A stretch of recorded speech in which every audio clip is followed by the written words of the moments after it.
racing and what a great tool it is to for people that are coming up in the sport, or for using it for marketing tools for the real racing drivers. So we found at Wicked Cushion that iRacing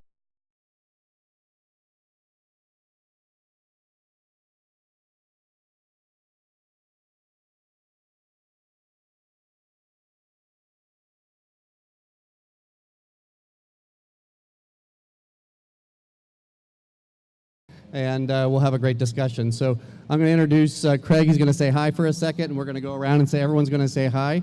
And then Jeremy Elliott has lots of questions for all of these drivers, so we'll let him say hi as well. Remember, this is on TV. Hi, Craig Kinzer, Bloomington, Indiana. Drive 11K car in the World of Outlaws.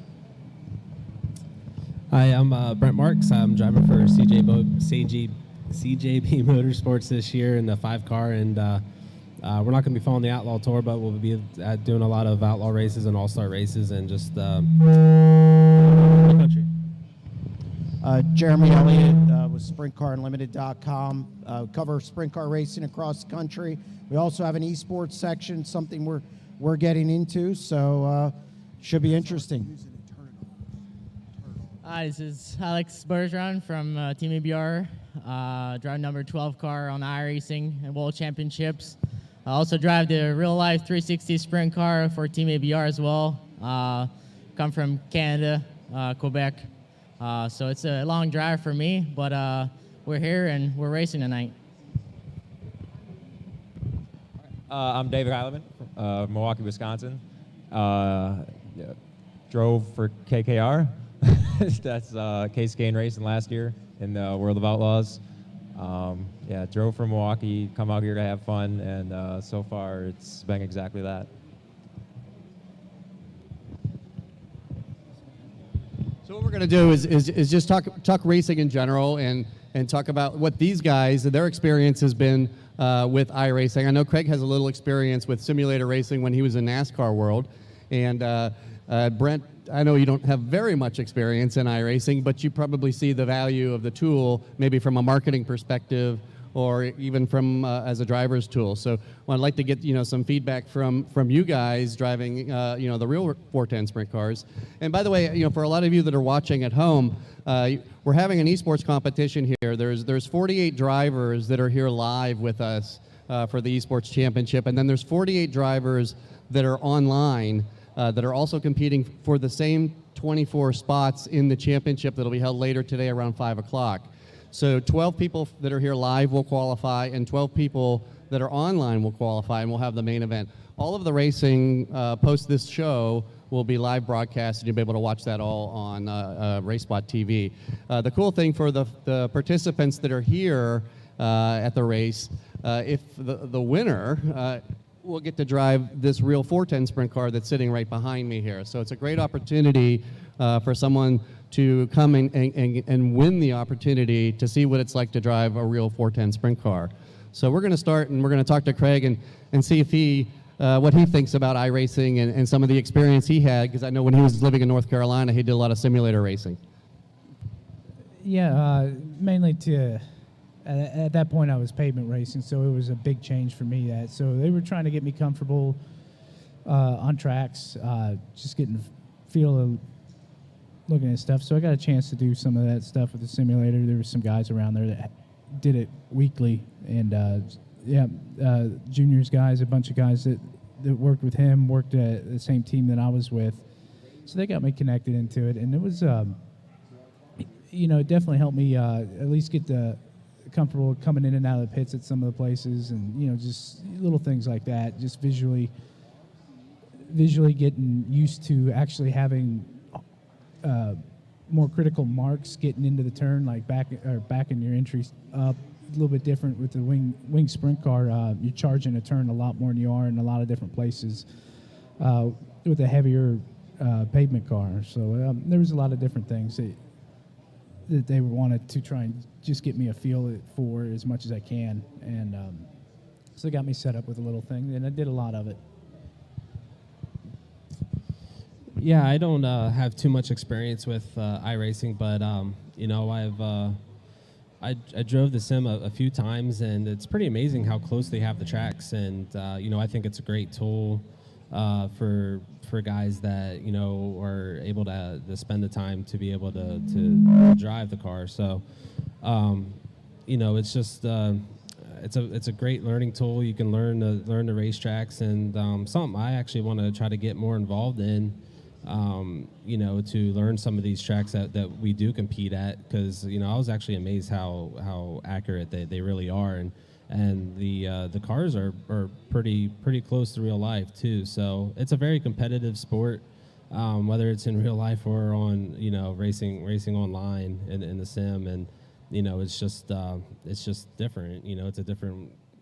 It's just a different competitiveness there that these guys have, and and have great events like this, and I do follow some esports stuff on like Twitch and things like that, and have watched some guys race in NASCAR, and even with the sprint cars here, and it's just pretty cool what these guys are doing, what they're trying to do with this game, and it's just and also for what they got going on here, and giving these guys an opportunity to be able to drive a real car, and then hopefully someday jump in their own at one point, and it just brings new people to the sport, guys who really didn't have the opportunity when they were younger to get involved in racing, and it just gives them the opportunity to be able to do it, and also build relationships, and maybe put together their own deal one day to be out here and racing with guys like me and Craig. So I think it's a pretty special deal what they got going on here, and I personally would like to get more involved in it. And I've just seen some of these new simulators that they're coming out with, and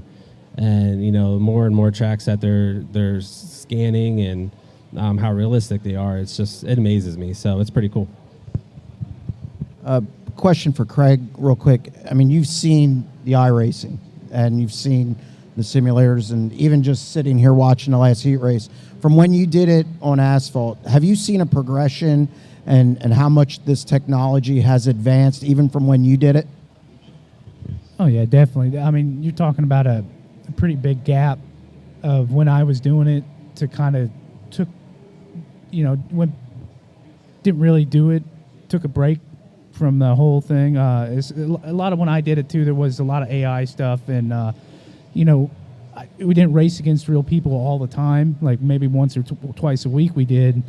So I mean, it was totally different in that aspect. And as far as graphics, as far as everything, it's just come so far. So even since I did it, and we had pretty good stuff then. About this would have been 06, 07. So I mean, 10, 12 years. It was pretty crude compared to where they got it now. The part I did was a simulator deal, but like you see it, this is really more of a simulator, more real life deal than what, you look back on the stuff I was doing, it more felt like a video game type atmosphere than what this does. I mean, it's serious. I mean, it's everything about it's professionally done. You got professional guys in there that take it serious, and it's a tough deal. Like,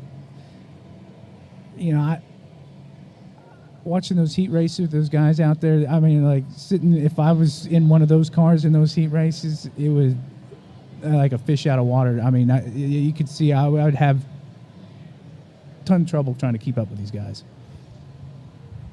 So Alex, you've done both, okay, and you're a very, very accomplished iRacer, obviously. How similar is you've been in a 360, how similar are these two disciplines? They're very similar. It's just like the real thing, honestly. Like if you'd sit in one of these cockpits tonight, out of pedals or sitting, it's just like the real car. You can't get more than that. So what you see through a screen or your Oculus, the virtual reality headset, you see the same thing. You just don't feel the speed. When you press on the gas, you're going fast. But in this, you don't feel that, but you can feel it through your eyes and through how you get in the corner. But with virtual reality headset, you can definitely tell it's just like the real thing. You just don't have the feel the speed.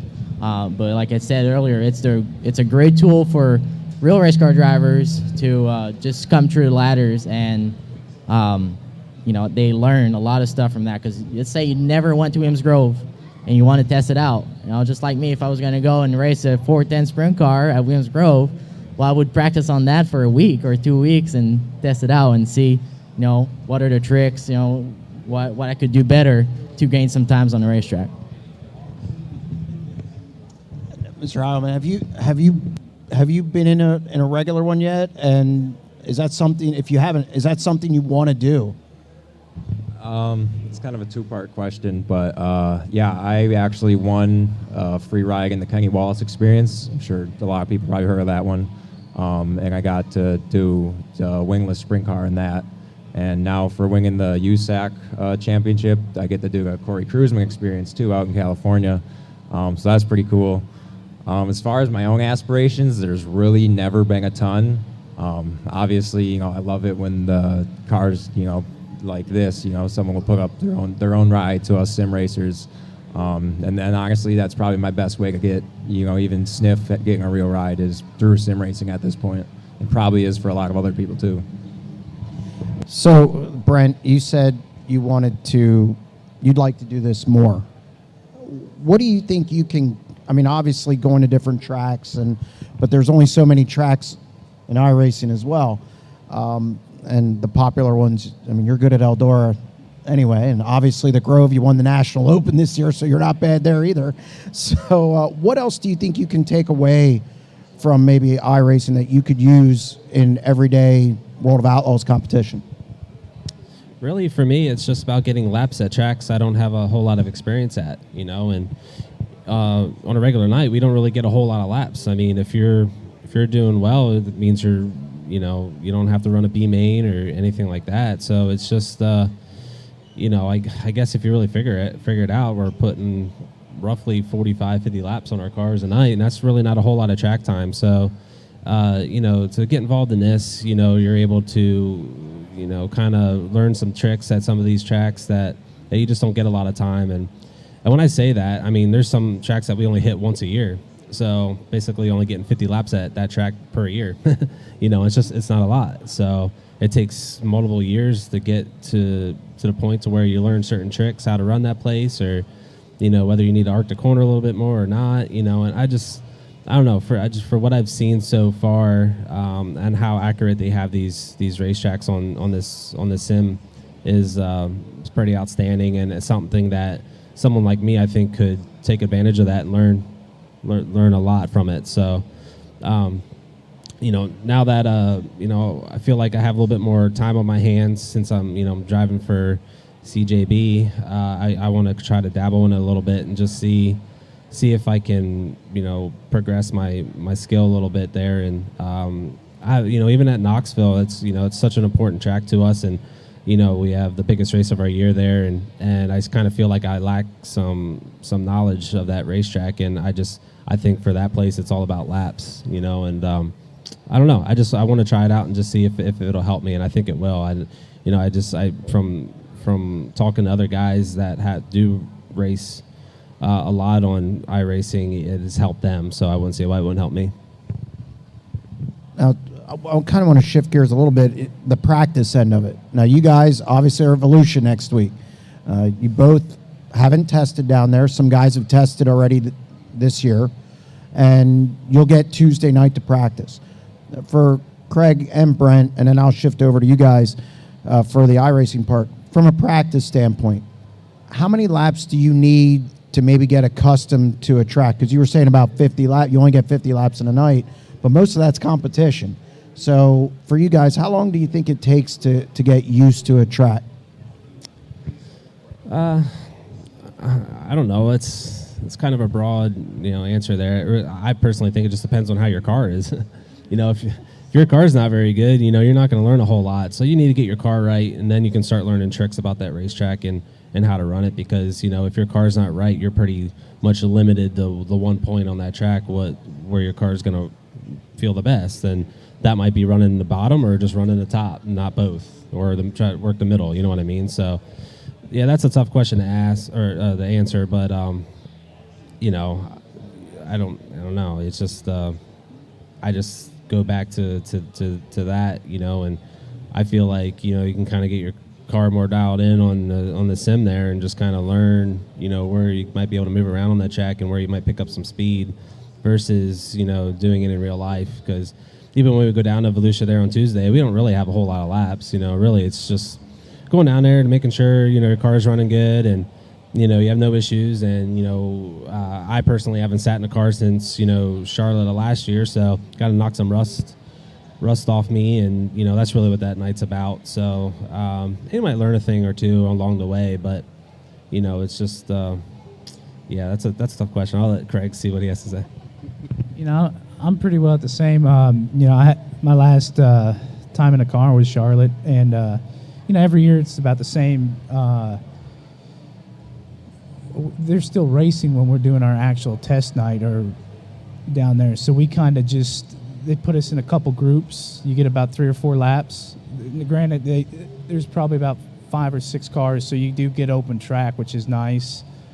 But really, the first session's kind of, you know, getting the rust knocked off, getting in the swing of things, trying to figure out where your car is and where you're at, because your car's, you know, just as big as tool as you are. You got to be there, and your car's got to be in sync with you. So if your car's doing something you like, or don't like, that's what you want to change, and that's the adjustments we're trying to make to not necessarily to be the best on the track, but to be the best we can get around the track at that time. So, I mean, we're adjusting everything. And so that first 3-lap deal, it, you know, all you're looking is to get solid laps in. And then, you know, there's usually about 3 sessions and then you might, one of those sessions actually try and actually test. The test days where you're actually testing something, that is finding a day, going out by yourself, you're testing stuff there. This is mostly a shakedown, putting stuff together, making sure you got stuff tight, making sure if you got something new or changed something new on your car, it's staying together, it's doing what you like.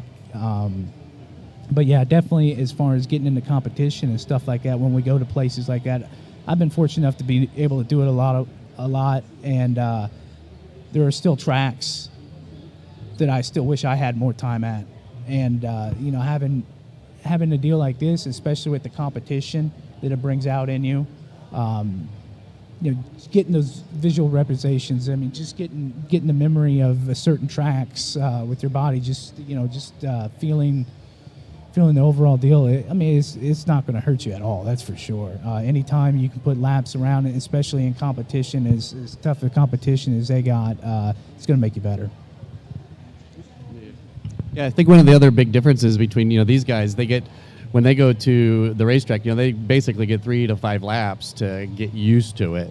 Whereas David or Alex, you know, if they know that they're racing Volusia, well, at least Alex, he's up 24/7 taking laps, you know. So they get used to it really quick. I think the difference for practicing between Craig and Brent is what they're getting used to is what it is going to be like at that very moment. Versus Alex and David, if they go practice, they can practice for the week at Volusia. It may not be the same track surface that when you go actually race on the iRacing event. So in that case, you might get, what do we usually do, 10 laps or something like that for practice. So you really don't get that much on the actual surface. You might be able to practice Volusia as far as what line you run, generally speaking.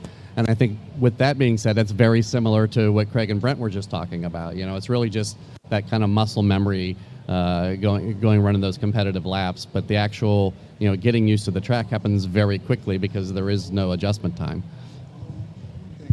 I have noticed, like, you know, the track progression. I know with the heat races we were watching, they get reset every time, but a lot of the weekly deals, correct me if I'm wrong, they don't reset, so they go all the way through. So there are a lot of times, just like ours, we get a little reset, but beginning of the night, obviously the fastest laps, our cars are going to be different. And sometimes there's an hour. Granted, your guys' is like 10, 15 minutes, but there's still that progression of laps on where you don't know. You're kind of taking a guess of where the track's going to be. So, I mean, those are very similar to what we do. I mean, we sit there and watch the track. Granted, we got a longer period of time to make adjustments.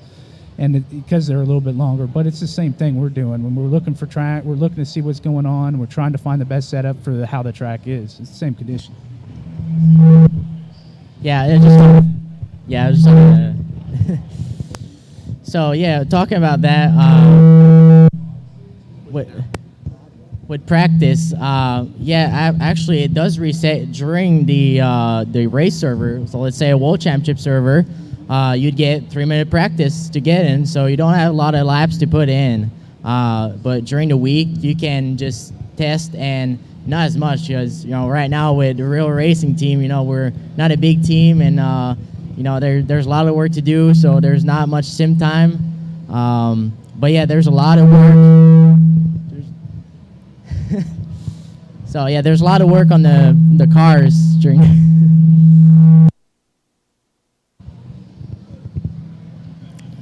Okay. So yeah, there's a lot of work to do during the week, but mainly it's to reset, just to get back in the rhythm. See if you need to update something. You want to, put a turn on the right rear because you like it that way, because the last time it didn't go the way you wanted. Well, you do that, and then you don't have much to do. You just do some laps, and then when you're ready, you just go race time, and you just have to do what you got to do. So it's simple. It takes a lot of work too, but at the same time, it's not complicated. It doesn't take 40 hours a week to set a car up. Half hour tops. But yeah, it takes a bit of time. But like I said, it's cool. You can learn while you practice. You just don't go out there on the race night and you learn everything there. You can learn throughout the week, and it's a fun thing to do as well. I guess as far as the newer tracks, I guess Lernerville a couple weeks ago is the newest one to iRacing. So I guess that one, like Brent said, it's just about finding the arc of the car. And well, I guess there, for us, it was fun because it was the first track without walls. So we got to find out what it's like to go over to banking, and it's easy for us because we can just reset. I can't imagine what that'd be like in a real car, trying to find the limit on where that edge is. But when Charlotte first came out, I think I was able to win the first. I've been pretty successful with new tracks on like first day releases. But yeah, like it's just basically learn the lines, the setups. Then you kind of tweak that all later. But I'm always a big fan of having a big race the first day a track comes out, just to limit the laps of guys. So it's interesting you bring up Lernerville. You guys may not know this, but Lernerville just came out on the iRacing service. So what David was saying is it's the first track that we have that doesn't have a wall, right? When you guys race that track, I mean, I've raced it, but I want to hear from you guys. What does it feel like to be on that edge, knowing that you may be going over the top there? And because the difference, I think, on iRacing versus when you do it, you can go off the backside and kind of get back on. On iRacing, you're kind of done at that point. Do you have any great experiences from Lernerville? Not so much Lernerville. I never really tried messing with Lernerville too much because it's such a big fall off down the back straightaway. But I've been fortunate enough to race a lot. There are tracks where we go to, you can come off the edge of that, can go off the edge of tracks and come back on. Parramatta in Australia is one of those that used to be, it didn't have a very sharp edge, so you could actually hang the right rear off and get back on. Lernerville is just probably a little too, it flattens off for a little bit, but coming off of 4, I really don't want to mess with it too much, so we'll get close to it, but that's about it. Yeah, unfortunately, I learned my lesson hard about turn 4 at Lernerville, so I think I've bent 2 cars off that corner. But anyways, no, I mean, like tracks like that are actually, I think, are pretty tough because really you have nothing to judge yourself off of. It's a black curtain. Feels like you can keep driving for days.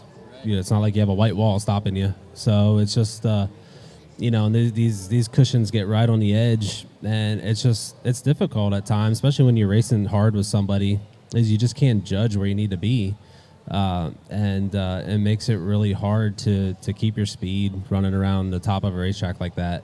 And especially when you get to a track that has no walls and the lighting's not very good, it makes it 10 times harder. So it's very difficult, and like Craig said, and the real Lernerville does have a steep drop off there, so it's not it's not the most fun thing. I mean, you'd rather be a half car length down, you know, off that cushion rather than, you know, pounding the thing and it upsetting the car and throwing you off because you're not really coming back on the track after that. So, you know, but as far as that goes, that's really the toughest thing for me is, you know, really not having anything to judge where your limit is, because you have that black curtain and you just, I don't know. To me, it feels like I could just keep on going and going and going, and nothing's going to stop. So it's a.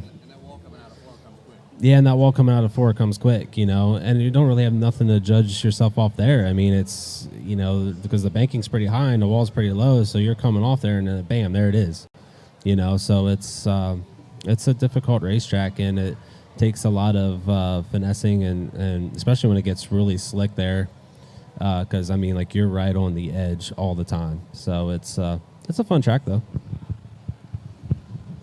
Williams Grove's tough for these guys. It's probably one of the toughest tracks you guys go to get a hold of. I think they can both attest to that. For you guys, is it one of the toughest tracks on this simulator as well? Absolutely. A lot of leagues even kind of get shy away from it because sometimes it can be so trouble just to run some green flag laps. It's definitely the most finesse track. You know, because 3 and 4 is so tight compared to 1 and 2.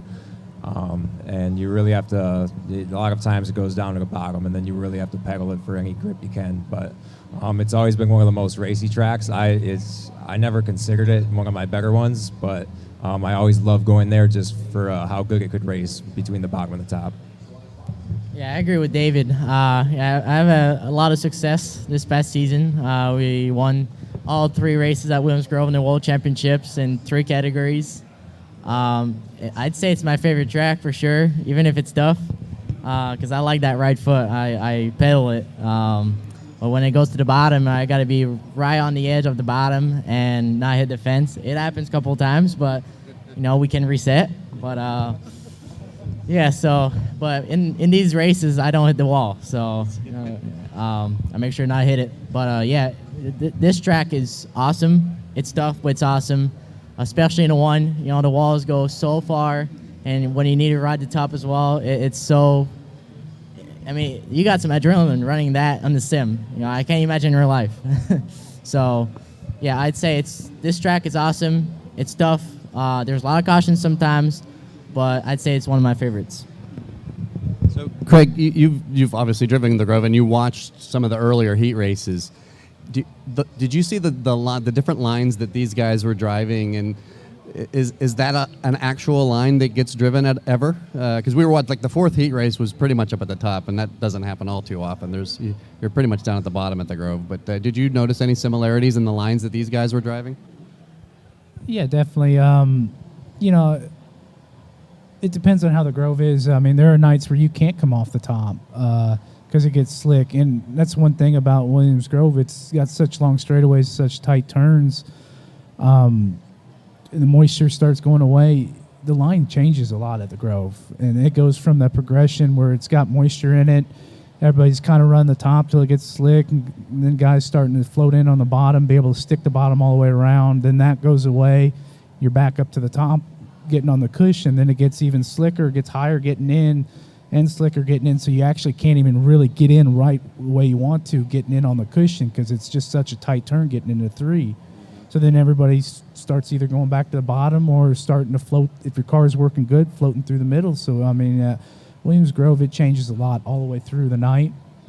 And so there are a lot of different lines there.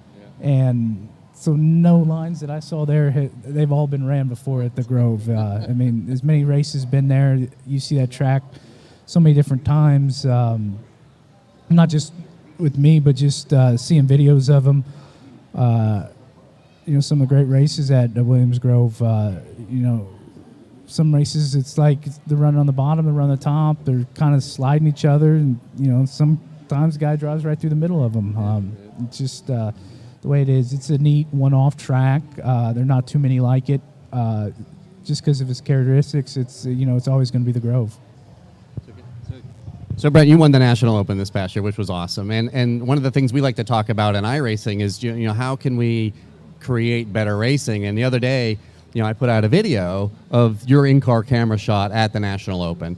And one of the things that I was trying to impress upon people is that you were almost never full throttle, ever, because it was so slick. And the same thing happens in iRacing. It gets really slick. It's just we tend to have to, keep it on the throttle a lot for some magical reason.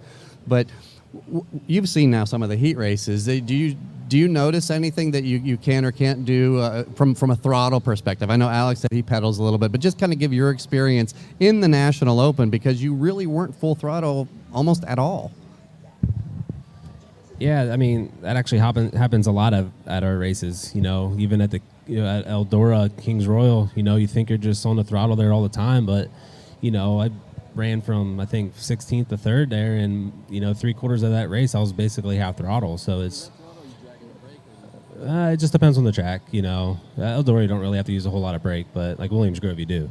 But no, it's just yeah, I feel like it's easier for us to know what we need to do inside the car because we can feel it. Versus sitting in one of these sims, like you just really can't feel it. At that point they're going off by the sounds, sounds, visual. You do it long enough, you probably have the sense that you can feel it, but it's just two totally different worlds there when it comes to that type of stuff. So, and which would be hard for somebody like me and Craig to jump in there and kind of realize that, hey, we're on the throttle too much, but we don't know because we can't feel it. And then with these guys jumping in a real car, they'll be like, oh my God, like, can't believe how much wheel spin they actually have. So, yeah. So, it's just, it's two totally different worlds, but it's very similar though too. So it's really cool. But, there's a lot of finesse in these race cars, and I'm sure it takes a long time for a sim racer to realize that sometimes slower is faster. Especially when, they do have that reset button. If they make a mistake, they can just, go ahead and try again. But, in the regular cars, it's just if you make that mistake, then you're, spending a lot of money to fix that mistake. So that's where, the kind of the differences really are. But watching some racing here today, you got a lot of smart drivers out there, and as long as I feel like as long as they keep pressing on that and everybody keeps realizing that, we're out here to race and be competitive, not to wreck each other and wreck our cars all the time, then, it's going to make this really, really good deal and make it a lot of fun for everybody. So I have another thing that a question I'd like to ask to tie in the two types of sports. So obviously in sprint car racing, over the years, maybe not as much these days, but over the years, there's been these great rivalries. Your dad and Sammy, and I don't know, you guys don't seem to tangle too much together, but we'd love to hear some stories if you ever have. But these two guys over here seem to always be at the front, and David's always crying that Alex is wrecking him, and so But do we have any rivalries yet? I mean, has there developed a rivalry between the two of you? Not really. I mean, David is a great racer. We had a lot of fun during the USAC World Championship. We were very close. He was so good, and we were very equal. But he had a little bit of nudge on me there. But yeah, he's a great rival. He's racing very good. He knows what to do. If he needs to go to the top, he's gonna go to the top and bang the fence. So, he knows how it works. But yeah. Do you know what David's going to do? Have you raced with him enough to realize what his next move is? Probably tell something stupid. Sorry, David.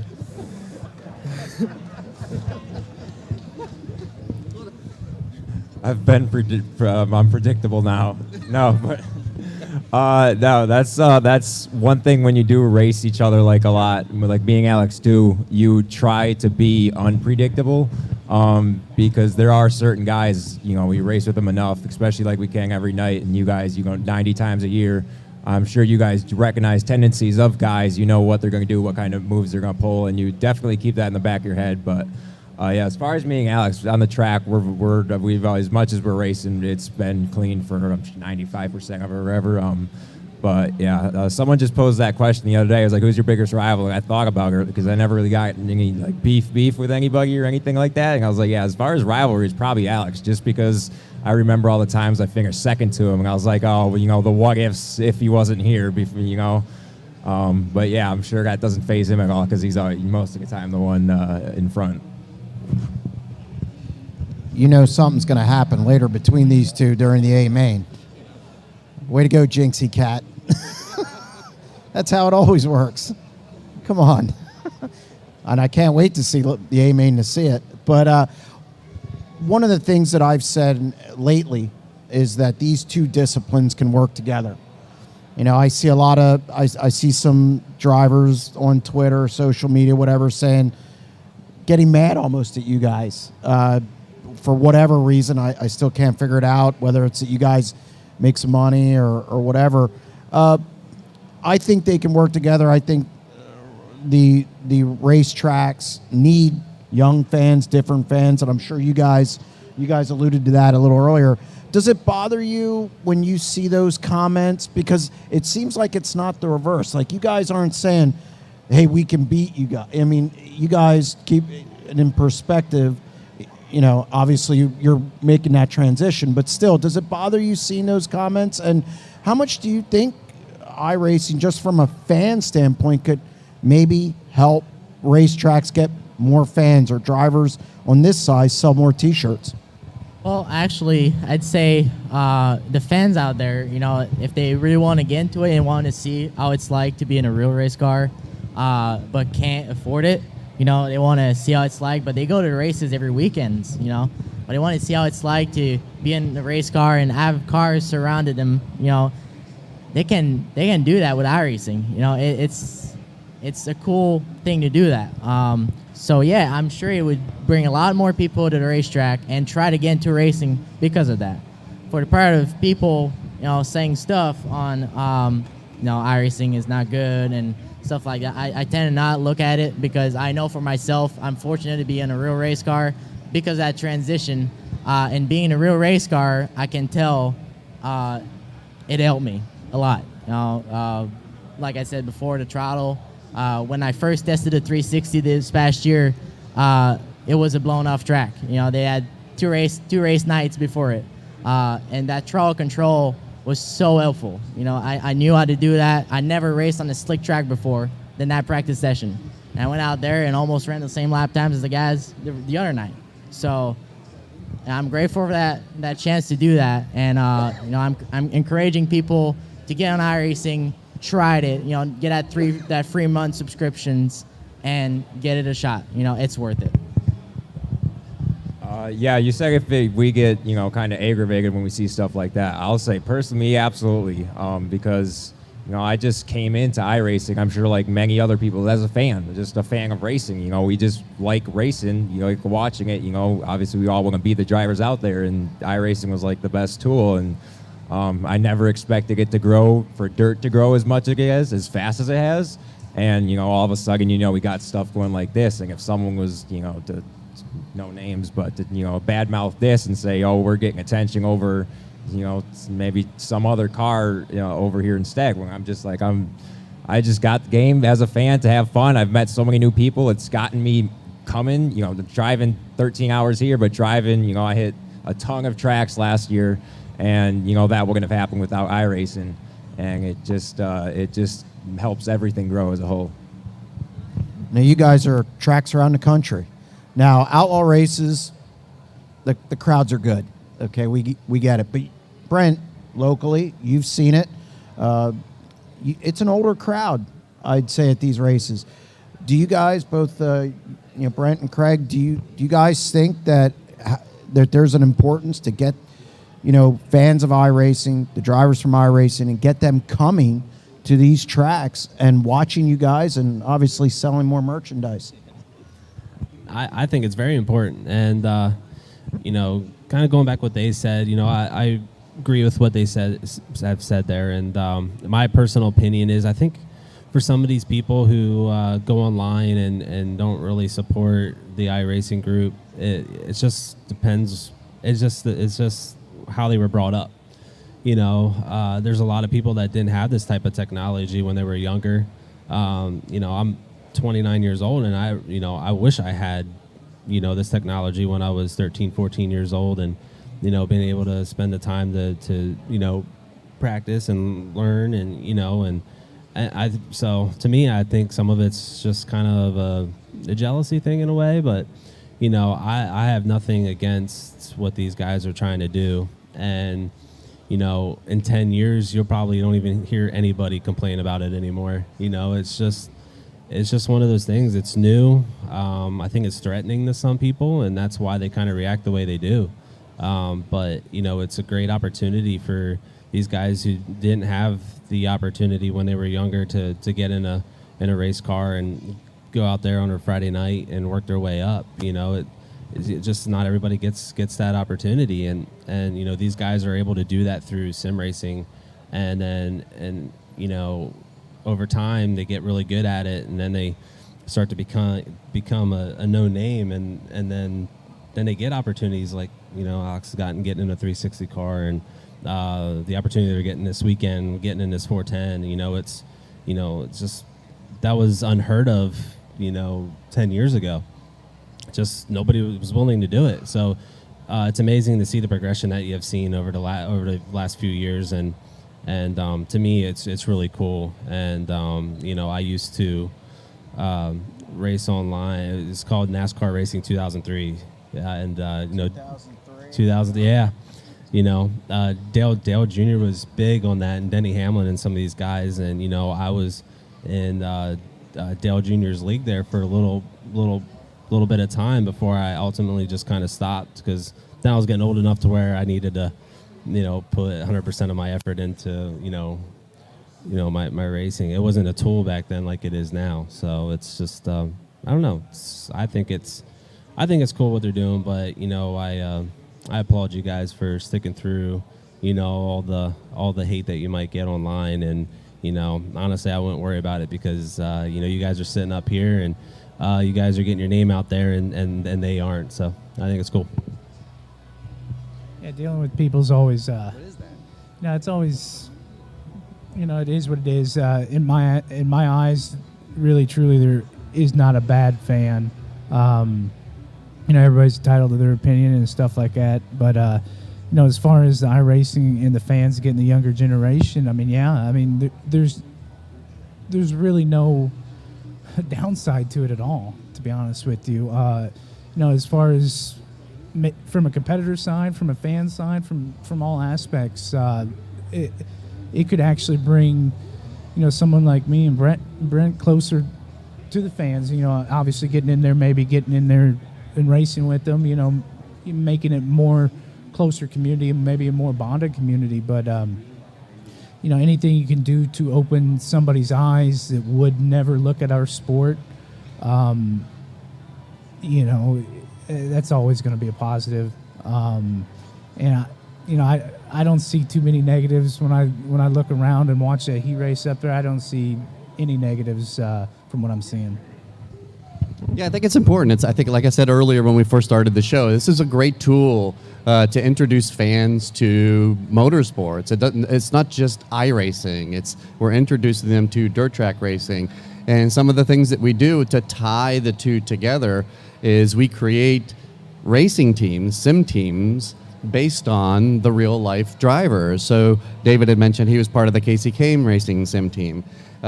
Craig has his own sim team, the Craig Kinzer racing sim team, and there's people here today that are racing, that are Braden Eiler sitting right over there, and he's here today. He's part of Craig's sim team. Brent has a big announcement. There's going to be a Brent Mark sim team here in the very near future. We're going to start taking some applications to see who are going to be the drivers of the Brent Mark sim team. So we'll have that on the Wicked Cushion Esports website. So it's just a great tool to bridge the gaps. It's a great marketing tool. It's great for their sponsors, right? It's not just about the iRacing competitions.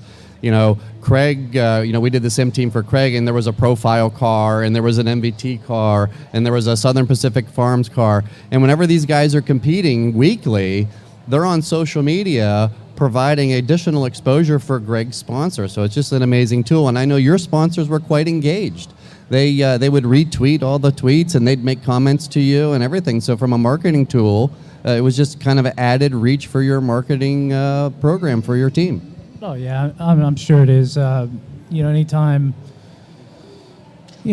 sponsors see their product in a different application or anything, their name out there, any exposure, they're gonna love it. If it works out good for everybody, it works out good for everybody. But just being a part of it's, I'm really happy you brought it to me, and it's definitely been nice. Got to meet a lot of my drivers. A couple of them been to the racetracks and helped me out at the racetracks, and it's been a lot of fun meeting a lot of people I would never have I would have said hi to, but really meeting people a lot more. And at the end of the day, it's people that love sprint car racing, and we have a lot of common right there. So I think we're going to start wrapping up the program here because I think we need to start racing again. I want to thank everybody for listening in and watching the show. This is the Alkaline 88 pre-race show. Alkaline 88 is a new sponsor to motorsports. Alkaline 88 makes amazing alkaline water. It's just kind of what the name insinuates, filled with vitamins and minerals. It's an amazing product. They are actually sponsoring Brent Marks this year on his tour, as well as a driver named Justin Sanders, who is based in California. So we welcome Alkaline 88 to motorsports and iRacing. And by the way, it was important to them that we had iRacing as part of the marketing strategy when we put the deal together for Justin Sanders and Brent Marks. It was really important to them that we were able to touch a wider audience than just the audience that's at the dirt tracks. They wanted to know that we had an avenue to touch upon a younger audience as well. So I'm going to wrap up by handing the mic to Jeremy Elliott, and he's going to close and say a few comments. And I just want to thank everyone for watching the Alkaline 88 pre-race show. And a special thank needs to go out to Turn 5 Turnaround for letting us use their stage and all of their sponsors that provided them with this RBS Auto and Trucking Sales. They made us having this platform to use possible. So Jeremy, if you'll wrap it up there. Yeah, I just want to kind of piggyback what you guys said about the sponsorship. I think it's time that these two worlds kind of mesh. I think it's better not only for the iRacing side, and I think it's really good. I go to 110 races a year, and the big races are really good. There's the fans, obviously the number of cars, but they're the weekly shows. They could definitely benefit from the iRacing side and people coming to the track more. So I think it's time that these two worlds get together. Bitcoin at one time was laughed at. Nobody's laughing now. So, I want to thank obviously Brent, Craig, Alex, Dave, and a special thanks to Matthew Henninger for Wicked Cushion and Wicked Energy Gum. I know he's a big sponsor of mine, and also brought the esports kind of theme to me, and I wanted to put it on the site. So thank you to all you guys. Yeah, one last comment, because it's really important. Jeremy mentioned that we brought the esports to his site. It was really important for us to do that because again, it's bridging the gap between the two disciplines, the iRacing and the real motorsports, and to have someone like Jeremy Elliott post the results from the races that Alex and David participate in, I think is really important to them. But, these live events, this is a new thing. This is a new thing for Dirt Track Esports, except for the fact there's this guy named Tim Nichols. And we have a thing called TIMSSIMS, and he's this guy that built all of these simulators and made this possible. And let me tell you something. This guy goes to 70, you go to 100 races. This guy goes to 70 races a year with these things. So you could find Tim at races all across the Midwest, and you've seen him at Knoxville, at Eldora, and anyone can come, go up and see Tim. You can get in a car, give it a try. More than likely, he's going to try and feed you. So just accept the food. It'll be great. But TIMSSIMS is really the genius behind all of this. I just showed up to redesign his logo, and that's about it. So thank everybody for watching the program. Thank you, everybody, for coming out to the live event, of course. And we're going to get back to racing now. So I guess we're not going to get back to racing now. Oh, they would like me to go for a couple of more minutes. 2 more minutes. Beautiful. Okay. Well, we're going to talk a little longer. Hold on. Producer, please.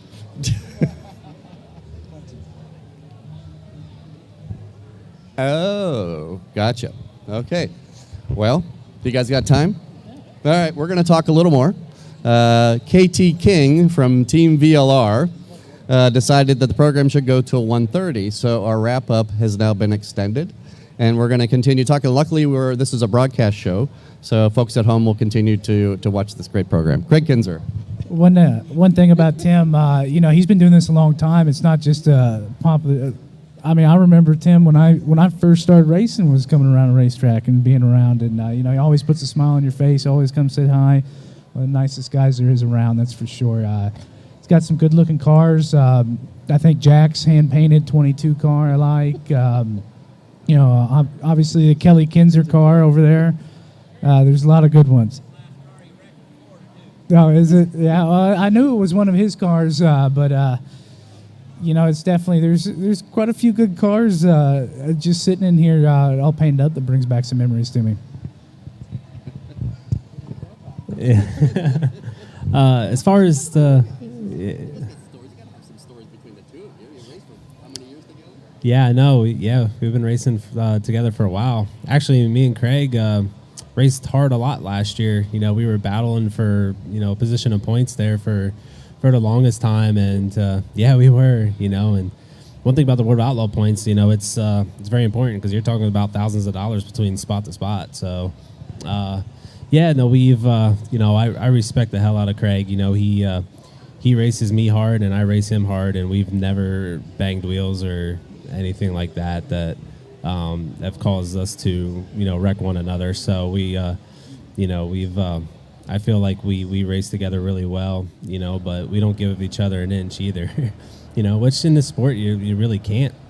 You're out there to try to make a living and survive, and go out there and try to win these races too, and also make a name for yourself. So you have to be as aggressive as you possibly can, but also be clean too, and and just I respect Craig for that. So I have a question for the both of you. So, racing is all about the highs and lows, and you guys, even in iRacing, experience the highs and the lows. So you guys, you both have won premier events, but you also both have kind of been, lower in the points in the standings. So can you just describe kind of maybe what keeps you going, and then what the elation is when you finally get one of those? The Knoxville Nationals didn't hurt, right? That wasn't terrible. The National Open wasn't so bad either, right? Almost got that King's Royal. That would have been cool.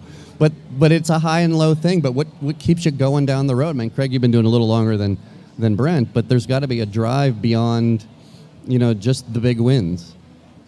It's the love for sprint car racing. It keeps me going. There are times when we go to the racetrack that,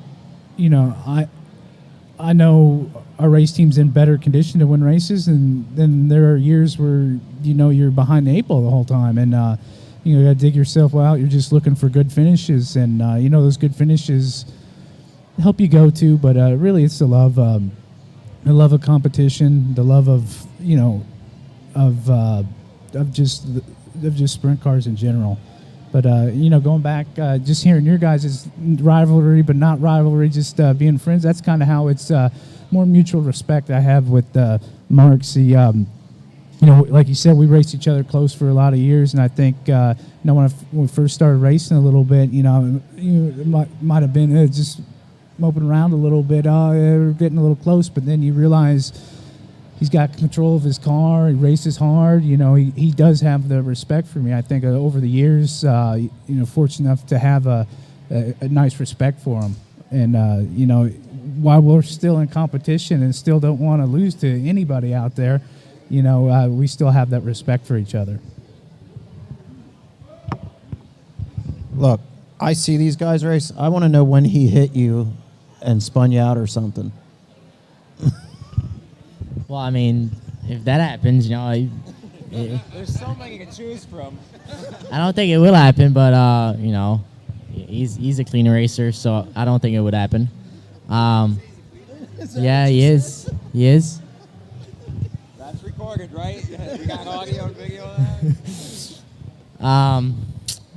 What I was gonna say. So I would say, like you mentioned, the respect between you two. That's a big thing that you really have to pound into, the iRacers, because you can't just reset the car, is what everyone always says. But there's certain guys that are tough to race around, but it's just not even fun racing a guy that that if say doesn't respect you, because then even if you guys put on a good race, I just feel like it's just no fun. I'd much rather be out there, people you respect and you trust on the track, and it just makes everything a little bit more intense and a lot more fun. Yeah, the one thing you said about some guys are hard to race against, and that's a good thing, because for me, I like guys like that, because I feel like I can better myself. I can get creative on how to get by those guys. And so for me, that's good. I like guys that are hard to pass, because if it was easy, then I wouldn't have learned a lot of the things that I've learned. So yeah, unpredictable. Sometimes it seems like they have a mirror in their car, but but they don't. They just know where the hell you're at, and that gets frustrating sometimes. But you learn to keep your cool. You learn to stay patient, and you get creative on how to get by those guys. And it has taught me a lot throughout my career, especially racing with the World of Outlaws, because every single one of them guys are out there doing it for a living. They're not giving up that spot very easily, So it's just it's pretty amazing what you can learn from that, and I respect those guys as well. Absolutely. So what I was gonna say is David. He's very fast. He's very fast. And talking about the driver that stuff to pass. He's one of them. let's say I'm following him. He knows I'm coming. And he knows I'm coming. I'm getting to As we're in.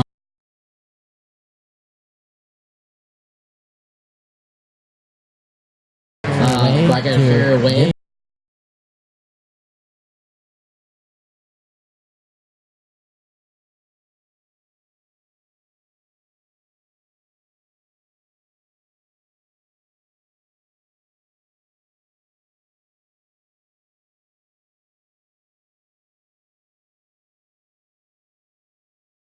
So talking about 2018 in the World Championship. Going to Winsboro, my wheel leading the race with 5 laps to go. And that was a hard and I was a hard championship back then. In the championship back then. And that put me behind the 8 ball. That put me behind the 8 ball.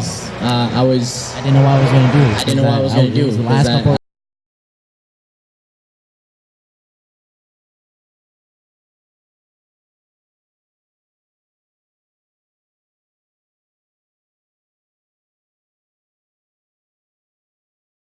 From racing. Yeah, he's gonna be racing today, but yeah, he's a good rivalry too. He's very tough. He works very hard on the cars, just like we do.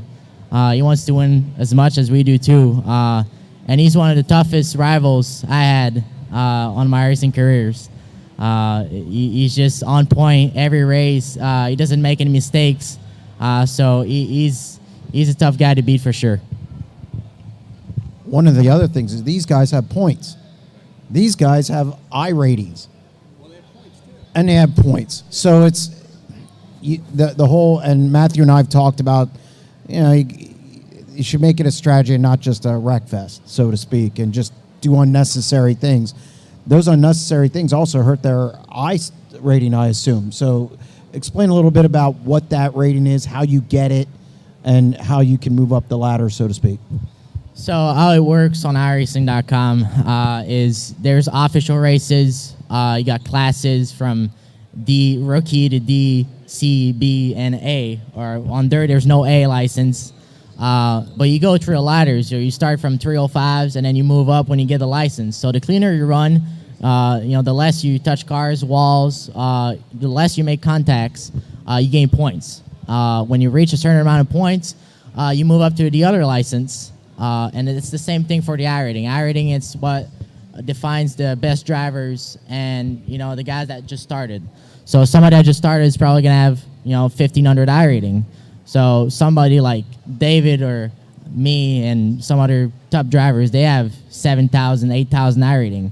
But you probably gain 50, 40 iRating when you start. When you win a race, you get 50 or plus iRating. But when you get to races, when you got 8,000 iRating, when you win a race, you get 7 or 10 iRating. So you need a lot of races to get that up the ladder. So that's how it works through the iRacing license and ratings. An interesting dynamic in iRacing that as we're talking about iRatings is it's sometimes it's a good barometer, obviously. That's the better guys have the better iRatings, but it's not always the best barometer, right? Because there's people that don't race official races. So to toot my own horn, I have an iRating below 1,000, but I've beat Alex Bergeron before. so it's not always the best barometer. But we don't have ratings in sprint car racing. They just kind of throw you to the wolves, right? I rate them. I rate them. I'm harsh too. But no, and look, the Outlaws are the best.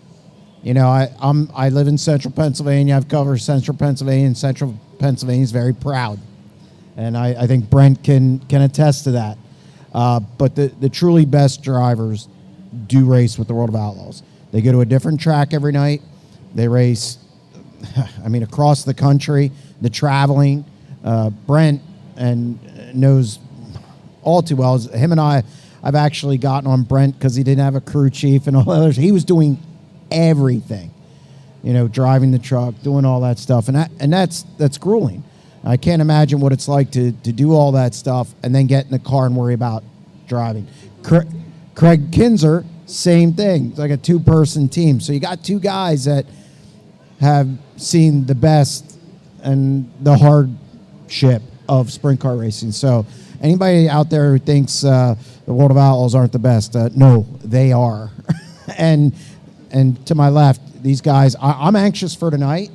I have a booth here, but I'm anxious to see these guys go at it in the A main. So it's good stuff. Yeah, definitely. You know, it is hard to race with the World of Outlaws, and you know that's what makes us, you know, the group that we are. And one cool thing about the Outlaws is too, I feel like we're one big family. You know, if something happens out on the racetrack and, you know, one of our cars comes in the work area, every single crew member is over there trying to help you out. And it's just really cool to the relationships that you have, that you develop by racing with these guys. And, you know, even though it gets hard and you have some times that you get down on yourself, you know, it's just, you always have that next race to look forward to. And you know, and that's what I love about the sport. You know, I love these cars. I love the competition. I love the win, and you know, I love everything about it. But I also love that, you know, I wake up the next morning and look forward to the next race, and that's what keeps me going. And you know, the day that, you know, that doesn't happen is the day that, you know, I'll probably end up doing something different. But you know, I don't see that happening anytime soon. So I still have the drive to do it, and still enjoy racing against, you know, guys like Craig, and you know, trying to be the best I can be, and those guys make me the best I can be. Yeah, it's you know, I've been fortunate enough to do it a long time, and I still enjoy every minute of it. And I enjoy enjoy the days at the track, obviously, and you know, I enjoy, you know, time out the track that involves sprint cars, like coming here and you know, meeting people I would not meet that, like I said, love sprint car racing and love racing in general. It's very fortunate in that aspect. But get back to a later deal. Do you guys ever, when you guys are racing each other, do you ever just blow in there and just show a nose, just to show a nose every once in a while? Oh, yeah. I mean, on public notice. Oh yeah, for sure. There's times where I'll just throw a slider just to be like, let's see what this guy does with it, you know, just for fun, just to see if he can handle it, and just mess with him at times in races, for sure. Yeah, there's scenarios. I mean, we do it all the time. Like I said, I find myself doing stuff I wouldn't do just to try and get around the guy in front of me, try and get him thinking about something else. You know, there's no difference in that aspect when you're sitting there trying to do the best you can. You know, try and be as clean as you can, and it's a lot of fun. You might be able to get away with certain things on the sim that you can can't in the race car. You might be able to get away with certain things in a race car that you can't in the sim deal package. But all in all, you're doing using your tools to try and beat the guy, and you're using your equipment, what you got, your head, your foot, your eyes. You're using everything to just try and get to the front. That aspect's really similar. So, talking about that, with being in the World Championships, it's tough. The guys are all stacked. It's tough competition. A lot of people don't realize this, but when you go in qualifying, in real life, some people, have better equipment. Some people have, stuff that works, but they're not, top notch. When you go in iRacing, when you get in qualifying, from the first place to last place, there's 3 tenths. So there's 35 cars, 3 tenths separating all of them. So if you want to be first, you gotta outqual all these guys. This is purely one of the toughest competition there is in motorsport. I mean, I can't lie about that. Yeah, like one of the reasons that is obviously, you think and it's one of the advantages of iRacing is everybody's on the same car, essentially, same shocks and everything. If you guys had a choice, would you guys say you want that? If you just make every car equal, not setup, but same exact parts throughout a field? I mean, it sounds good. That's what essentially the IROC series was trying to do years ago, was bring drivers in a very similar cars. But at that point, I mean, there's still mechanical things. There are going to be cars that are a little bit quicker here and there than the other cars. Try and put them on an somewhat even playing field and just let them have fun. At the same time, I like having the crew chief, that factor of making bigger setups, maybe making little alterations within the rules to help yourself in shop time. Having a smart crew chief around with you in our racing, means a lot. And I'd hate to ever lose that aspect of our racing. But there are definitely times where I wish we were all on a equal playing field. And there are times, and then there are times where I'm happy where I'm at. So it's just the way it is. But like at the end of the day, with our race teams and some of the great car owners, the crew chiefs that have been around the sprint car, that's just some of the stuff that's hard, that doesn't translate over the sim deals. You guys can work hard to get your iconic cars or maybe something like that, but like the history we have with owners and crew chiefs that otherwise wouldn't have been there at the sim deal is a little different. And I love the history of my sprint car deal or sprint car racing. So I really look up to a lot of those guys that made drivers. That made the guys that were behind the scenes that made some of the drivers the legends they are today. Yeah, I agree exactly with what Craig said. I know if it was that way, I'd probably have a lot less gray hair right now. But I do enjoy the aspect of trying to outsmart your competition too. And that's I love challenges, and that's a huge challenge for me. And it's just to show up to that racetrack and try to outdrive your competition, but also try to outsmart your competition is cool. So, but like Craig said though too, there are times that you unload and you struggle until you cross the finish line, and those are nights that you wish we were on the same playing field. But that's just that's what makes our sport so hard and so rewarding when you do win races too. And and fortunately enough for you guys, you have that opportunity to be able to make your own setups and have that same type of competition as far as trying to outsmart your competition. So yeah. Okay, so thank you, and thank you everyone for listening and watching at home, and thank you for everyone that is here at the Racing Xtravaganza today. We're going to wrap up what we call the pre-race show, and we're going to begin racing again. They're going to begin running the consolation races for the live competitors here. I think they're running E through a B. And then they'll switch to the online portion of the program. And then again, the top 12 competitors from both series will compete in the A feature, which should run around 5 o'clock this evening. So thank you for everyone. Thank you everyone for coming out. Thank you for Alkaline 88 for sponsoring this free race show. We have some wonderful Alkaline 88 water for if anyone would like to try some. We have some cases of water over here. So please come up and pick up a bottle of Alkaline 88 and give it a try. It's an amazing product. And we're going to turn it over to the commentators that are on RaceSpotTV. It's Brett Wheeler and Tommy Rowe. So thank you.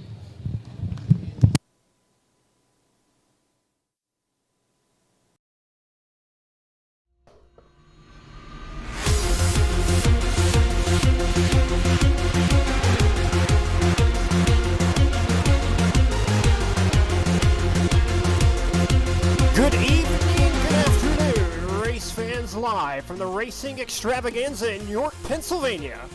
We are live on RaceSpotTV, Team VLR Facebook page, YouTube, or wherever you may be watching from. Welcome to round number 1 of the Wicked Cushion Esports Championship Series here at the Williams Grove Speedway. We are live looking right now on F-Main practice.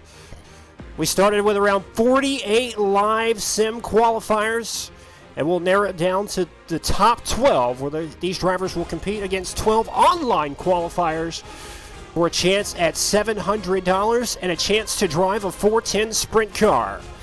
My name is Tommy Rowe. Joining me alongside in the booth, the Aussie Brett Wheeler. Brett, how you doing, bud? Yeah, very well. Very excited to finally get into the preliminary action course. Yourself and I cover those heat races. Now it's time to start eliminating drivers from these live seat qualifiers, and time to start dwindling this field down to what is essentially going to be 12 live seat drivers going to take on the 12 online drivers later on today. So we have about 10 drivers in here right now. We're going to take the top 4. It'll be 12 laps the distance here in the E-Main, I should say. F-Main was scratched. And we got drivers that you'll see in here like Jared Shipley, Ross Lionback, Eric Allen, Jeremy Zarfos, Bill Aarons. Braden Eiler had a great run in his heat race early on, was running around 2nd and 3rd, had some issues. He'll have to come all the way from the E-Main if he wants a shot at one of those 12 transfer spots later on this afternoon. And we're getting set to go. We're going to have a couple of minutes of practice. Brett, how different of a race is this? You've covered a lot of esport dirt sprint car races, R-Factor, iRacing. This is a very unique event that we're getting to broadcast here today. Yeah, it certainly is one that, I've already said multiple times that, glad to be a part of a first of its kind here, because like I said, I've seen no other like this. In particular, this E-Main. This is not a race you want to be stuck in right now, because basically any race that you are in from here on out is basically an eliminator race. If you're not inside the top 4, you're pretty much done for the night, or the day I should say, and you might as well not so much pack it up and go home, but you basically got to sit and watch the rest of the drivers battling out for that I think $2,500 prize money, I think it is. And once again, race fans, if you're just tuning in, all of these drivers are live at the Racing Xtravaganza in a live simulator, courtesy of TIMSSIMS dirt track simulators. You can see them throughout the country at racetracks throughout the Midwest and eastern part of the United States on a weekly basis. I do believe in the pre-race show they said they cover around 70 dirt tracks a year with the TIM dirt track simulators, and that's what each one of these drivers are in here this afternoon. They have the option of virtual reality inside those simulators as well. So a little different from sitting at home and your normal seat. You have to come in here and get adjusted to the simulator. It's quite a unique experience.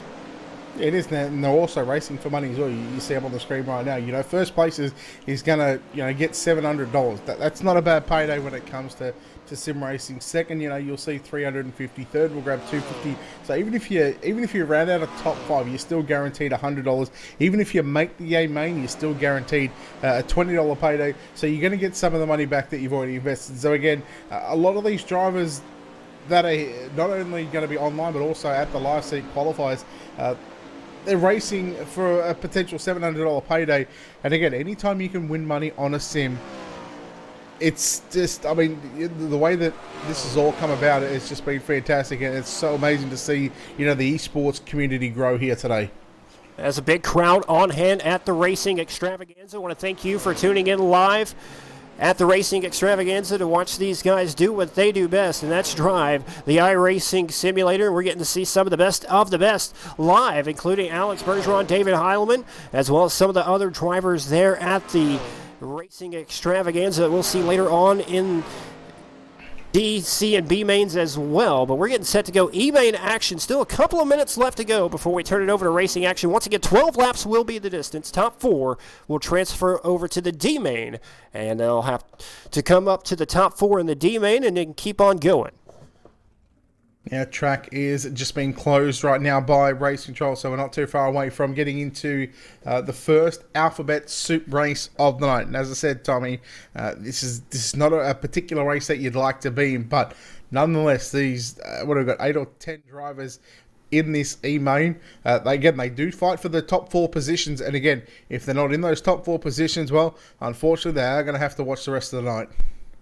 Absolutely. Don't want to be one of the first 4 drivers out, but you got a lot of great competition up here at this Racing Xtravaganza. Nothing to be ashamed of, just isn't their day.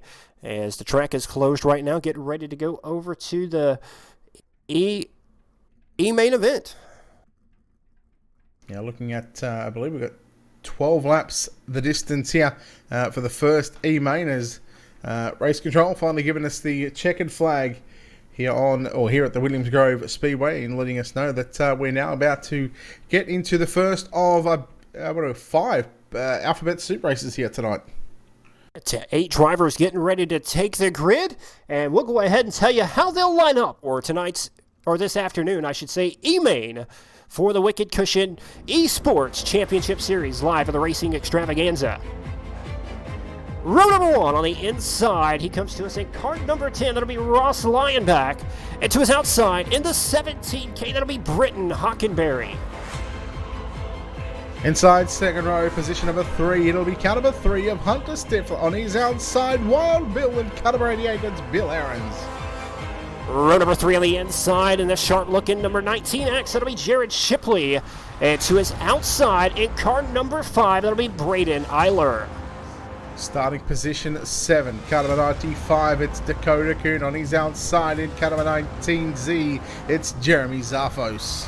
And your 5th and final row here in the E-main, starting on the inside in car number 4, that'll be Eric Allen. And to his outside, the car with the longest way to go in car number 35, that'll be Dylan Coyle. 10 drivers, 12 laps to distance. Top 4 will transfer over to the D-main to keep their hopes alive for a shot at one of those 12 spots. Again, the top 4. Just looking at some of these drivers in here. Drivers like Braden Eiler, Dakota Kuhn, Jeremy Zaphos, more experienced on the dirt sprint car side of things when it comes to the C-main. So expect more in particular those 3 drivers to make advances. Hunter Stifler, keep an eye on him as well, starting on that inside second row. These drivers pace down the back straightaway for the final time. They have to pace around the racetrack 2 times before we turn them loose. 12 laps the distance. Going to be up to Ross Lyonback on the inside of that front row. Set to lead the pace out of turn number 4 as the pace truck. He'll make that hard left-hand turn into the pit area. And Lyonback, Hockenberry on the front row. Green flag is out. We are underway into this afternoon's E-main. Lyonback got a good jump down into turn number 1 and 2. Hockenberry under pressure already from Stifler in the number 3 car. Contact on the exit of turn number 2. Hockenberry stuck in that one. He's going to fall back to 9th position. And right now is the yellow flag going to fly very quickly. Hunter Stifler already in the race lead. Look who's 2nd and 3rd. Tommy, Braden Eiler, Dakota Kuhn already advancing up. What have we got? Kuhn making up, and Kuhn and Eiler, I should say, both making up 4 positions already.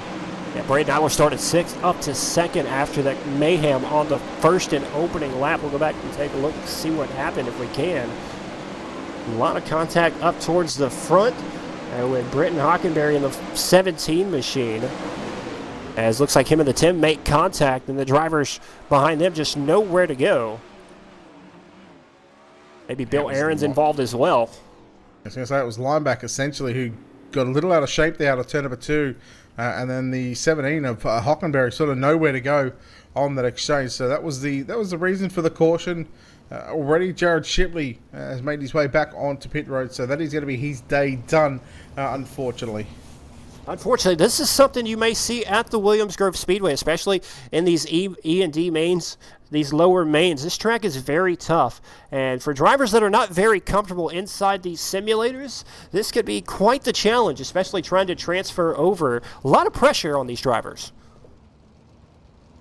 Yeah, well, I mean, and not only for themselves, but their sponsors and their teams as well, that they're coming here to represent. So they don't want to be the guys that fail to make it out of the E-main. And again, there's a whole number of factors that can go into not transferring. And again, it might have been the likes of maybe Braden I got a little bit lucky there, avoided that incident in front of him.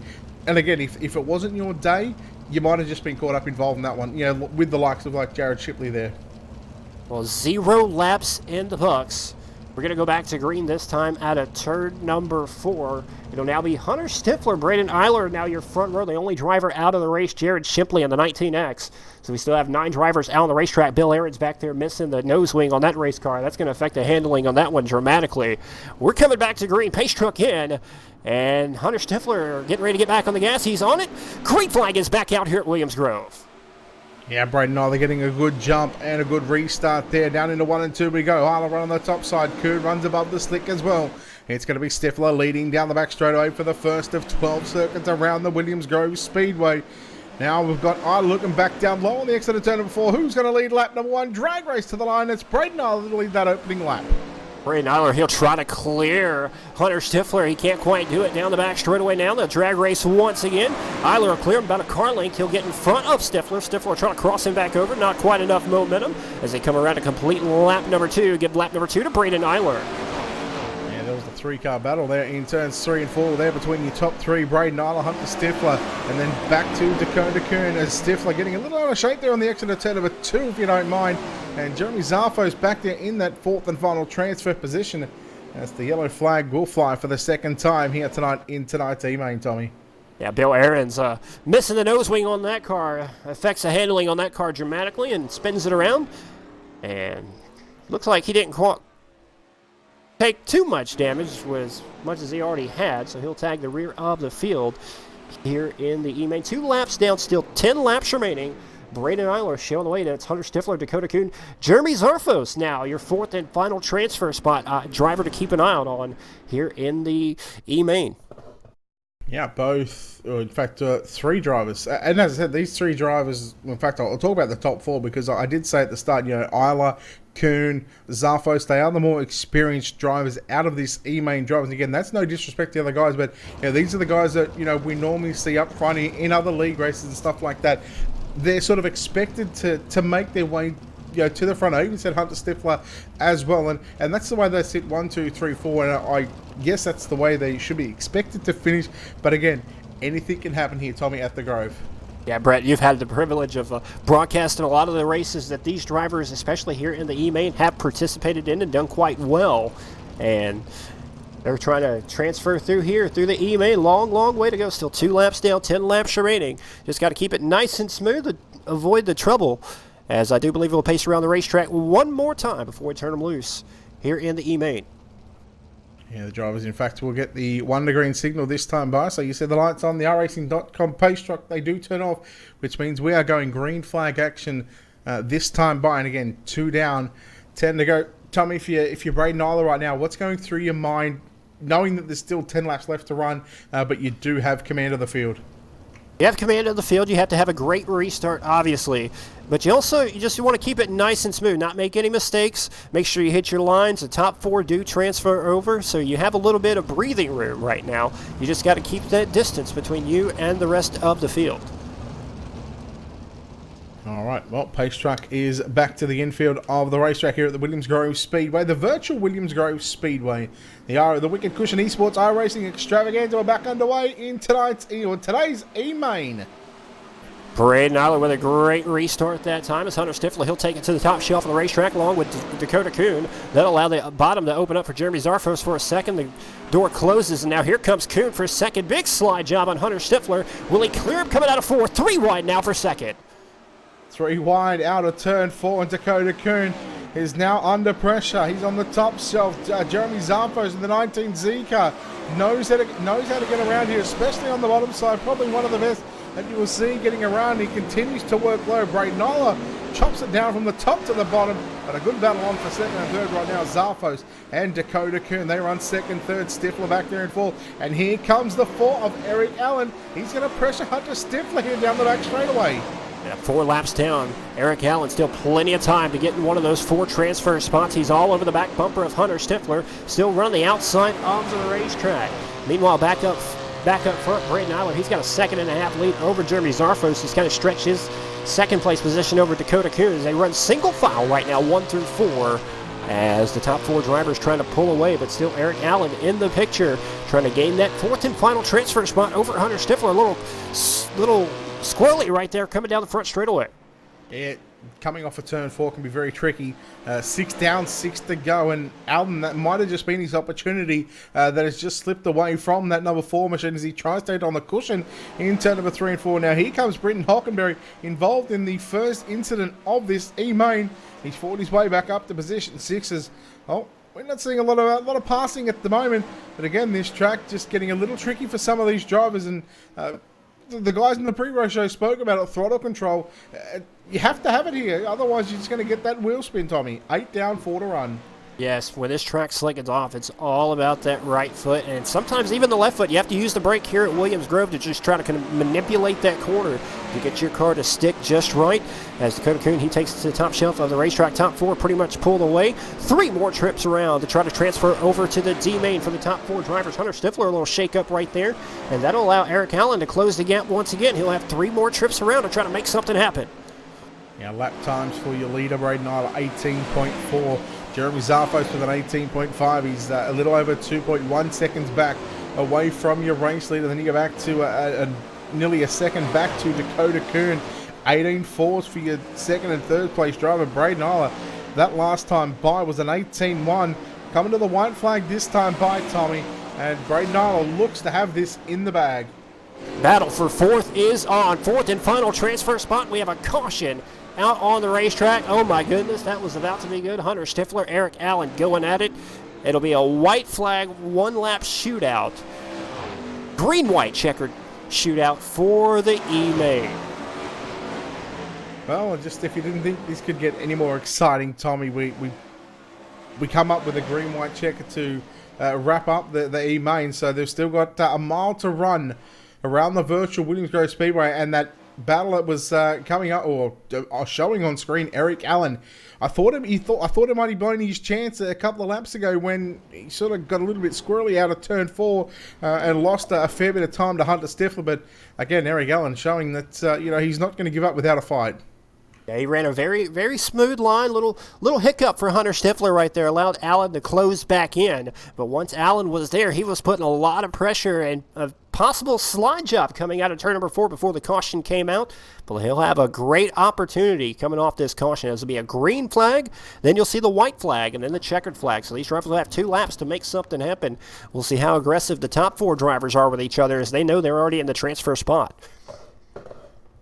Well, if I'm one of these top 4, well, in fact, if I'm one of these top 3 drivers, because that 4th spot driver, that's on the bubble. That's you want insurance. You want to get into 3rd. How aggressive does that 4th place driver be?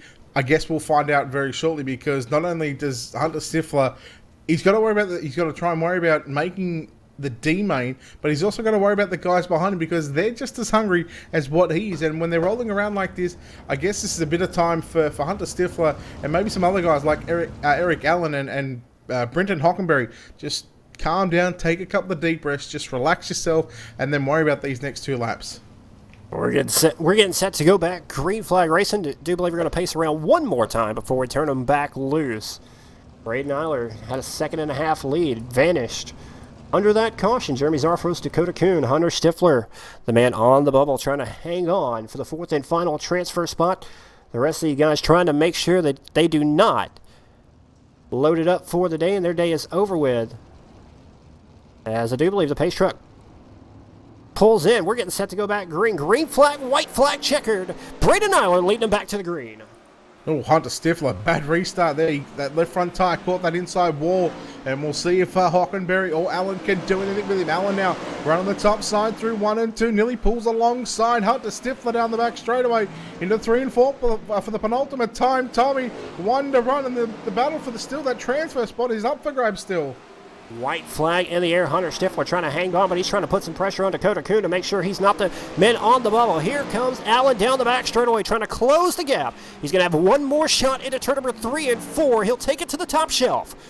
Will he get the run out of 4? It will not be enough, and Hunter Stifler will hang on to 4th as Braden Aller picks up the win here in the E-Main.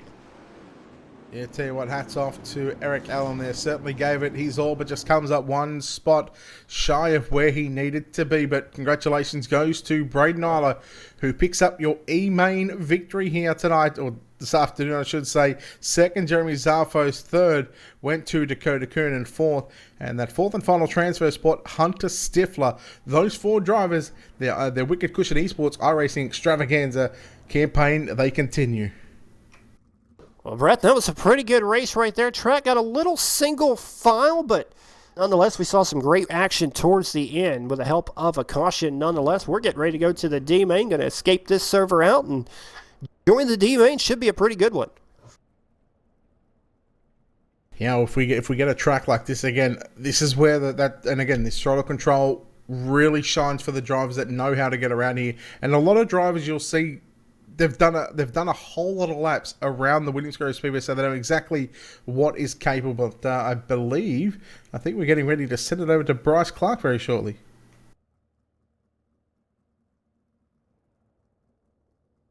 Not quite ready for Bryson just yet, as Bryson is standing by live at the Racing Extravaganza with these drivers for their interview. But until then, we'll keep things going here live on RaceSpotTV. Let us know where you're watching from, live on Facebook, YouTube, wherever you're watching from. We appreciate you tuning in. I want to thank Matthew Henniger of Wicked Cushion, Tim Nichols from Tim's Dirt Track Simulators for putting this event on. This is very unique experience, and I'm just honored and thrilled to be up here in the booth calling the action with Brett Wheeler. Brett, one of the best in the business. I believe it's about 4 in the morning for him right now. Yeah, look, it's getting a little later. It's getting a little earlier now. It's or later, I should say. It's almost 6 a.m. But yeah, I was up at 3 a.m. and tell you what, I was dreading that 3 a.m. sort of wake up. But yeah, once I got up and realized what I'm being a part of, it gets the blood flowing. So very happy to be here, and again, very thankful for the opportunity. But boy, oh boy, that E-Main 12 laps. I said those 4 drivers were expected. They transfer now. Again, they're gonna face the drivers that I believe I get it up here. I think they finished 7th and 8th, 5th and 6th on their heat races. So that's the D-Main. Again, that just gets a little bit harder. All right, I do believe we're going to turn it back live to the Racing Extravaganza for some live interviews.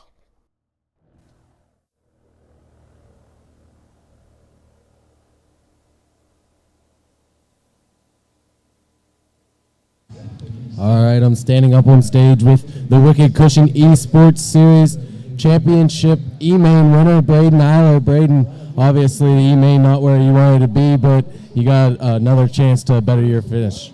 Yeah, hopefully we make it through the soup. Wasn't really where we wanted to be. Had some mishaps there in the heat race. But hopefully we can keep on going and try to put it in the feature and see what we can get out of that.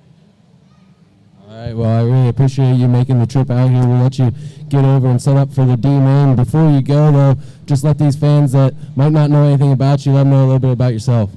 Yeah, my dad used to race 410s back in the day, and I just thought the iRacing deal was cool and got into it, and eventually I was just getting good, and now I'm sitting here in York, PA, racing on sprint car simulators, so hopefully we can get some good out of this. Got to thank the Wicked Cushion for putting all this on, and thanks to the Racing Extravaganza for letting us use this facility and be a part of the show. All right, your E-Main winner there tonight, Braden Aller. Braden will go get ready for the D-Main, and we'll be right back with this shortly with the Wicked Cushion Esports Championship Series at Racing Xtravaganza.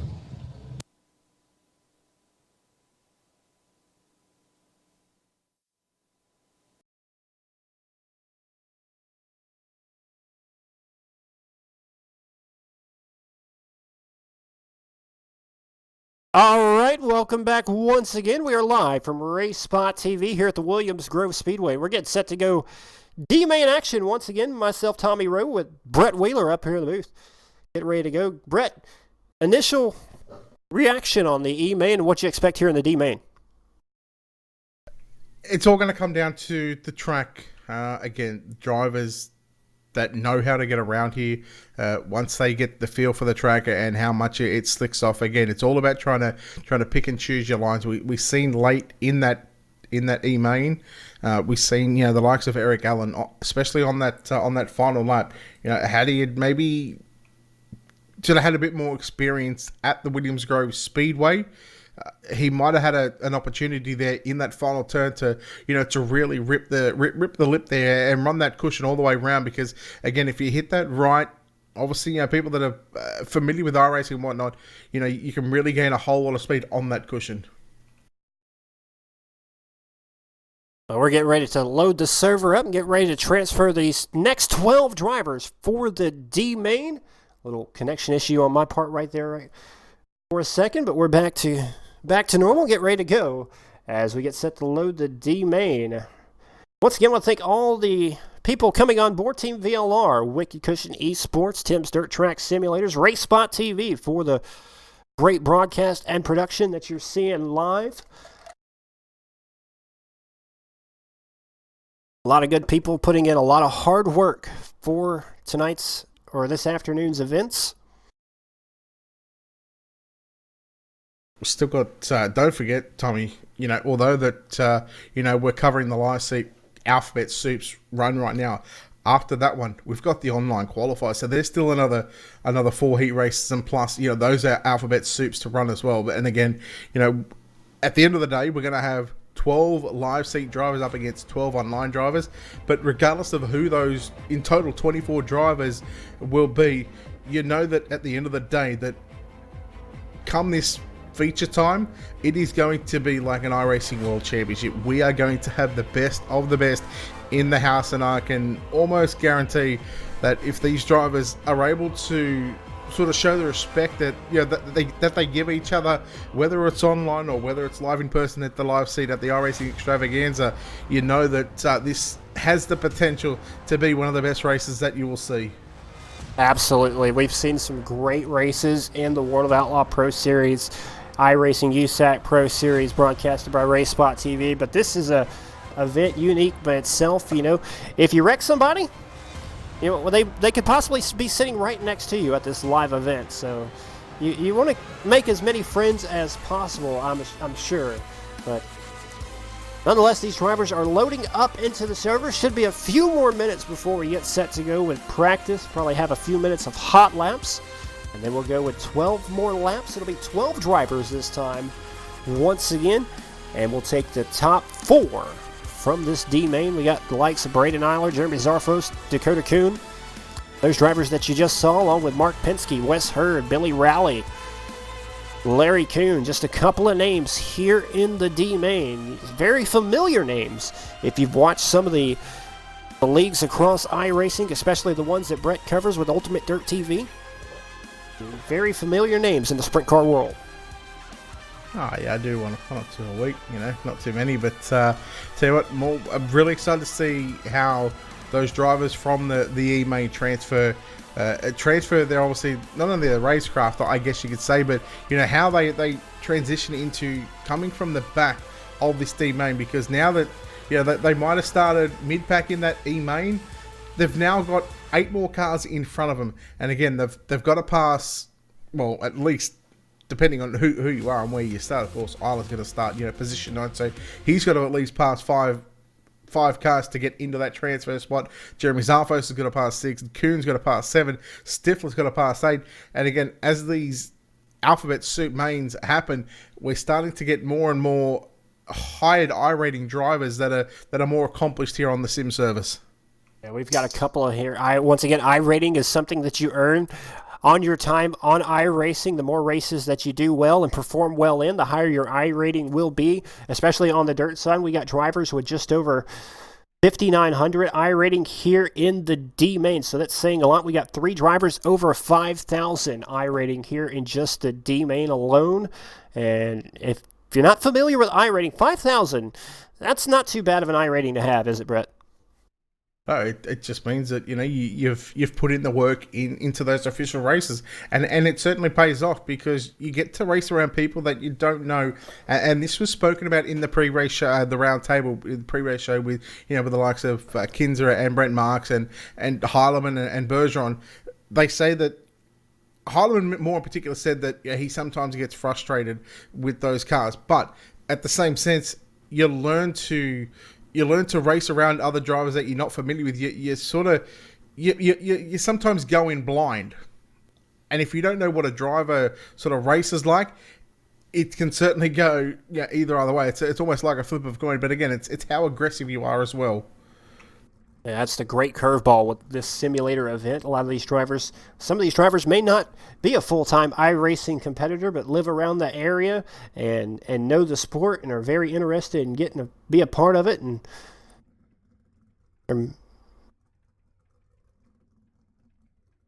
And I do believe we are standing by with Dakota Kuhn, who's getting set to gear up for this.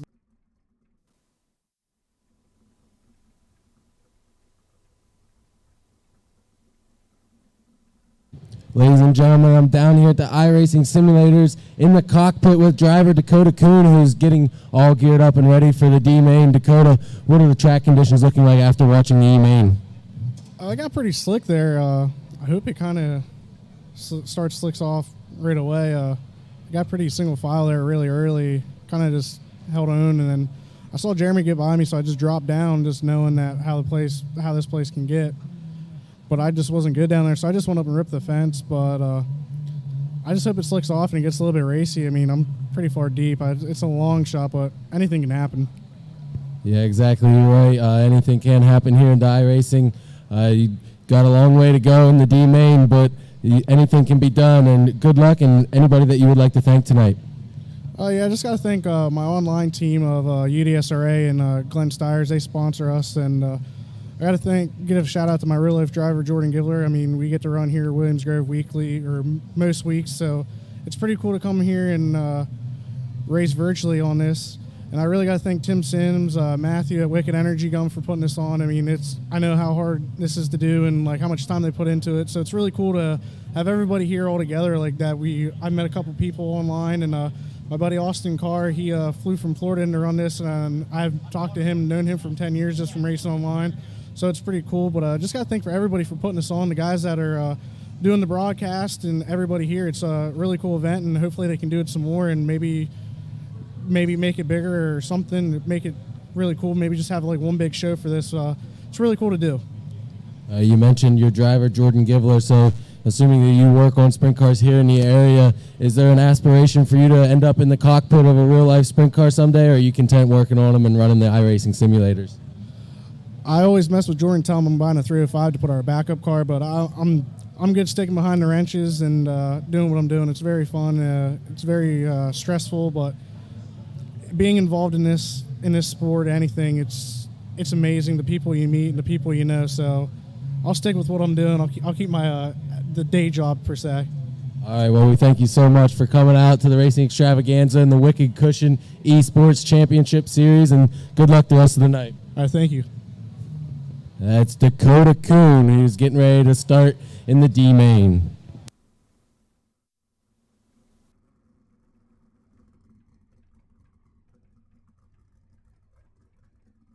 All right, we are back live here at the Williams Grove Speedway, getting ready to gear up for our D-Main event. Once again, my name is Tommy Rowe, up here with Brett Wheeler, getting set to call the action for the D-Main here at the Wicked Cushion Esports Championship Series, live on the RaceSpotTV, YouTube, ELR Facebook page, wherever you're watching from, live from the Racing Xtravaganza in York, Pennsylvania as well. Thank you for being a part of this great event. We got 12 more drivers getting set to take the grid in one of those Tim's Dirt Track simulators. And Brett, what are you expecting here in the D-Main? Well, again, these drivers with this track state that they're on at the moment, low usage, 20%. They'll have time to go out there and burn it up for about 3 or 4, even 5 minutes. I just want to sort of go back to, I guess we talk about a lot of real life drivers coming here on the sim and stuff like that, and race fans, crew chiefs. Obviously, we just heard that interview with Dakota Kuhn. He said that he's more content in turning spanners on a real car, but he's happy to get in the car on the sim. I guess he can sort of take that real life experience from running the wrenches on the car and then translating into on the virtual world as well. But more in particular in tonight, he can't really do that because today and tonight it's fixed it up racing, so all drivers essentially are on the same set.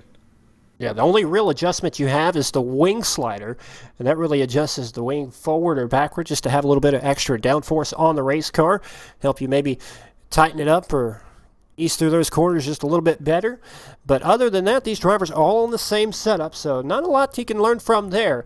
But what I did notice in the heat races, and we started to see it there in the E-main as well, the top shelf of the racetrack, it came in really late, and you almost saw, I believe it was Brandon Allen in the E-main try to make something happen on the top shelf of the racetrack. We'll see if we see more drivers try that very top line up against the wall to flirt with disaster to try to transfer over to the C or B.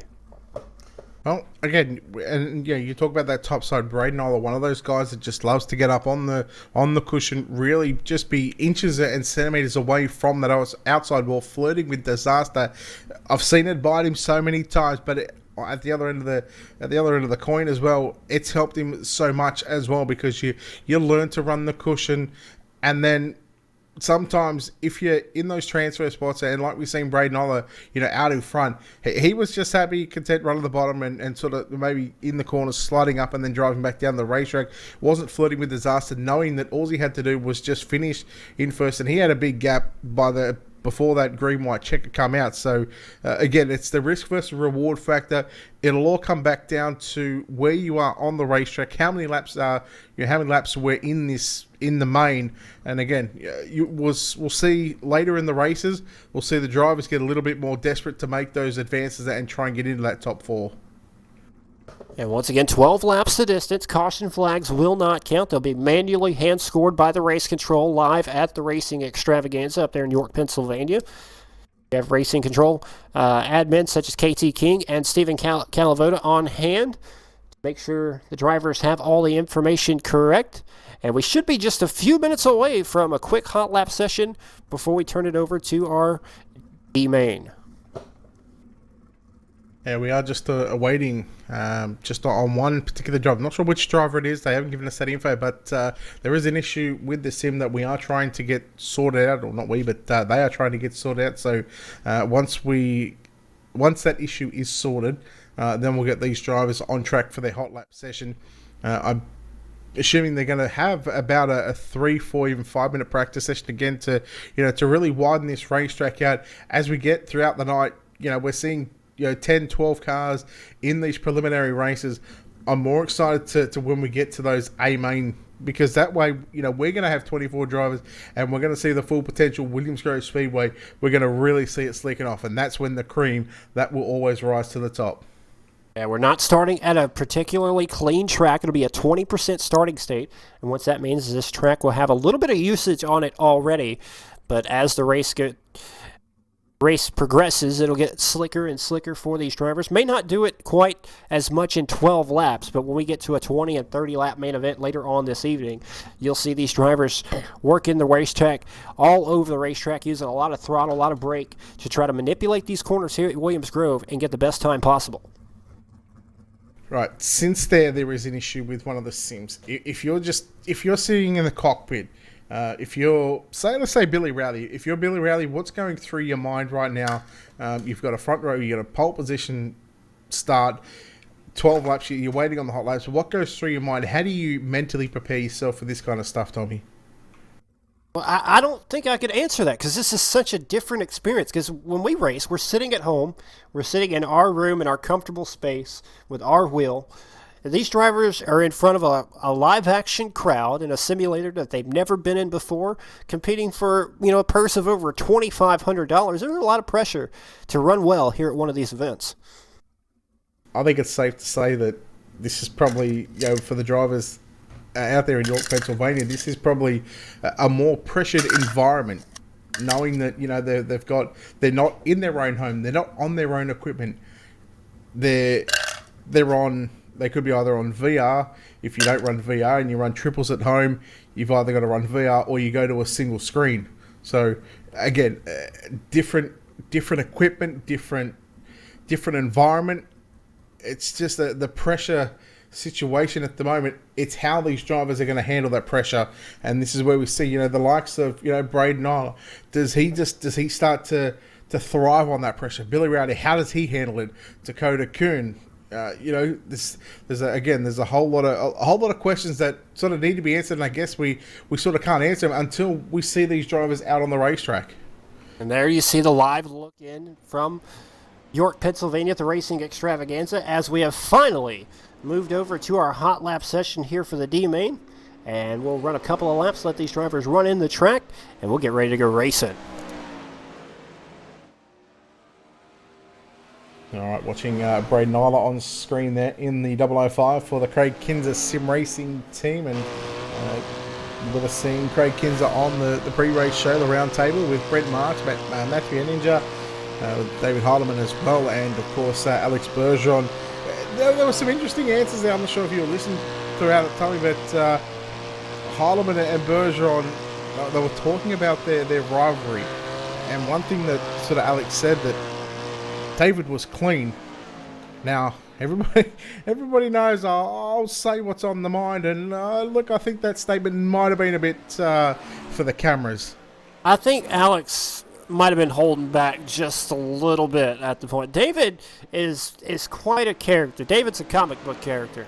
You either love him or you hate him, and I'm a big David Heilemann fan. And he's a great driver. He's got a wild, ecstatic personality, and that's something you need for sim racing. I think you need to have somebody who kind of plays that role as the villain that everybody wants to beat, and David just plays it so well that he just gets a bad rap. Yeah, sometimes can sort of be on the end of maybe a wrong situation, but it's I've seen that man do a silly thing or two here and there, which we won't talk about. But noticing times coming through for this hot lap session, 3 drivers that come through the E-main: Hunter Stifler, Braden Nyla, Jeremy Zarfos. They all sit 1, 2, 3 in this little hot lap session. Yeah, these are a couple of drivers that may have had some problems in their heat races earlier on and are trying to make up all the noise they can right now. Hunter Stifler had to barely hang on for the transfer spot in the E-main, currently sitting on top of the leaderboards right now. We'll see if he can hang on as this track slickens off. Braden Nyla just won the E-main. Jeremy Zarfos, of course. And the first driver here in the D-main, Mark Penske, currently sitting in position number 4, and now make that position number 2 in the Wicked Cushion number 29 machine. And we'll see what Zarfos can do, and now Dakota Kuhn, Mark Penske as well. Sort of watched him. Pretty sure he's a welder out of Ohio, I think it is, and watched him for a number of years in league races as well, and he's one of these drivers that sort of flies under the radar a bit. He doesn't get the recognition that he probably somewhat should deserve to get, because he can be at the pointy end of the field sometimes.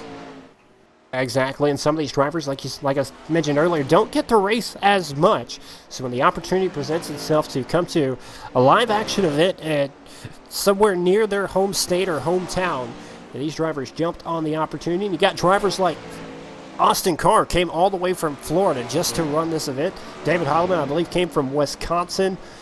Alex Bergeron from Canada. So great representation of drivers from all across the country and even other countries as well. And Brett, you're live from Australia calling this event, and I'm in Mississippi, and I believe our producer is in California somewhere. So just a great,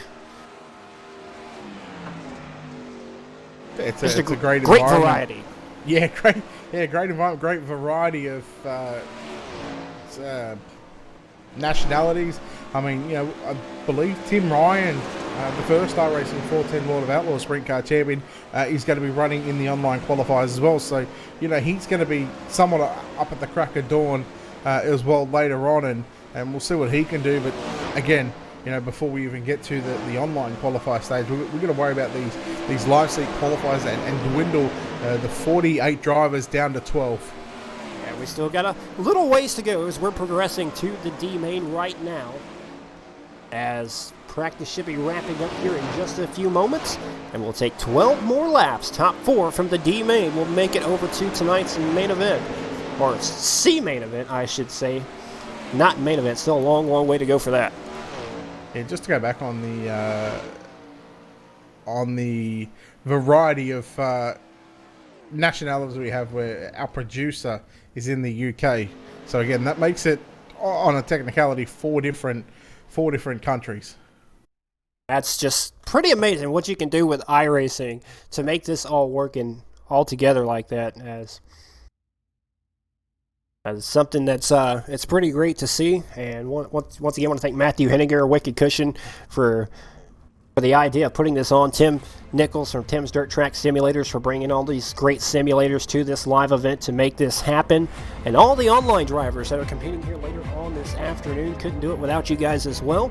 We're getting set to grid up for the D main, and we'll go ahead and tell you how they'll line up. Row number 1 on the inside. In car number 79, that'll be Billy Rowley. And to his outside, in car number 29, that'll be Mark Penske. Inside, second row, car number 1, that's Brett Greenlee. On his outside, in car number 119, that is Clayton Baker. Row number 3 on the inside, in car number 12, that'll be Wes Hurd Jr. And to his outside, in the 80 machine, that'll be Larry Kuhn. Fourth row inside, car number 11, John Loretto. On his outside, in car number 5A, it's your E-Main winner, Braden Isla. Row number 5 on the inside, in car number 19, here's your E-Main runner-up, that'll be Jeremy Zarfos. And to his outside, in car number 95, that'll be Dakota Kuhn. And to round out this 11-car field, in car number 3H, it is Hunter Stifler. 11 drivers getting set to go 12 laps to distance. Top 4 transfer directly to the C main event. And Brett, this should be an outstanding race once again. We saw some outstanding heat races. The E main was a little single file at first, but towards the end, for especially the transfer spot, got very exciting. And we're getting set to go here in the D main. Yes, that indeed we are, down into turn number 3, past the turn 3 Beer Hill gang, that's for sure.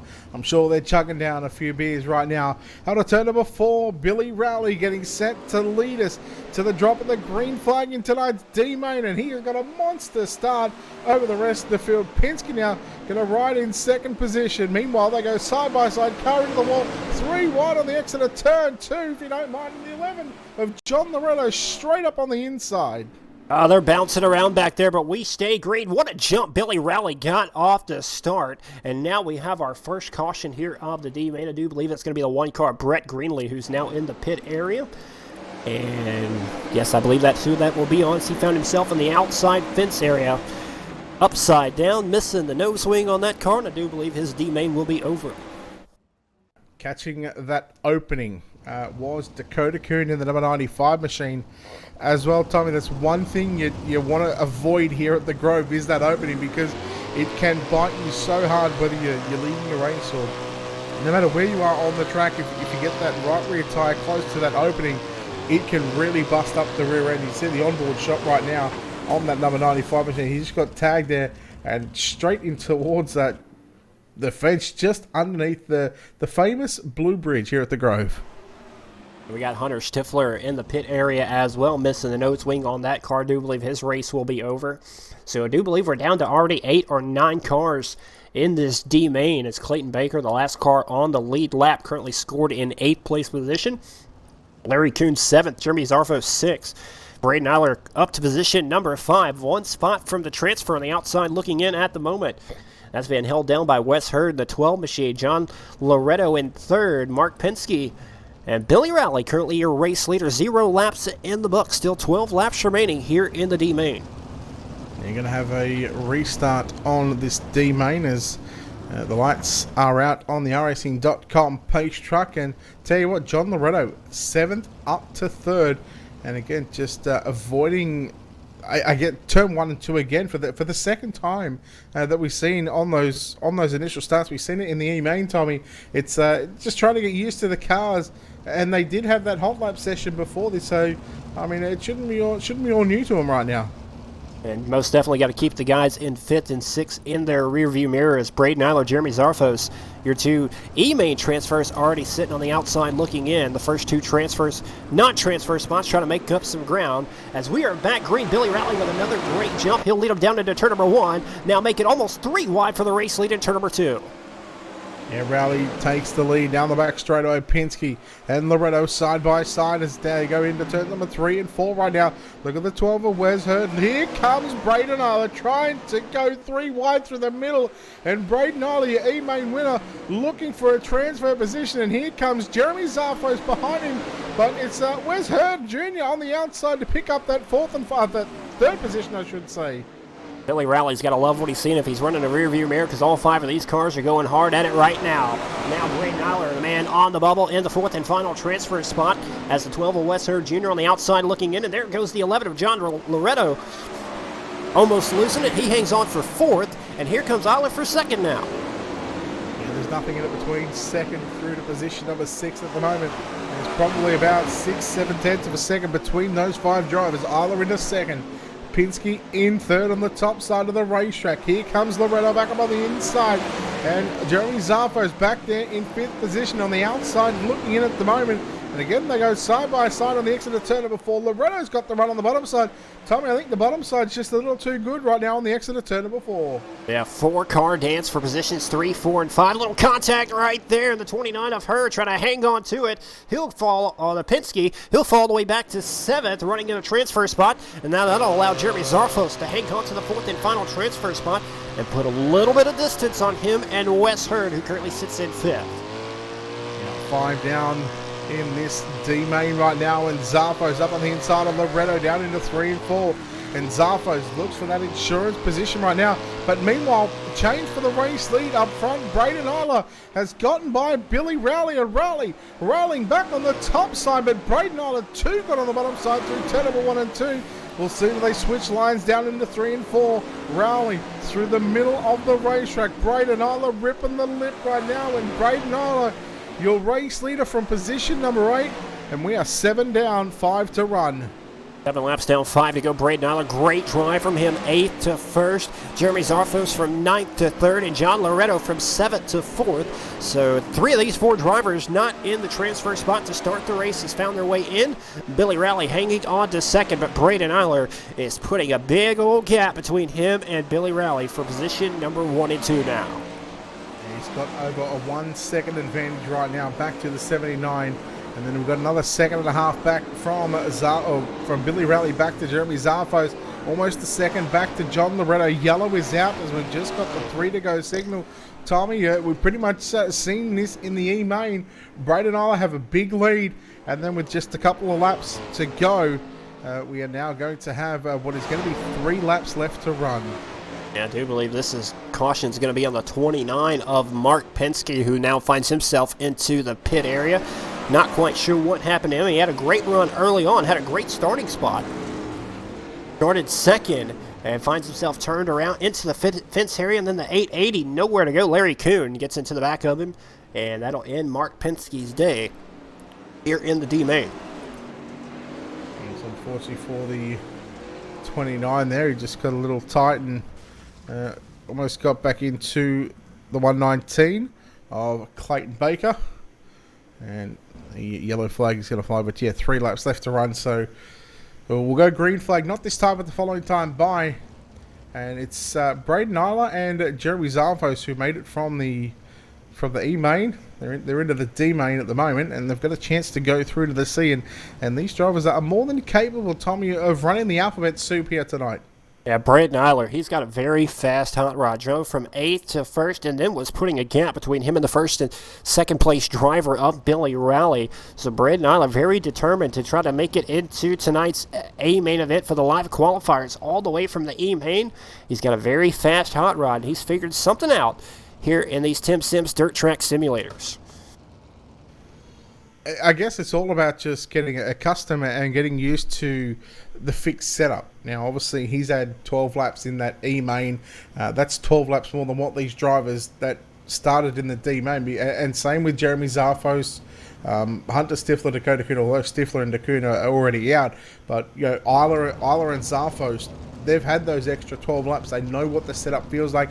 And again, the track changes well, Tommy. What they've seen in the E-main, we're seeing something very similar happen here on this track in the D-main right now. But we've got 3 to run. 3 laps to go. Pace truck makes it hard left-hand turn into the pit area. It'll be Braden Nyler set to lead him back to the green, this time at a turn number 4. He's on the gas, and we are back to green. 3 laps remaining. Braden Nyler pull out to turn number 1 as your race leader. Here comes Zarfos on the inside for second. Yeah, Zarfos down low through turn number 1 and 2. Rowley railed the top side. And again, he's got about 4 or 5 car lengths between the pair. John Loretto back there in that 4th position. Tip of the white right now. 2 lap. The popsicle sticks around 2 to run in tonight's D main. And Braden Nyler, geez, he looks good out in front, Tommy. Yeah, Braden Nyler very, very fast around the racetrack. Only driver of the 17-second bracket. 17.79 was his last lap compared to second place driver 18.31. Now make that even faster, 17.65. So he's about a half second quicker than the rest of the field right now as we are on the white flag lap for Braden Nyler. Yeah, down into 3 and 4 for the final time in tonight's D-Main. He was your E-Main winner. He's now doubled up on the D-Main win as well. Braden Nyler victorious. Second going to go to Billy Rowley in car 79, the Racecraft 1 entry. Third is going to be Jeremy Zarfos. He's transferred from the E into the D and now into the C. And John Loretto going to grab the 4th and final transfer position with Clayton Baker, the first car to miss out. Then we go back to Wes Hurd Jr. in 6th, Larry Kuhn 7th. And then Pinsky, Stifler, Dakota Kuhn, and Brett Greenlee will round out the drivers here in tonight's D-Main. What a great drive by Braden Nyler. Nyler figured something out on the racetrack because he was running lap times a half a second quicker than anybody else on the racetrack with him. He was running down the 17.6s. The next fastest lap was an 18.1. So Braden Nyler, I hope guys that were waiting in the wings were taking notes because Braden Nyler's figured something out that they might want to take advantage of. Well, as I said, Tommy, it's all about getting the laps on this setup with fixed setup. Drivers, and I'm sure the drivers in the C main, I'm sure that they would have been watching the D and also the E to see what the track does. If you're not watching what the track does, you're going to go in blind, and again, that's not gonna end well for someone that hasn't been watching what the racetrack is doing, because that way they're not gonna they go into blind in a 12 lap C main. They're not going to have that knowledge with the likes of Braden Nyler and now Jeremy Zarfos, because they've run an extra 24 laps. Essentially, they've almost run an extra A main. Yeah, and you heard it on the pre-race show. Guys like Craig Kinzer and Brent Marks both explaining how important seat time actually is in the real sprint car. And these guys are getting it with these extra laps in the D and E main so far. And that could come into play here in the C main once again.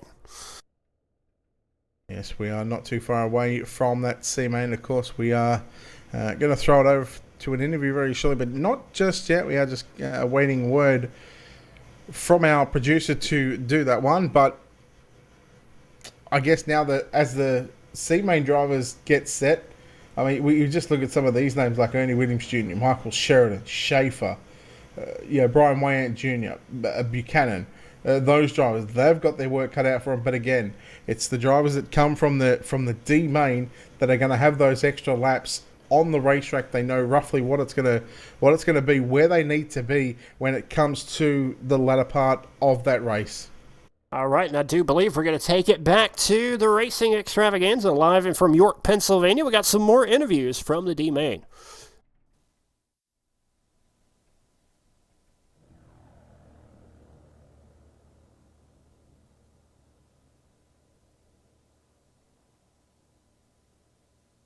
All right, we're back on the stage with a familiar face, Braden Eiler. He just won the E main, and now he has won the D main. He's halfway there, going through the alphabet soup.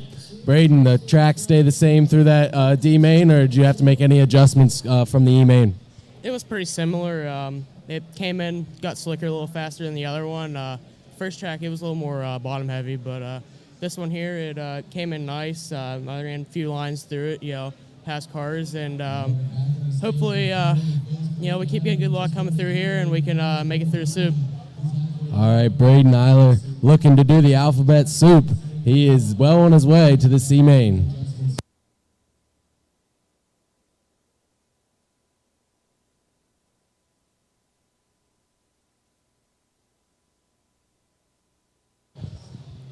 Here with Billy Rowley, the second place finisher in tonight's D main.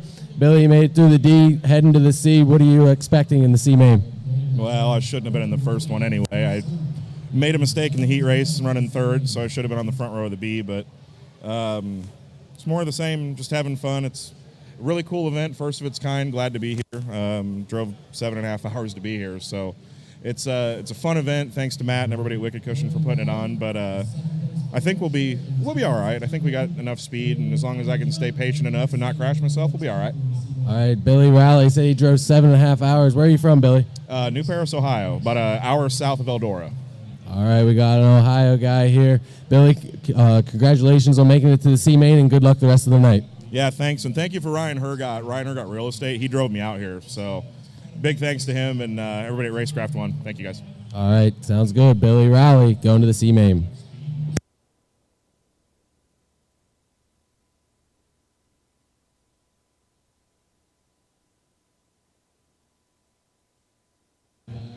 Next up on the stage, third place finisher in tonight's D main, Jeremy Zarfus.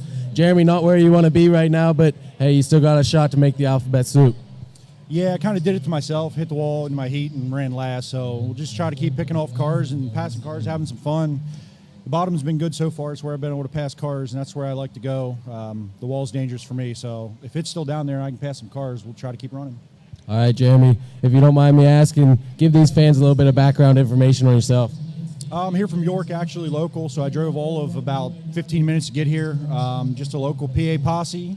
Love sprint cars, got into iRacing a couple years ago. I'm with the Dave Blaney sim team with Kyle Keene, some other Brett Strickler, some other PA racers.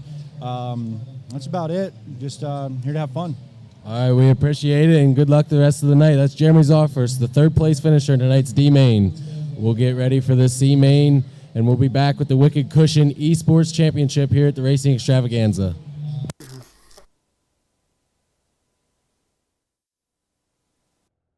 All right, we are back here live on the RaceSpotTV coverage of the Wicked Cushion Esports Championship Series. Once again, my name is Tommy Rowe up here in the booth with Brett Wheeler. And Brett, we've seen some racing thus far. It looks like Braden Eiler, he's gotten pretty comfortable in that TIMSSIMS simulator. He's worked his way from the E main up to the C main, but the competition's going to get a little harder. It is, and a question that should have been posed there is how far can he go? Obviously, we know he's got the ability to potentially go all the way, but not only has he shown that he's capable and he's fast on the setup, on the track, it's about getting luck as well. If you can get that luck during the C and translate into a transfer spot, gets that luck again in the B main. Luck it's a big thing in speedway racing. Well, as we've seen through the E and D mains thus far, more than half the transfers have come from outside of where they started for. You take the top four, and we've seen these drivers come from, Braden Eiler started 6th in the E main, worked his way up to the win. Then he started 9th in the D main. Jeremy Zarfus started 8th in the E main. Then he started 10th in the D main. So these drivers have worked their way through the fields thus far. They've proved that they can get through traffic. We'll just have to see if they can do it once again and keep up the momentum. Yeah, one name that sort of pops out already in this C main, the driver of the number 91 machine. Now, I believe he has done a ton of work, like a lot of other people, to get these simulators to where they need to be.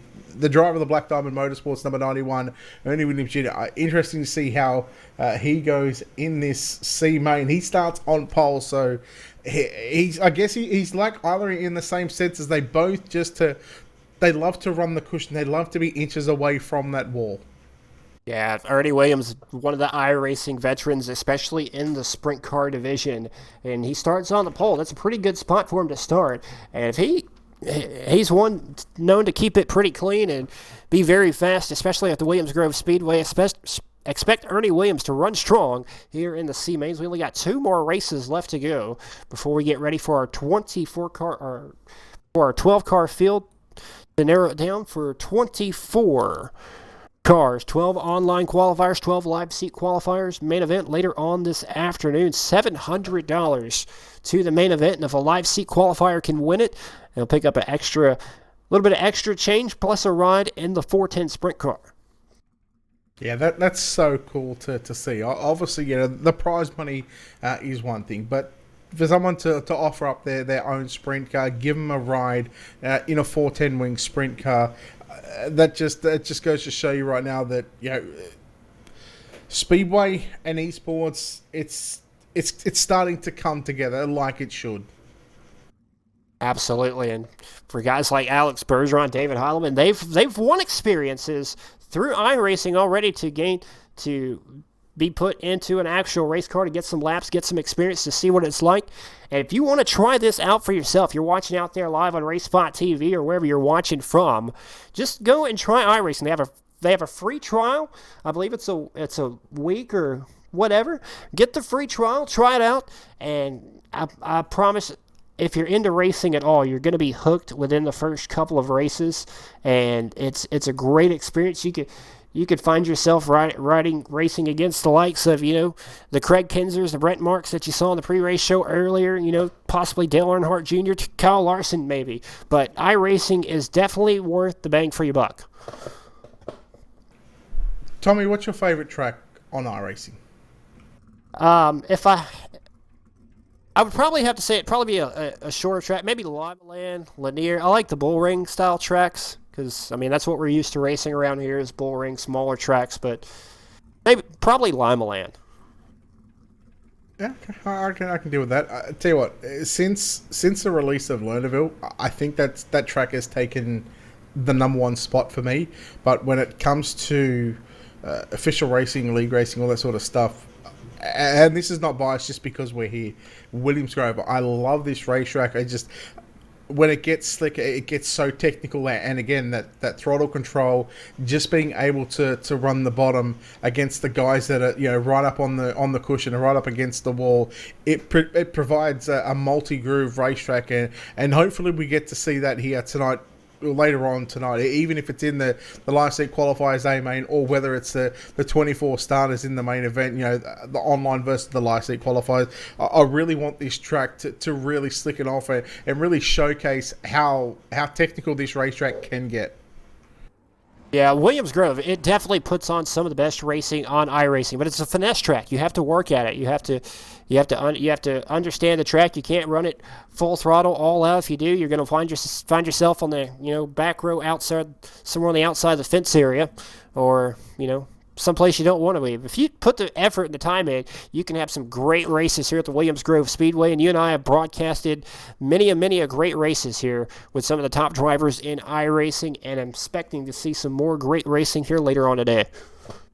One thing that I want to bring up as well, during last year, 2019, and now I'm pretty sure I could get confirmation from Randy on this one, sort of in the background. All the World Championship races last year at the Williams Grove Speedway, I am pretty sure that Alex Bergeron won them all, whether it was the USAC, whether it was the 410s, whether it was the late models. I'm pretty sure that he had taken out every feature at race events. So a track that I guess you could say is probably one of Alex's best racetracks when it comes to the Williams Grove Speedway, but something different. Now, they were open setups. This time, he's got to compete with a fixed setup.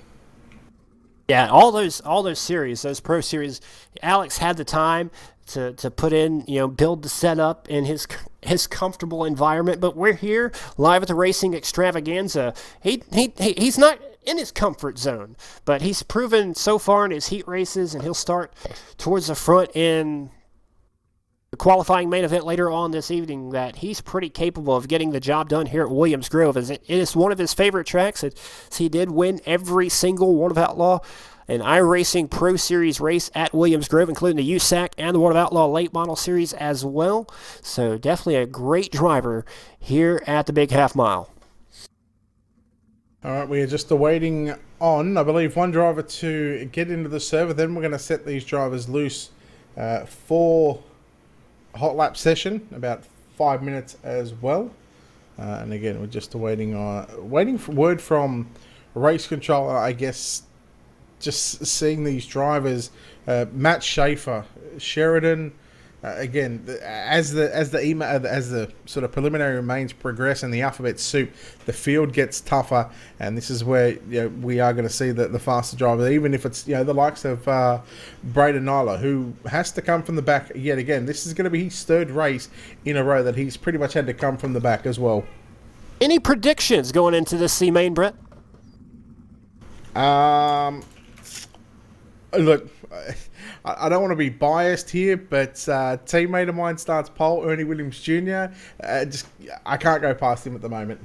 Absolutely, Ernie Williams, definitely one of the veterans in the sprint car world of iRacing. Starting on the pole, hard to bet against him, as we're just a few minutes away from turning these guys loose for a quick practice session before the 12-lap C main. Once again, the top 4 drivers do transfer. I want to thank each and every one of you for tuning in live on RaceSpotTV, Team VLR Facebook page, or wherever you're watching from. If you're sitting in watching on the big screen TV, I want to thank the guys from RaceSpotTV for producing today's action, and everybody from Wicked Cushion, Esports, Tim's Dirt Track, Racing Simulators for their part in putting on this great and unique format of an event. Definitely a first for me. And all the great sponsors that have come on board to make this happen as well. We couldn't do it without them, and look forward to doing many more of these in the future. All right, waiting a couple of cars already going on the racetrack. Racetrack has been told that get the cars on the racetrack, tear this racetrack up just a little bit, but I'm going to throw this one in there, Tommy, as well. I'll go back to the point, how we're talking about the different countries as well. Our tech support group is happening from Brazil as well. Absolutely. Hugo Lewis. Man, with the RaceSpot tech support, definitely could not do it without him as well. But just so many people playing a part all around the globe. It's just extraordinary to see and be a part of, with all these great people to come together at York, Pennsylvania for the Racing Xtravaganza to make this happen.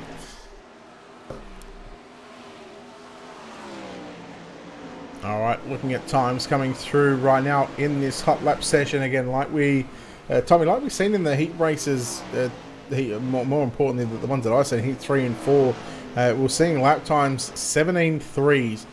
We go back to Bergeron and his heat race, he's qualifying 17.0 with Joe Lusk as well. Both of those drivers put on a phenomenal probably 4 or 5 laps in that heat race before Alex sort of ran away from the field. But again, that was the only heat that I've seen that had sort of been down into the low 17s. As this track obviously slickens off, we all know that the times are going to get slower.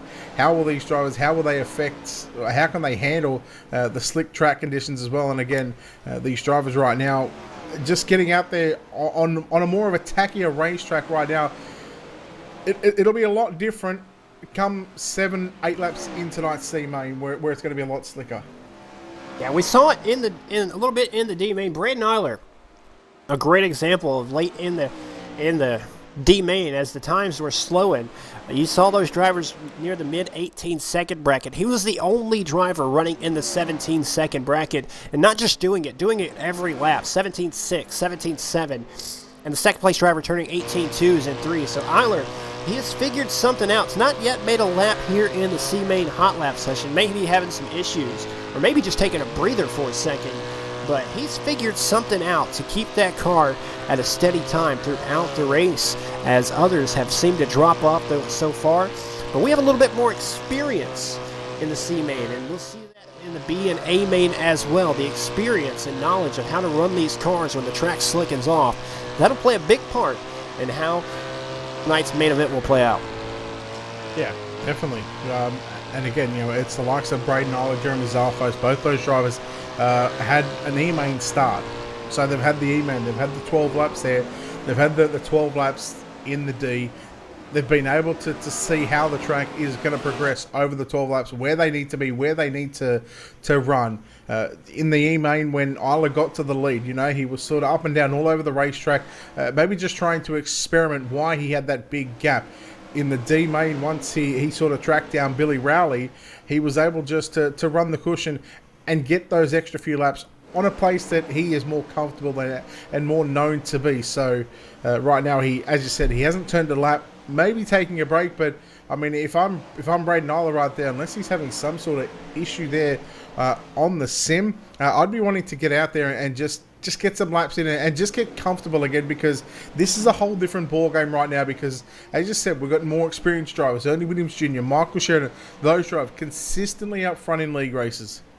Yeah, Braden Isler, I mean, like I said, he's run a lot of laps thus far, but I'm with you. I would want the experience and the knowledge of just to understand how these drivers may approach this race. What lines will they run? How can I make a pass on them, as I have to start way deep in the field, maybe get an idea of what line that they may take that I can use against them to maybe move up to one of those 4 transfer spots, as we only have, once again, top 4 transferring from this C main to make it over to the B main of the live qualifier. All right, again, we are just waiting on Braden Isler to get back in, but noticing the times as well. Billy Rowley, he's jumped to the top of the leaderboard, and again, those 12 laps in that D main that he has just ran and obviously just transferred through. Again, that's going to help him. You look at Matt Schaefer. I mean, he's quick here as well. Ernie's a little off the pace right now. Again, maybe not comfortable with the setup. Maybe more accustomed to his different to his own setup that he uses in the team. But I guess we'll see how he can handle the pressure from starting on the front row. Yeah, watching Ernie so far here in this practice session, he's taken a bit of a different line than you see most drivers are. Most drivers trying to make the bottom work early on and try to stick with that as much as they can. Ernie, he's banging the wall, man. He's up there trying to get comfortable running up against that wall, because he may need to use that to make a late last lap pass later on in the event. Yeah, just pulling that Black Diamond Motorsports 91 machine up there out of turn number 2, and just looking at maybe some other drivers that I mean, there's no real driver here that is sort of less experienced. Maybe driver that I haven't seen, Derek Criney in the 41. Haven't seen that name around all too often, but everybody else sort of seen here or there once or twice, or plenty of times throughout a broadcast. But again, no surprise to see the likes of Billy Rowley, Matt Schaefer up near the top of the speed charts. Absolutely, Matt Schaefer still out there running laps. As Braden Isler, I'm not sure if he's having some issues with his simulator or what, but he is still not connected. And it looks like he's connected a few times, but then is disconnected. So hopefully he's not having some trouble with his simulator that may cause him to miss this C main event. And just a couple of sim issues right now, so we are going to again, we're just waiting on the issue there for Braden Isler to be rectified. Once it is rectified, Race Control will give Braden Isler a couple of laps on it just to get a feel once again for where the racetrack is going to be at. But he should know roughly where it's at anyway, because he's had 24 extra laps on it than what everybody else has done. But again, anytime you can get on the track time again is so crucial, especially at a track like this, and especially when you're coming from the back again in another alphabet soup run. Absolutely, and this track wears different, it seems, just about every time. No no two races are exactly the same, it feels like, in iRacing. These tracks, you could have a bump here, a bump there. So any track time is definitely helpful, especially here at Williams Grove, where ruts and bumps and develop all over the racetrack. Braden Eiler looks like he may be connected now. We'll see if he can get out there and get a lap or two in and get underway. Yeah, just waiting the arrival of that 005 machine for that Craig Kinzer Sim Racing Team 5A machine. And once he is in and on the racetrack, and I believe Billy Rowley is in fact on the racetrack as well, so not sure what Billy's doing, but I thought the track was closed up until Braden Eiler. Well, I can tell you he's on pit road, so it's a case of waiting for that 5A machine to jump on the racetrack, do a couple of laps, and then we are good to go. Yeah, hopefully he's not having any pedal or steering issues in that simulator. TIMSSIMS Dirt Track Simulators brought some great equipment to the Racing Xtravaganza. And Braden Eiler, he's put on a clinic thus far, coming all the way from the E-Main. Win the E-Main and the D-Main. Starts in the back of the C-Main, trying to run the alphabet. Probably got a few fans pulling from him. He's come this far. Wants to keep it going. He's had a fast hot rod so far. He started position 6 in the E-Main. Also another notable mention, as we've said, Jeremy Zarfos, he started dead last in the E-Main, started position number 8. He's also in this one as well. So it's, I think everything fixed there on the 5A machine. So again, he's just going to go out there, take a lap or two again, just so he's not going in blind on this racetrack. But again, he's experienced, he knows what he's doing, and I'm more interested to see what kind of time he does here, because those 17.2, 17.3s were on the tackier track. This track's been worn in a good 5 minutes or so, maybe not a little more. And Braden Eiler, he had a very fast hot rod running in the mid-17s when this track was slickened up in the D-Main. We'll see how fast he can run here in the C-Main to keep up that momentum, maybe have a shot at another win. He's got a chance to flex the muscles here at the Williams Grove Speedway. This track, half a mile, and that is going to be done. So you look at that now. I'm sure that he wasn't running that as hard as he could, because he went to the middle, and I guess maybe just not want to give up on where he wants to be. And I get the feeling that the 5A machine, when he goes into 1 and 2, he's starting ninth. He's going to want to jump up straight to the cushion. Well, Brett, the session has been advanced, and that means it's time to get started with our C-Main event for the Racing Xtravaganza Wicked Cushion Esports Live Qualifier. We'll go ahead and read out the starting lineup for this afternoon's C-Main. Row number 1 on the inside in car number 91. It'll be Ernie Williams Jr.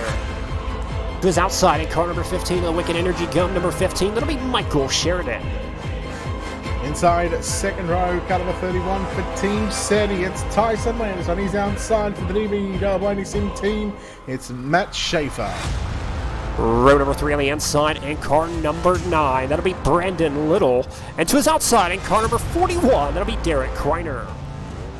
Fourth row inside, position number 7 in car number 44, Adam Buchanan. And on his outside for Jim Beaver Esports, car number 88, Brian Wayne Jr. Row number 5 on the inside. He's won the E-Main and the D-Main thus far, trying to make it all the way through the alphabet soup in car number 5. That'll be Braden Eiler. And to his outside in car number 79, that'll be Billy Rowley. Your final row inside out of position number 11 for DB Sim team, it's Jeremy Zarfos. And on his outside out of position number 12, car number 11, John Loretto.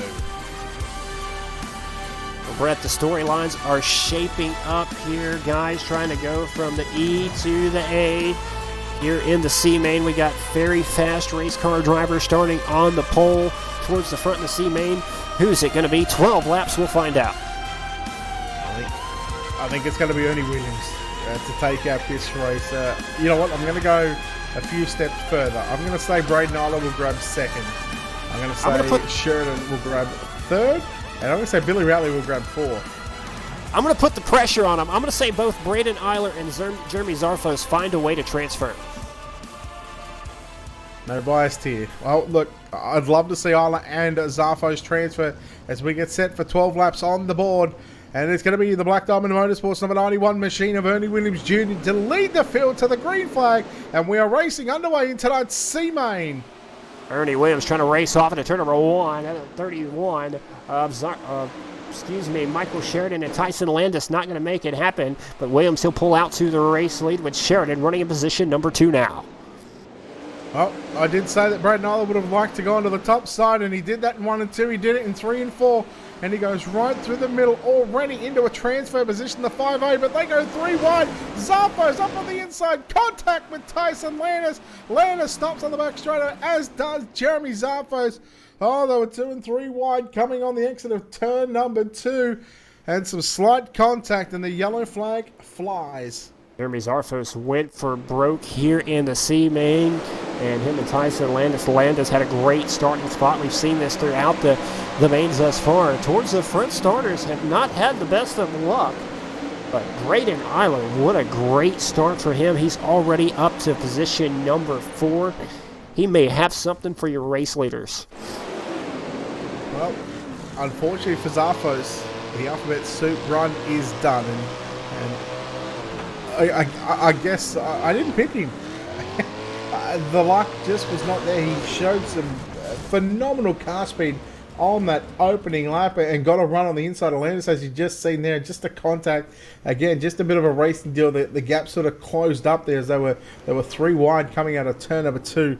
But unfortunate for Zarfos, he made a hell of a run here tonight. They had a great run. It was trying to make something happen there. Unfortunately, it may have been my announcer's curse that did him in on lap number 1, but he is in the pits. His afternoon is over in the C main, but nothing to hang your head about after coming through the E and D mains the way he did, and very fast race car to show for it. Yeah, so again, 4 drivers transferring from this C main. They will transfer into the B. Now, the B main, Tommy, and again, we'll touch on this after this one and just before the B main. The B main 4 again will go through, and they will take up the final 4 positions on the inside row of the live seat qualifiers. It's going to be something to watch. One more race to make the 12 as we get set to go back to green. I do believe the lights are out. We have 1 lap in the books. We'll have 11 to go here in the C main. Top 4 transfer over to the B. Braden Eiler, the man on the point, on the bubble right now, I should say. Ernie Williams will lead him back to the green. Williams jumps on the gas out of turn number 4, getting a good start over Michael Sheridan. However, the battle is going to be on for 3rd, 4th, and 5th right now. Billy Rowley putting pressure to the 5A through turn number 1 and 2, but Braden Eiler, he's got that 4 spot locked down at the moment. He goes down low into turn number 3 and 4. Will he go the slider? No. He keeps that car glued to the bottom side. Now here comes Rowley as Eiler moves into position 3. Matt Schaefer in that 4th and final transfer position, Tommy. 2 laps in the books. Braden Eiler up to 3rd, able to power around on the bottom over Matt Schaefer. Now has his sights set on Michael Sheridan for position number 2. Billy Rowley on the outside looking in, trying to run down Matt Schaefer as Ernie Williams still has a 0.3 of a second lead. But here comes Michael Sheridan as well as Braden Eiler knocking on the door. Yeah, Eiler again, like I said, he's good at running the top side. He's more comfortable up there. He rails the cushion through 3 and 4. Now trying to get a run on Sheridan on the exit of turn 4. He will duck it down to the inside. Sheridan stays up top. Eiler will stay down low, and they're all over the back of Ernie Williams Jr. Now here comes the 8 of Matt Schaefer back into the picture right now. Shaping up to be a 4-car dance for the race lead. Michael Sheridan now on the bottom, trying to make some noise on the 91 of Ernie Williams, but Braden Eiler on the top. He'll take over 2nd, and now he'll try to slide Ernie Williams for the lead, and we have a caution out on the racetrack. Oh, my goodness. Geez, Eiler trying to put the sword to these guys right now, and it is the 88 of Brian Wayant Jr. We'll take a look at your replay on screen right now. Just no front wing, just got into the back there of the 11 car there. The 11 car hitting the wall. I believe that is John Lorena just tagged the inside wall there on the exit of turn 4. And Tommy, you know very well that if you hit the inside wall here at the Grove, you're going to lose a bit of time because your car will check up And if you're the car behind, 9 out of 10 times, you're going to be the end-up car going around. Yeah, especially when you have no front wing on it like the 88 of Wynette does not. It makes that handling a little more difficult than it normally would be. So, tough break for him. He finds himself in the pits in position number 11, and his C main will be done. But what a drive by Braden Aller. He was challenging for the race lead on Ernie Williams. He has something for these drivers here at the Racing Extravaganza, Brett. Yeah, he certainly does. He's, again, luck didn't go his way in the heat race. He's, as we heard in the interviews, he made the mistake, so that the onus was on him. But, you know, he's having to race his way into what is potentially a B main if he can hold on to a top 4 position. What was my top 4, did I say? Ernie, Braden, Sheridan, and Rowley. I've got 3 so far, and Billy Rowley's in 5th, so... Now, Rowley's got a fast hot rod, just trying to find a way around Matt Schaefer. But Schaefer, he was putting some pressure on the top 3 as well. So still anybody's battle right here. But keep an eye out on for that race lead, as well as the 4th and final transfer spot. As Ernie Williams trying to hang on to move over to the B main. We're halfway home, 6 down, 6 remaining. We should be going back to green this time out of turn number 4. This is going to be an interesting battle. Both drivers, 1st and 2nd, Williams and Isla, they both just love ripping the top. But I think Isla might have some sort of a little bit of an advantage because Isla's got the talent and the ability to run the bottom side. He's also got the laps too. He's got about 24 extra laps than some of these guys up the front has right now, and that's playing a big advantage on his part as we are back on the way. 6 laps down, 6 laps remaining here in the C main. Rowley making a charge up into position 4 almost as Schaefer gets back around Billy Rowley, but now Schaefer comes after Sheridan. Rowley back to the cushion in 3 and 4. Round the outside, Rowley into the 4th and final transfer spot, and not done with just yet. He goes for the slide job down into turn number 1 and 2 on Sheridan, but Sheridan powers back around him. But look at the battle for the lead as Williams and Isla run side by side down into turn number 3. Who said Williams Grove is a bad racetrack? Ernie Williams gets into the wall a little bit as they were having a great race right there for the lead. Now we have a 3-car dance for the 4th and final transfer spot. Look at Billy Rowley. He'll slide up in front of Sheridan, 4th, 3rd. Sheridan now finds himself on the bubble with Matt Schaefer on the outside looking in, trying to close the gap once again to make it a 3-car dance for the 4th and final transfer. Sheridan nearly caught the inside wall there in turn number 3 and 4. Just sort of checked up that bit. 9 down, 3 to run here at the Williams Grove Speedway. Your Wicked Cushion Esports iRacing Extravaganza C main for the last seat qualifies. 2 to go this time by Braden Aller. He in 2 laps, he's nearly put a straightaway on this field, and that is saying something. That number 5A machine, he is just so comfortable in this setup on this racetrack. It's scary to see how far that 5A can go. 2.5 seconds is the gap between 1st and 2nd. Ernie Williams still hanging on. White flag should be in the air this time. 1 more trip around the racetrack. Now watching the battle on for 2nd and 3rd as well. Ernie Williams Jr. struggling right now, but doing what he needs to do in 2nd position. Out of turn number 4, Braden Aller will get the win in tonight's C main. Williams is going to hold on to 2nd, and then Billy Rowley going to come home 3rd. And Michael Sheridan had to hang on for all it was worth for the 4th and final transfer spot. Matt Schaefer got to his back bumper in turn number 3 and 4, just couldn't make the pass stick. Great effort by those drivers to keep it clean, even though they knew what they were running for. But once again, Braden Aller lap times, 17.866 his best lap in the race. The next fastest lap, 18.194. Yeah, honestly, he's a man. I'm going to say a man on a mission, although he's a kid, but he is on a mission here tonight. And again, I think if I'm the guys in the B main or even the drivers that have locked into the A main, I'm a little worried to see how far that 5A can go. Absolutely. He is definitely putting on a clinic at the Racing Extravaganza with the Wicked Cushion Esports Championship Series in York, Pennsylvania. He's probably earned a couple of fans out there watching on Facebook cheering on Braden Aller as well. Probably earned a couple of fans from the Racing Extravaganza as well. coming all the way from the E-Main like that. And he's only got one more race to transfer over to the main event. Yeah, just needs to get into the top 4 of the B-Main. But, I mean, if you thought that C-Main was, although it might look a little bit easier for him, that was a difficult field to come through. Again, we now put some more drivers, like Troy Wagaman Jr., Bobby Sant Jr., Smith, Strickler, just to name a couple, Broderick, Rumsey. Again, these drivers that have got the talent, that run sprint cars a lot here on the iRacing.com servers. Again, it's just, you wonder how far can Braden go. Can he make the top 4 in the B-Main to transfer into the inside row of tonight's main event? Well, race fans watching out there live on RaceSpot or Facebook, we do appreciate you watching. And we're going to get set up to go to our B main event, the final race before our live qualifier A main. How far does Braden go, Tommy? I'm going to say he transfers. He just seems like he's on a different level than everybody else right now.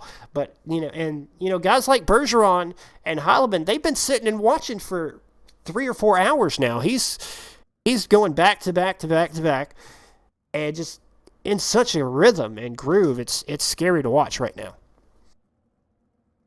I think Brenner summed it up. Where was it? Someone said it perfectly, that he's going to be tough to. Austin Carr said he's going to be tough to beat in the B. So we are going to send it over to the iRacing Extravaganza stage, as we've got an interview waiting with Braden Eiler.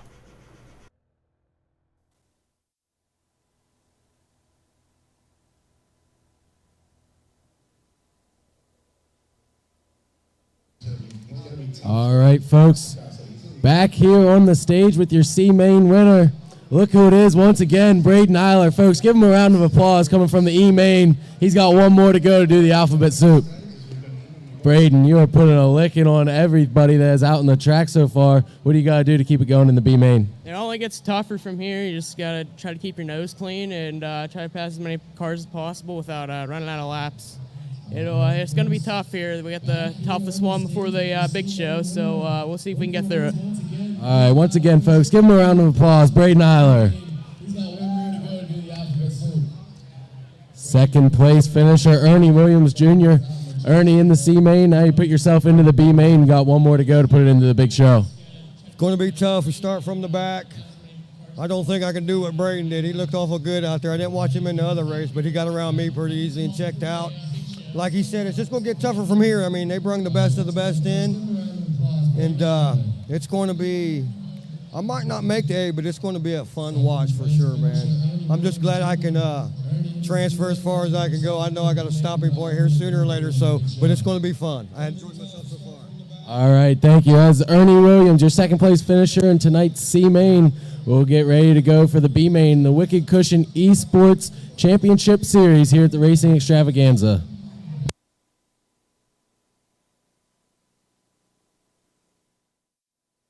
All right, we are back here live on RaceSpotTV's coverage of the Wicked Cushion Esports Championship round number 1 at the Racing Extravaganza in York, Pennsylvania. We're in the live qualifiers right now, getting ready to go over to the B-Main. And if you have just joined us on Facebook or YouTube, you have missed quite a performance from Braden Eiler, Brett. Yeah, he's certainly been the storyline of this Wicked Cushion Esports iRacing Extravaganza. Coming from the E all the way through to the C, the D into the C, now into the B. He is essentially, I think, at about, where's he starting? Let me get up the run sheet here. 5 passes away from putting it to the inside row of that qualifying feature. 5 cars, which is nothing for Eiler, as he's shown he can get that done in maybe 1 corner, but nonetheless, he's going to have to drive for all it's worth, as this is his last shot to qualify for the live qualifier A main event. The top 12 drivers will compete against 12 online qualifiers. Those main events and heat races will be coming up in just a little bit live on RaceSpotTV as well. And we'll take 12 online qualifiers versus these 12 live seat qualifiers for a chance at over $700 to the winner, over $2,500 in cash and prizes on the line, and a possible chance at driving a 410 sprint car. It doesn't get any better than that. It really doesn't. As we said, you know, it's about making the show first. In order to have that chance, you've got to go through your heat. If you don't make it through your heat, you've got to do a Braden Eiler. He certainly had his Cocoa Pops today. He's up on the wheel.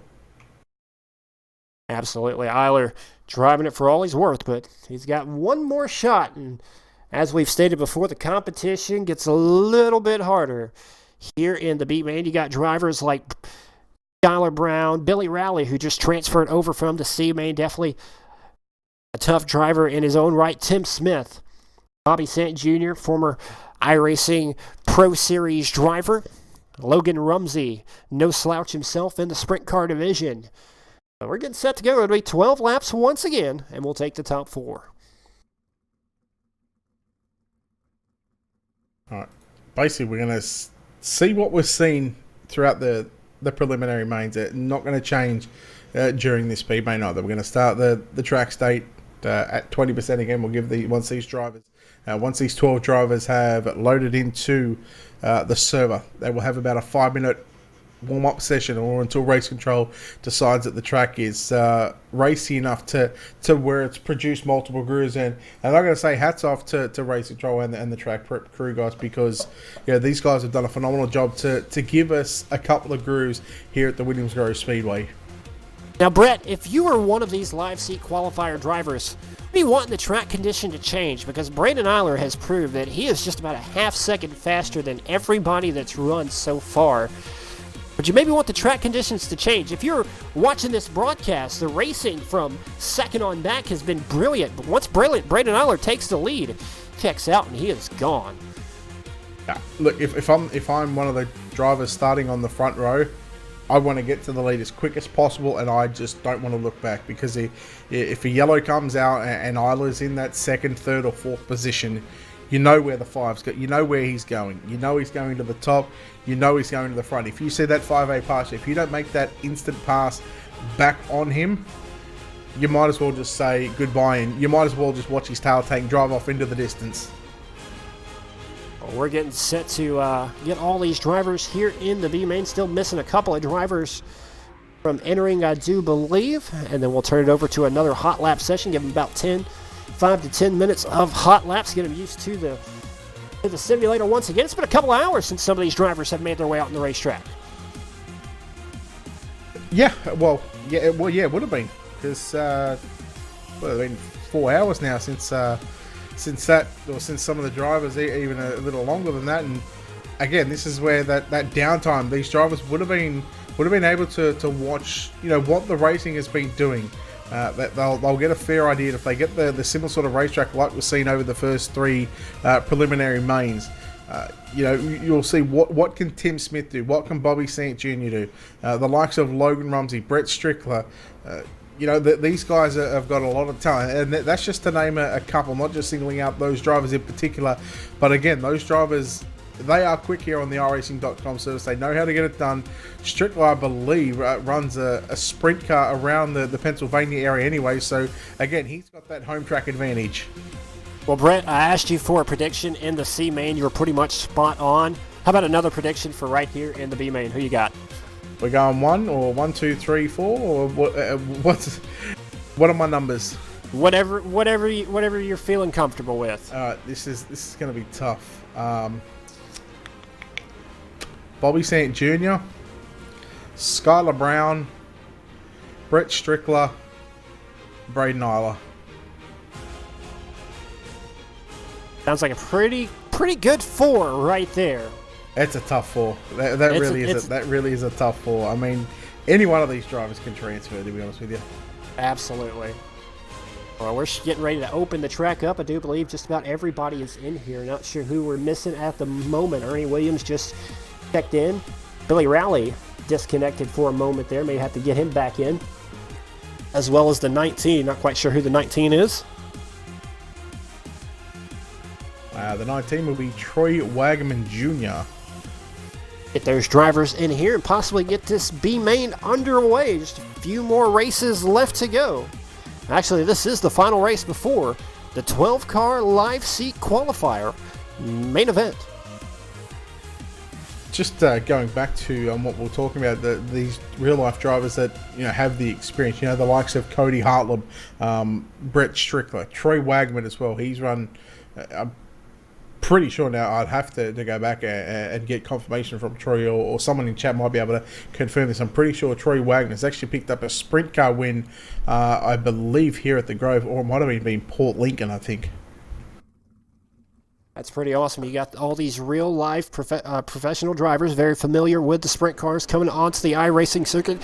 It just shows you how great iRacing is and how close it is to the real thing when real drivers can get on here and work on their craft and fine-tune their skills and make themselves better out there in the real world. It's just another tool that iRacing has come along with, and it's very, very, very awesome to watch. All right, so the track has been opened up for these 12 drivers in tonight's B main.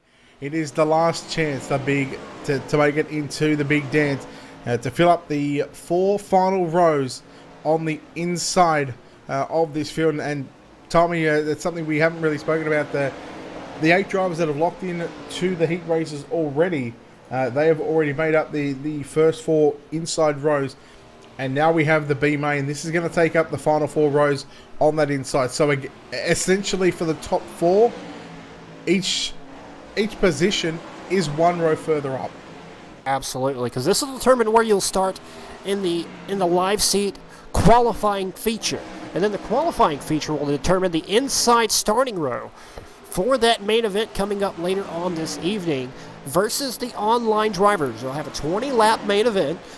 And the top 12, the 4 from here, and the 8 that have qualified through their heat races will be locked in. And then that'll determine the inside starting row for tonight's main event for the online qualifiers versus the Tim Simulators live qualifiers for the Wicked Cushion Esports Championship Series. Well, we are not too far away, and now we're going to just talk about some times that this field. Tommy, we've seen 17.3s, we've seen 1 or 2 17.2s in the C main practice. We've got 3 drivers already into that 17.2 bracket. We've got another 3 drivers into the 17.3s. Braden Nyla sits 4th, and more importantly, Brett Strickler. He's sitting in P number 1 at this stage. And as this track again wears out, we see those times drop off. But I'm surprised Mark Broderick and Ernie Williams Jr. They haven't turned a time. Broderick hasn't even been out on the racetrack, and Ernie's just sitting there on the back straightaway, just before the bridge, maybe just getting a good look at the famous bridge. Yeah, he may just be out there chilling for a second. He may be eating a sandwich or something other. He's been, he had to transfer through the C main. Maybe got a little winded right there. He's an older cat, so it may take him a second to get back ready to go for the B main. But he's got the experience and speed to compete with all 12 of these drivers here in the B main. All right, now I'm going to put the heat on Ernie here. Now you tell me if you hear this in him. Anytime that you get to hear Ernie talk, I've given him a nickname inside of our Black Diamond team. I've called him Boomhauer from King of the Hill. Does he not sound like Boomhauer sometimes at the start when he talks fast? I don't think I've heard him enough to judge him on that. I will have to go back and listen to his interview that he just did once again, and I'll probably do that after the race. But I can't say, but it's quite possible. I love Boomhauer. He's got a great accent, and if Ernie sounds anything like that, that's pretty awesome. Yeah, that was sort of come about one of the first times I actually spoke to Ernie, and I thought, geez, that it just sounds like a familiar voice. And once I sort of picked up on it, I've called him Boomhauer ever since. So if you're out there in the Racing Xtravaganza Centre, if you just next time you see Ernie, just call him Boomhauer. Brett, I don't want to stir anything up, but you notice who's the top of the leaderboard here in the B main? Why am I not surprised? I am not surprised. But you know what? He's done it on the bottom side. Again, maybe trying to wear that bottom side out to where these drivers have to move the racing line up to the cushion, because as we've seen him just rail the cushion, and he's made a number of passes for those transfer spots, or even for spots inside of a transfer position around the outside. Yeah, he's definitely made this inaugural Wicked Cushion Esports Championship Series race just that more memorable for making his run the way he has. I'm definitely a fan of him right now. Definitely earned a lot more respect for the way he's driving out here, and he's already put himself on top of the leaderboards here in practice, trying to find his way into the first ever online Wicked Cushion Esports Championship main event coming up later on this afternoon. Yeah, we can say that we're not too far away from this B main rolling off and getting into our starting grid. Brett Strickler, Bobby Sand Jr., Logan Rumsey, fourth pick now. But that's 5 drivers, 17-2s. We've got Mark Broderick with a 17.795. Troy Wagaman down near the bottom as well, 17.733. Troy again. Yeah, he's been one of these drivers that I've sort of seen sim racing for probably the last 8 or 9 years, and again I sort of watched him, back on the old other service and stuff like that. So I'm interested to see how can he go in that number 19 machine. And Ernie Williams, he may be possibly taking a nap before this B main starts, because he has yet to make an attempt for a hot lap session just yet, but nonetheless should be wrapping up practice here in just a few moments. Maybe Williams having some issues with that simulator, but nonetheless he's yet to make an attempt. Maybe if they'll give him an extra few moments to get a few laps in, we'll see. But Braden Eiler, the man to beat, on top of the leaderboards at the moment. I think Boomhauer might be signing some autographs just quietly before this B main.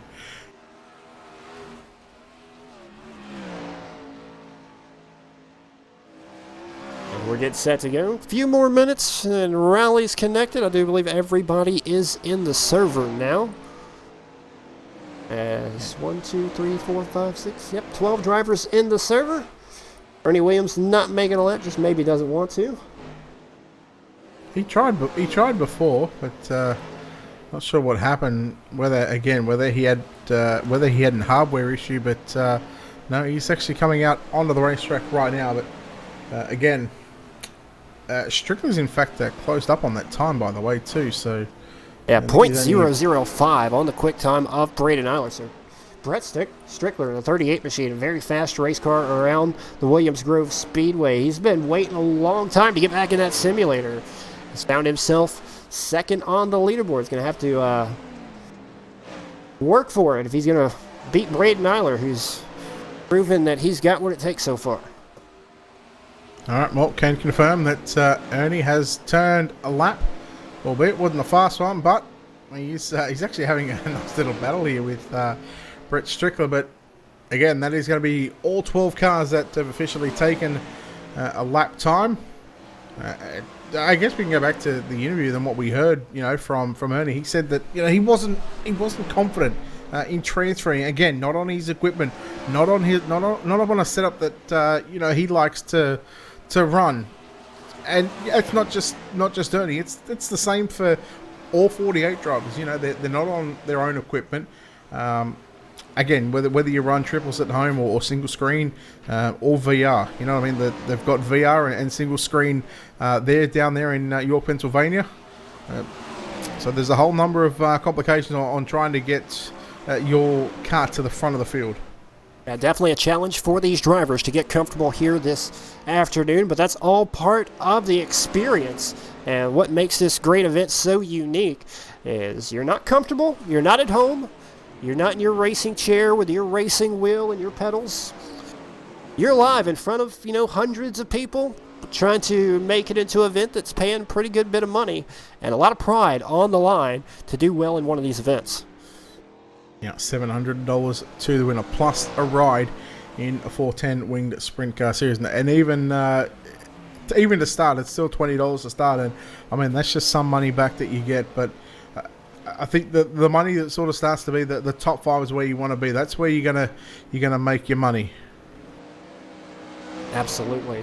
And I do believe we're going to have a few more minutes here as Ernie Williams still working his way around the racetrack, getting some times in. Still currently sitting on the bottom of the leaderboards, but I think this track has slickened off quite a bit, and I do believe Race Control has closed the track, and we should be moments away from our B main event. Yeah, they're just doing their final last-minute preparations, just going over all the drivers to make sure that everything is A-OK, and it is good. We are good to go, and, well, it's now going to be 15 laps for your B main. 15-lap B main. Top 4 transfer to the A main event, and the live main event, live versus online main event later on this evening. As we get set to grid up, we'll go ahead and tell you how they'll start in the B main. Row number 1 on the inside in car number 21. That'll be Troy Wagman Jr.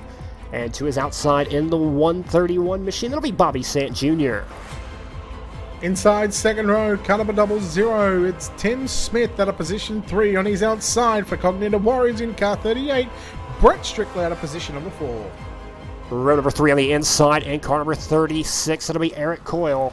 And to his outside in car number 10, that'll be Skylar Brown.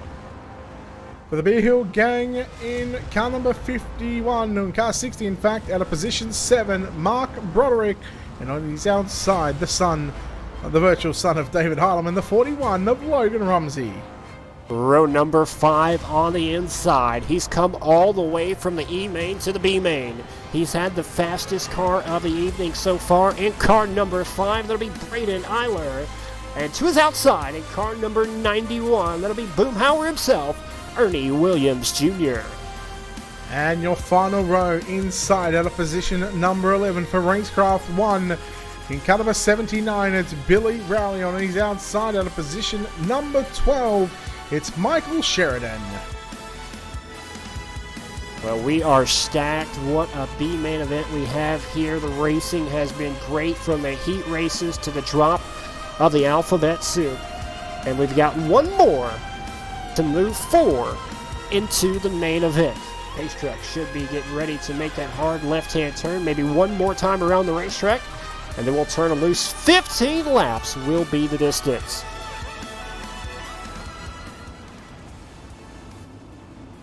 Here is your B main, 15 on the board, top 4 advance. 2 is going through to the final race of the night. Later on, we are green into 1 and 2. Smith on the low side, Sant running the top side, but Troy Wagman will lead down the back straightaway for the first of 15 times.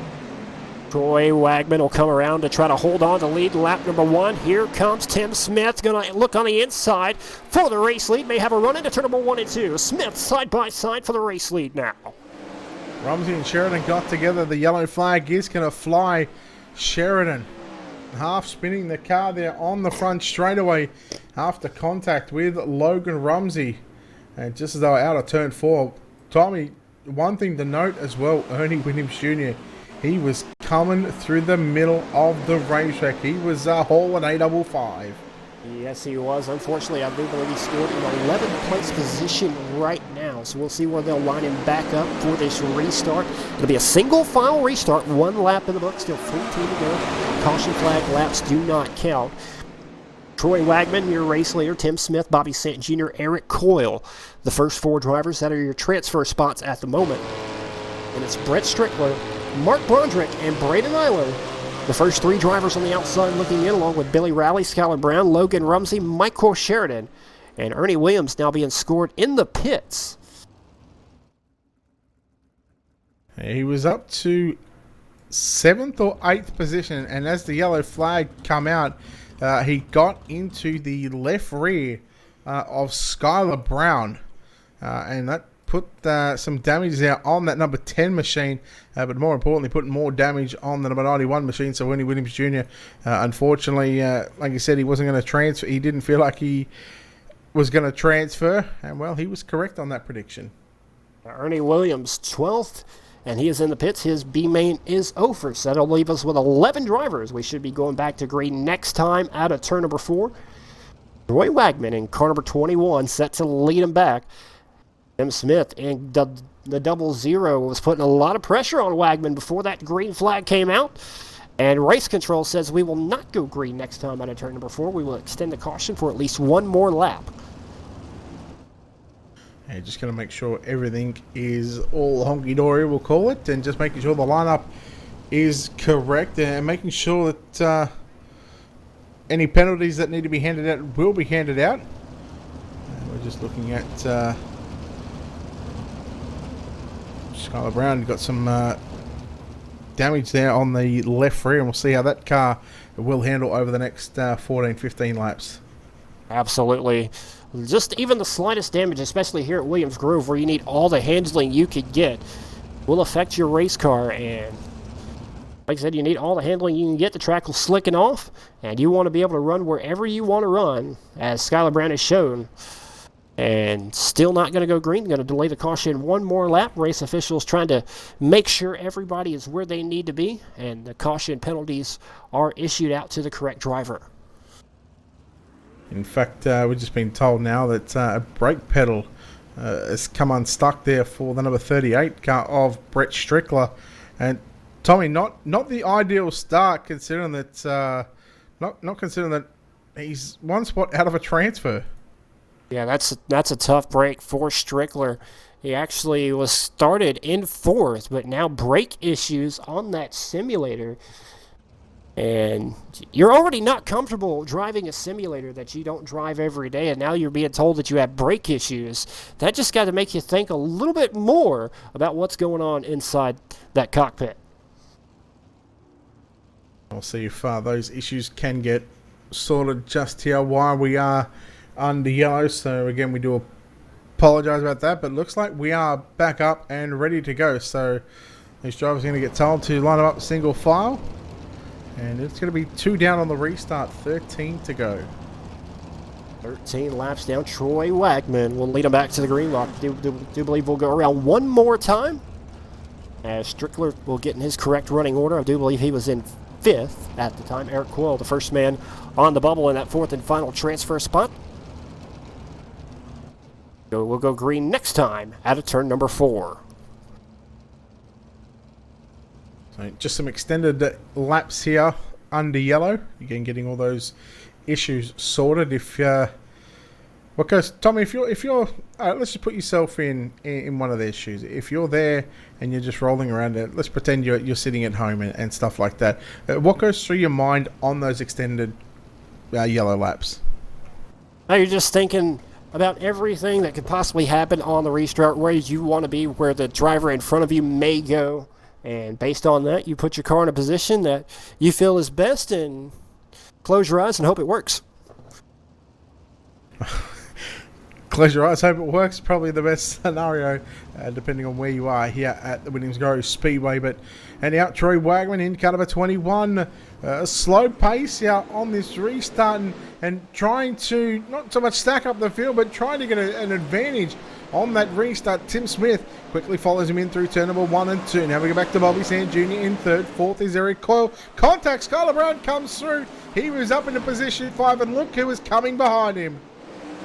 Braden Eiler up to position number 7. He benefits from that contact with Skylar Brown, and Strickler now finds himself trying to get around both drivers.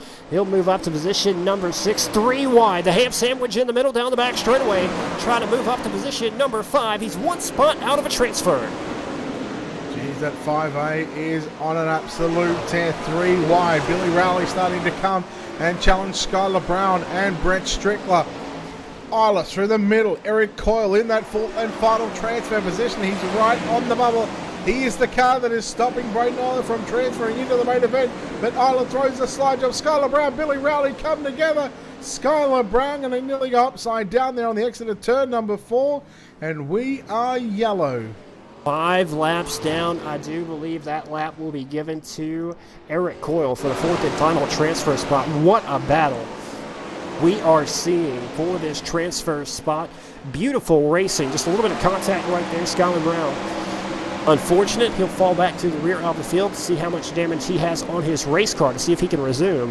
But it's still a long way to go. Still 10 laps remaining And as Braden Aller shown, that's plenty of time to make something happen here at Williams Grove. It's more than enough time to get to the front. And you think about it this way as well, Tommy, that the E, D, C, they've all been 12 laps. This is 15 laps. So it's an extra 3 laps on the track than what he's run in the previous preliminary main. So with this 15 lap B main, it's more opportunity for him. He can be a little bit more patient at the start of this race. Right now he sits in position 5. We said earlier, if that 5A gets past you need to pass him back straight away, because otherwise he will literally drive off into the sunset. Yeah, he's running the same lap times as the leaders are in traffic right now. So once he gets out front in clean air, you can pretty much just guarantee that he's going to check out. And it's just a matter of time right now. Braden Aller trying to get up there in one of those transfer spots. And as you've seen through the EDC, he wants to get up there and lead and just win. He just wants to show him that he's the best, he's the fastest, and he deserves to win. All right, green flag next time by once the lights turn off of the iRacing.com pace truck. This time by, it is going to be Troy Wagman, Tim Smith, Bobby Sant Jr., your top 3. Eric Coyle in 4th. 5th is Braden Aller, Brett Strickler. In 6th, Logan Rumsey. 7th. 8th is Mark Broderick. Billy Rowley in 9th. And Skylar Brown rounds out this, what is left of a 10-car field in tonight's B main. 10 laps to go here in the final transfer spots before the Wicked Cushion Esports live qualifier main event. Troy Wagman will lead it back to the green this time. Pace truck going to get set to pull in. Tim Smith, Bobby Sant Jr. trying to hang on for their positions, maybe even get a few more. Eric Cole in the 4th and final transfer spot. That's the bubble. Coming to the green. Green flag is back out. Troy Wagman on the gas. He'll take off into turn number 1. Tim Smith right behind him. And here comes Braden Aller on the outside. Strickler trying to peek to the inside there is Eric Coyle to the inside on Bobby Sant Jr. Coyle through the middle, Sand on the outside. Coyle slides up. Sand has to back out of it, and that gives the 4th and final transfer spot to Braden Aller. And Aller going to stick it down low. Look at Brett Strickler right on the bottom side. 4 cars fighting out for the final 2 transfer positions. Eric Coyle in the 36 trying to hang on for all he's worth. Now as they're almost 4 wide for position number 4. For positions number 3 through about 7. As Coyle, he'll settle into position number 4. Now Eiler on the bottom of the racetrack looking for more over Tim Smith. He's going to try to challenge for 2nd now. Here comes that 5A machine, but Tim Smith, he's good on the top side of the racetrack. Oh, gets a little loose there off the exit of turn number 4. Eiler into the fence. Here comes Coyle back to the inside. Here comes Strickler. 3 wide down into turn 1 and 2. And Braden Aller as quick as you like from a transfer spot. Now on the outside looking in. That's how quick it can vanish here at the Williams Grove Speedway. Just 1 bump of the outside wall. Braden Aller, he's been flirting with disaster, making it work. He's going to try to power back around the outside. 4 wide almost for position number 3. Eric Coyle and Brett Strickler in the 38 side by side for 3rd. Here comes Eiler looking on the inside for 4th. Maybe try to slide up high for 3rd now. Strickler's good on the bottom side there on the exit of turn number 4. 11 down, 4 to run that time by. I believe it was 4 to run that time by. In fact, I've been told 5, so tell you what, look at Billy Rowley coming up on the inside there, puts the move there on Eric Coyle, and now it's 4 to go. The top 2 drivers have checked out. If they could just run nice and smooth, they may be able to hold on to a transfer spot. Braden Aller back on the outside of the racetrack. He's moved back up to 3rd if he can keep it out of the wall. And as I say that, he goes to the outside, hits the wall, and now Billy Rowley up to the 4th and final transfer spot, coming up to 3 laps to go. Oh, Billy Rowley, he got the transfer spot and absolutely obliterated the outside wall in turns 3 and 4. And he goes back to position 7, so that was his opportunity. And Eric Coyle finds himself nearly half a straightaway behind Braden Aller. And your top 4 have really checked out from the rest of the field. And we've got 2 to run this time by. Two sticks in the air this time for Troy Wagman in car number 19, hanging on down the back straightaway. Tim Smith in second, Eiler hanging on to third. It's Brett Strickler in fourth. Then you got to go about 8/10 of a second to find Bobby Sant Jr. on the outside looking in. Does he have enough to make a run? He'll have to run a very smooth line as the white flag should be in the air this time. Wagman good through 1 and 2, right through the middle. Smith was down low. Exit high on the exit of turn number 2 into 3 and 4 for the final time. Your B main winner and your 4 transfer, your total 4 transfers. Troy Wagman Jr. gets the win. Tim Smith home in second, and third at the line was Braden Eiler, and fourth is going to be Brett Strickler. What a race we had there. Action throughout the field. Top 2 pretty much checked out from third on back. It was just a wild, exciting race. A lot of fun to watch there. Bobby Sant Jr. 1 spot shy of about 3/10 of a second from making it into the big dance later on. But unfortunately, Bobby Sant Jr. will be the first of many cars and many drivers to miss out tonight. Eric Coyle, a nice job there in 6th position. Billy Rowley, he had a transfer spot, but it was just one mistake that cost him, and it cost him very, very dearly. He comes home 7th, Mark Broderick 8th, Skylar Brown 9th, and Logan Rumsey will round out the top 10. Well, Tommy, that is all the preliminary action from the live seat qualifiers. They are done. It's time for the online qualifiers shortly. Yeah. We have seen some great racing from the heat races that I broadcasted early on through RaceSpot's coverage of all the alphabet soup. What a show that Braden Eiler has put on, as well as these other drivers. But coming from the E-Main, the furthest you can come back and make it all the way to tonight's first inaugural Wicked Cushion Esports Championship main event, it's pretty impressive. Not only that, there was 8 drivers in that E-Main. Braden Eiler had to start 6. So he started third last from where he could start, and he is absolutely driven his backside off to get a spot in tonight's main event. And it's going to be, what did he get then? Third then. So he's going to be on the second last row on the inside. Absolutely. It'll definitely be fun to watch him come from the back. You know, guys like Alex Bergeron, David Heilemann, they're the other profound favorites as well as they should be. But Braden Eiler, he's got some laps under his belt this afternoon. Yeah, that he really does, and we'll see how that plays out, and we'll see, more importantly, how the track is going to progress throughout that 24 car field. And again, let's go through and have a look at the 12 drivers quickly that have already made the show, like Austin Carr, Brandon Proudfoot, Heilemann, Bergeron, Shell, Keane, Hartlob, Lusk, and then the transfers, Wagaman, Smith, Eiler, and Strickler. We'll send it over to Bryce on stage, who is going to be chatting with our top 4 transfers.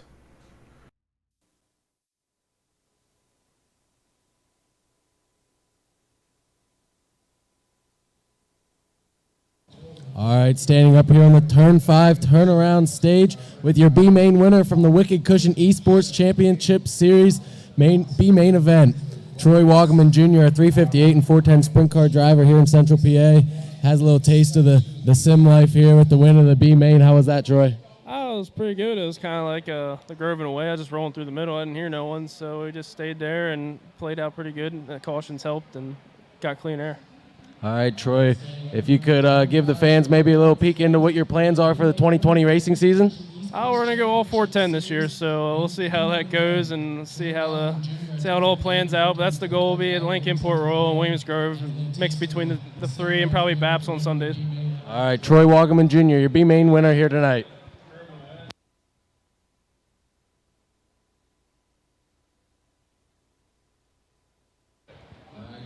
Second place here for the B-Main is Tim Smith. Tim, you're in the main event here at the Wicked Cushion Esports Championship Series. What do you think you got to change for the A-Main? Probably just try to be a little smoother on the throttle. It's real hard getting used to these things, but happy I made the show for sure. That was all I wanted to do, drive 7 hours here. I didn't want to go home, not make the A-Main, so just happy to be in. All right, that 7-hour drive, where are you coming from, Tim? Toledo, Ohio. All right, another Ohio guy in the building. Second place in the B-Main tonight, Tim Smith.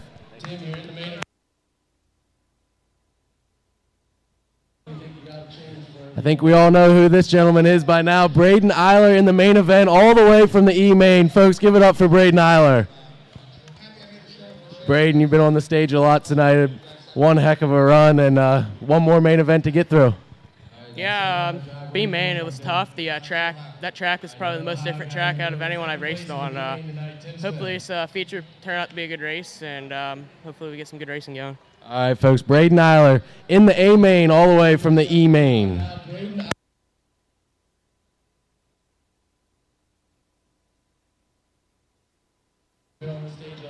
Fourth place finisher in the B-Main for the Wicked Cushion Esports Series Championship, Brett Strickler.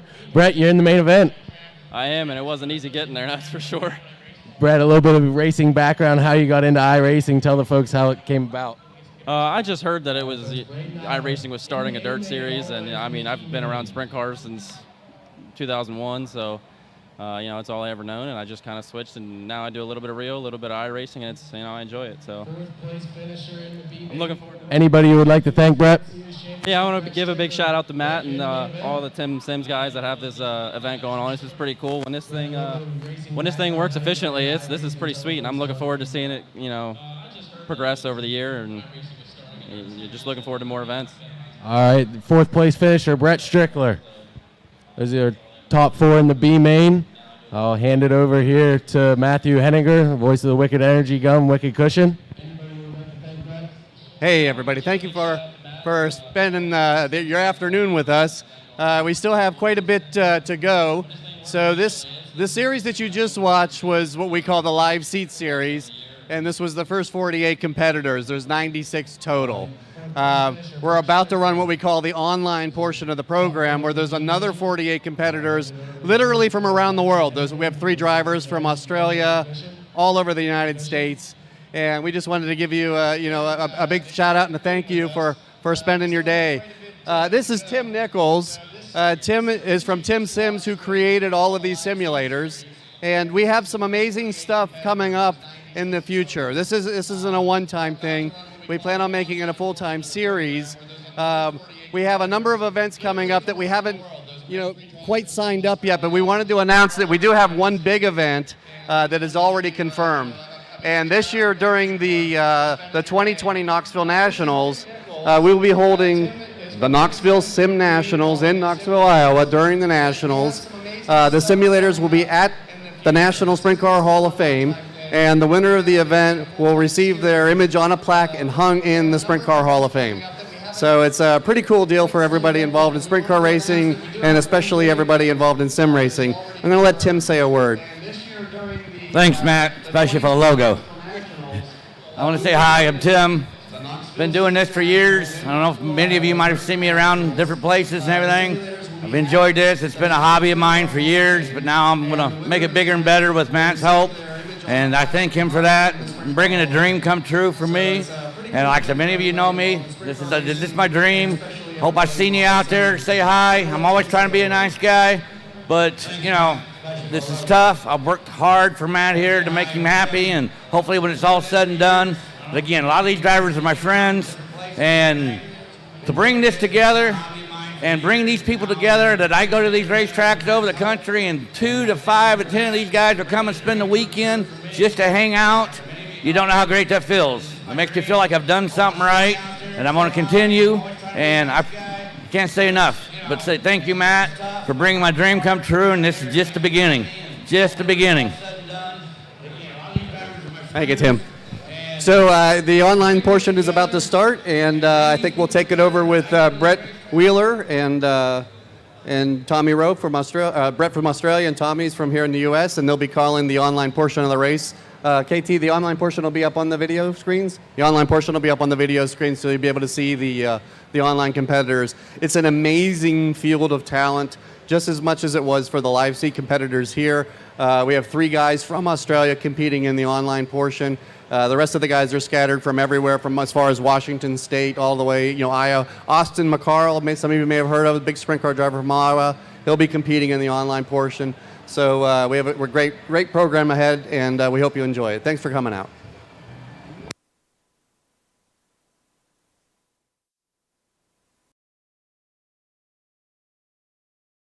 All right, welcome back. We are live here for the Wicked Cushion Esports Championship Series online qualifiers. Now you've seen the live simulator narrow their field down to 12 drivers.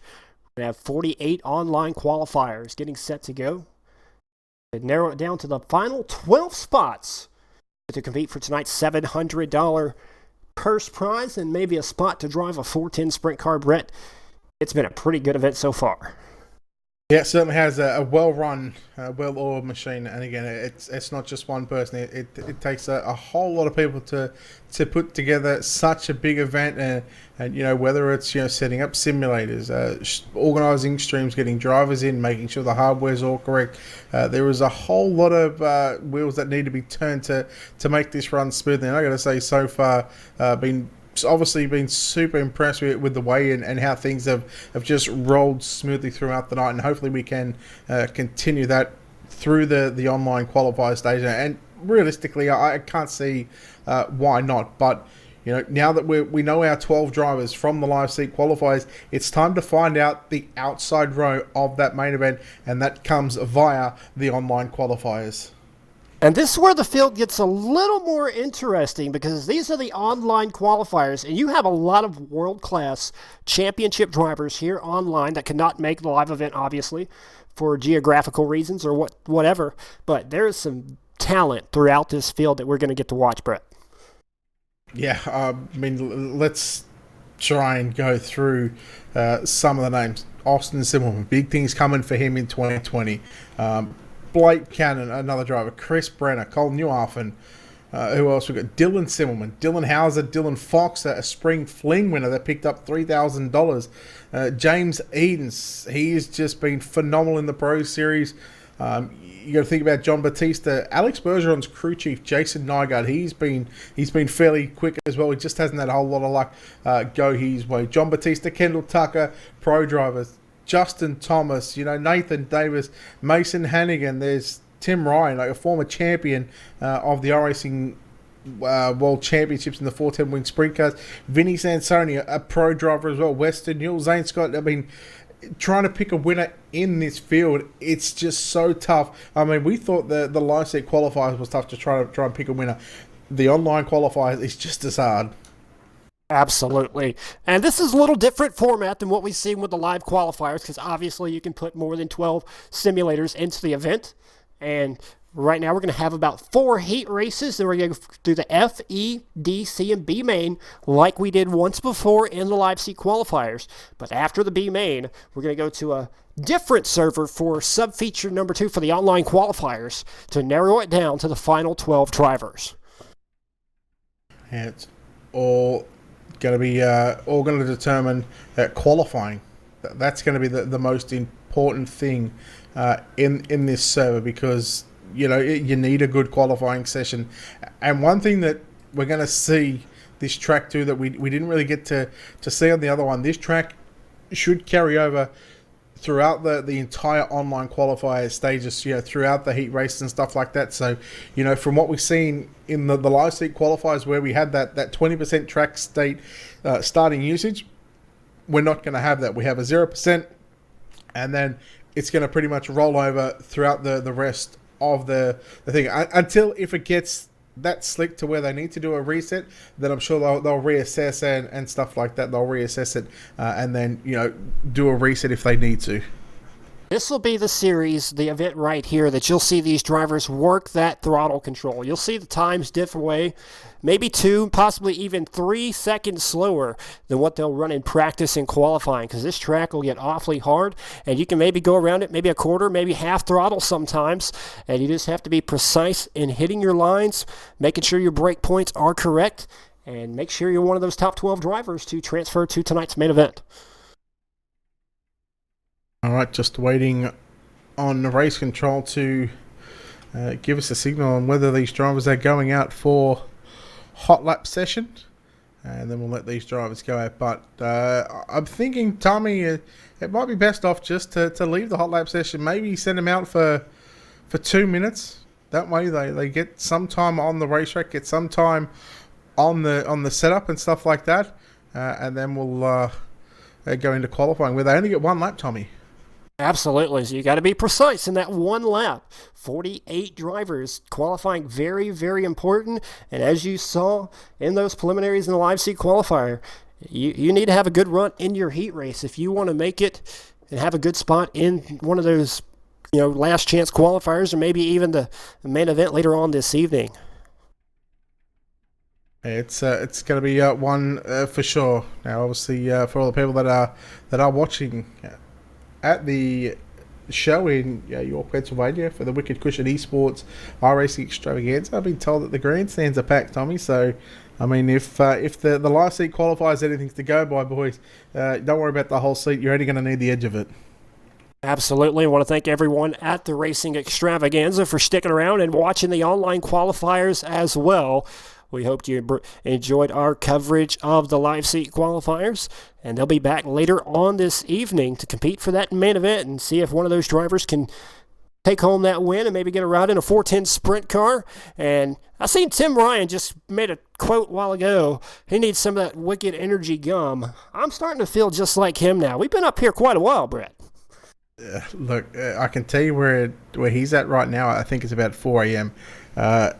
If for some reason that he's watching that, Tim, I've got you covered. I've been up since about 2:30, so I think I'll need to hit up Matt first for some Wicked Energy gum. Although it'd probably cost more in shipping than what it would to get to buy the product. Absolutely. Nonetheless, Wicked Energy, great partners with us here on iRacing throughout the leagues and series.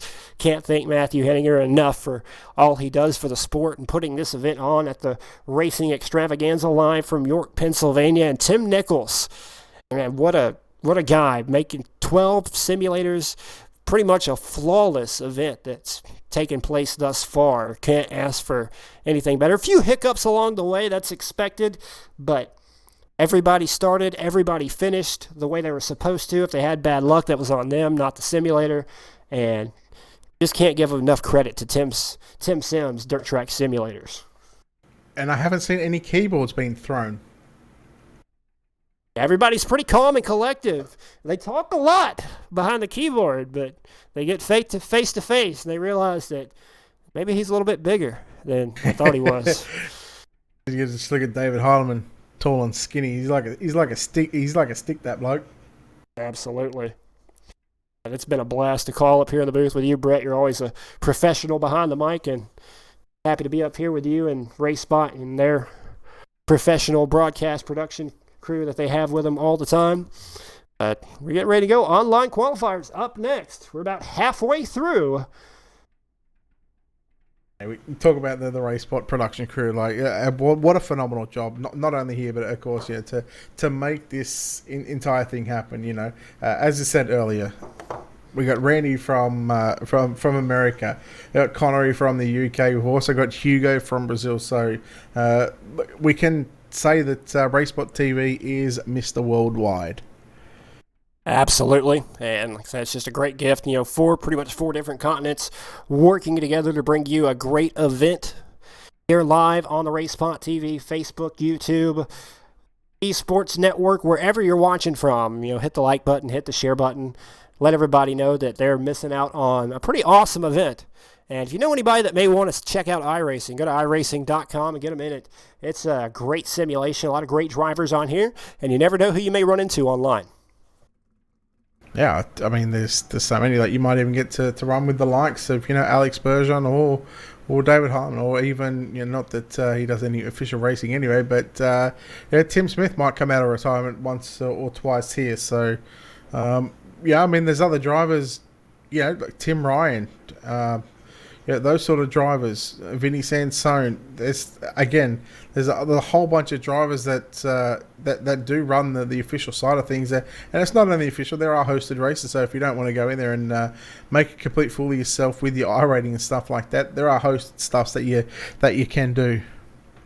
Absolutely, and we encourage each and every one of you to go check it out. And if you have they do have free trial subscriptions. You'll probably like what you have. I tried the free trial subscription before the dirt came out, and I knew the dirt was coming out anyway, but I was hooked ever since just because I love racing as much as I do.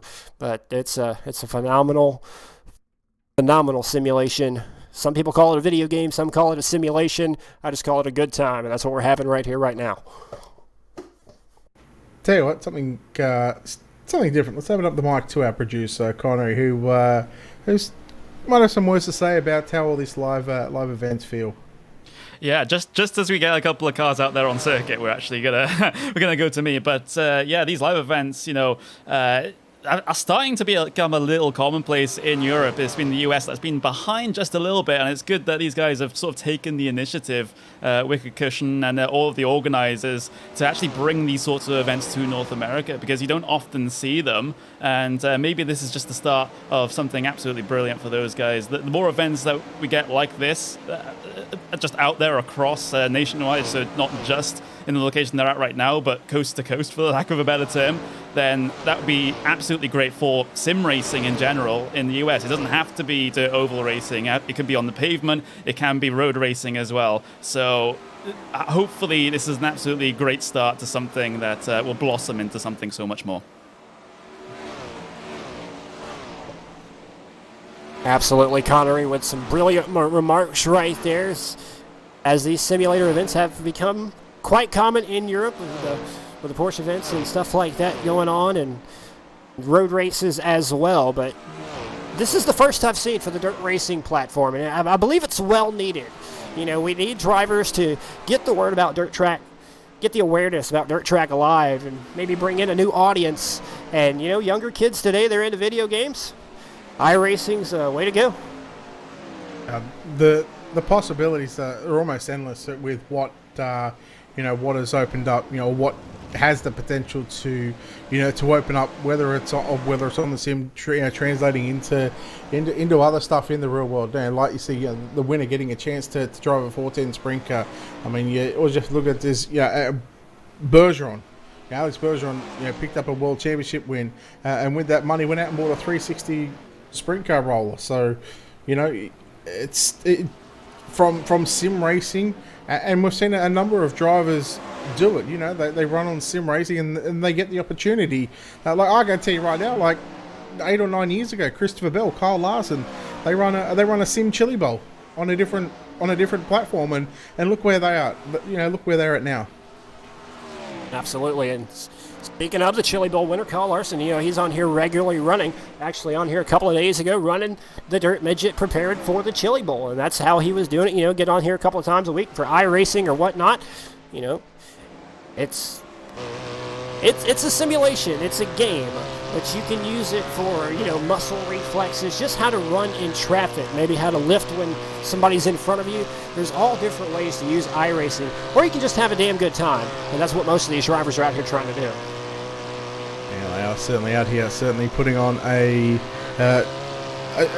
nice little tight show and stuff like that. So, whether you want to run posters, officials, league races, they've got it all here. Or whether you just want to practice by yourself, and again, you can do that. You can go out there and just turn laps by yourself without having to worry or stress that, if you're not fast enough, or, you haven't got the car control, that, you're not going to take anybody out, because let's be honest, Tommy, you're on the other end of being taken out.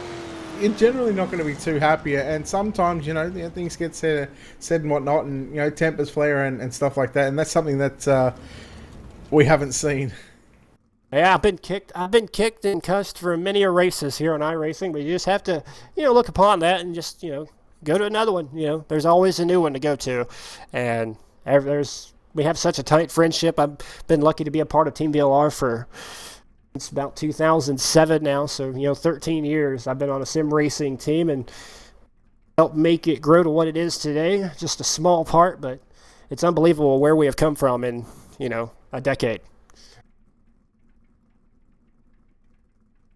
All right, so we are not too far away from rolling into the qualifying session. I believe there's just one more slight little tech issue that we've got to get through. But Tommy, just looking at the times, Chris Brenner, quick time at the moment with the 16.424 in the practice session. I'll say with Western Hill, second quick with the 16.461. What times were we doing in the fixed setup? We were doing 17.3s, weren't we, on a 20% usage track state? So that 20% usage track state takes off nearly a second in lap times. And we start on the 0% clean slate here in the iRacing server, but the track is going to wear down a lot faster because we're going to have 48 cars rolling around this racetrack at one time. The track will not reset from server to server, so you'll see lap times right around the 16.5-second mark here in practice, and you might see them around 18 seconds here in qualifying. Chris Brenner, a guy that, hasn't been around much for a while, and he's come back and he's been on a tear. Very fast sprint car driver in the iRacing world. He sets quick time in the practice session. Just looking at some other names, Jason Nygaard, as I said earlier on, he's the crew chief for that Team ABR Alex Bergeron Racing number 12 machine. So it's nice to see Jason sitting third quick, and he hasn't had a whole lot of luck when it comes to sim racing, unfortunately. Just putting himself in some awkward situations where it doesn't work out well for him. And, you never know. Luck can change. It can, it can be a funny game, I guess you can call it. Absolutely. We'll see how that'll play out for Jason Nygaard, third fastest, but maybe he got on the track early before the track was really run down. We'll see how it goes. You just really can't, especially with the way the tracks wear down right now, it's really hard to judge anybody off of practice speed anymore. You could have somebody down here like Austin McCarl, Dylan Fox, who currently sitting last in the leaderboards. They could be the next, they could be your front row pole for after qualifying. You just never know. Yeah, it's all about... It's that qualifying session to where that's where you need to have a good run to start your night off. Otherwise, if you don't get a good qualifying run, and as well to note, normally you see cars get 2 laps for qualifying. Online qualifiers, it's 1 lap. You've got one chance, and I guess to quote Eminem, if you only have one shot. Absolutely. And, these guys will have a little more shot. They'll have a heat race and their last chance qualifier. But we got some good drivers here. A lot of heavy hitters throughout the field. I don't think you could come up with a better 40-something car field than what we have right now. We're just waiting to move over to qualifying. Race control just not ready yet. I believe we're just... sending Nick Cooper out there just to do a couple laps, just to get him used to the track conditions, so he knows what he's qualifying on. A little late getting into the online qualifier and the online server, I should say. Once he's done a couple of laps, I think we're going to let these drivers loose for qualifying. And again, it's 1 lap, so you literally only have one chance. And if you mess that time up, Tommy, well, you could almost kiss the chance at making the main event goodbye. But I mean, we've seen what Braden Eiler did. Yeah, unless your name is Braden Eiler. Braden may have shown these guys that it can be done, but this track's going to be a lot different come B-main time. And the caliber of driver that is in this online qualifier, I'm not sure if I'm going to see it happen once again. Yeah, well, I'm not going to lie, there's a lot of talent here on the online stuff that didn't obviously couldn't make it out to York, Pennsylvania for the live seat qualifier stuff. So I mean, there is a whole lot of potential in this field. Real life drivers, very fast sim drivers, and again from all over the world. Tim Ryan, the iRacing's first ever 410 sprint car champion. And of course, lost that crown to Alex Bergeron. So, he's going to be one to watch. And as I said, he's looking about a 4 a.m. over there. So he's up very early as well. Well, we have transferred over to qualifying. These drivers are going to have 1 lap to set the quick time to get themselves a great starting spot for one of these heat races. It's going to go by quick. It's going to go by fast. Who's it going to be?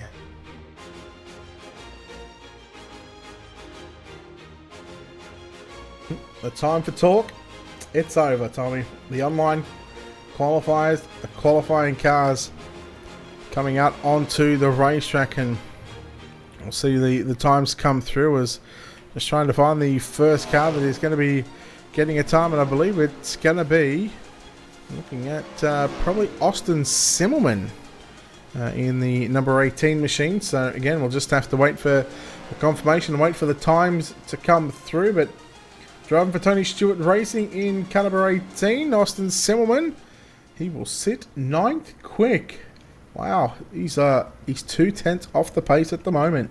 A little different speeds here in the practice session. 17.777. Hayden Cardwell, the man on top of the leaderboards right now. If anybody watched the Chili Bowl a couple of weeks ago, Hayden Cardwell, disastrous for him, leading late in that race, cost him a chance at $1,000.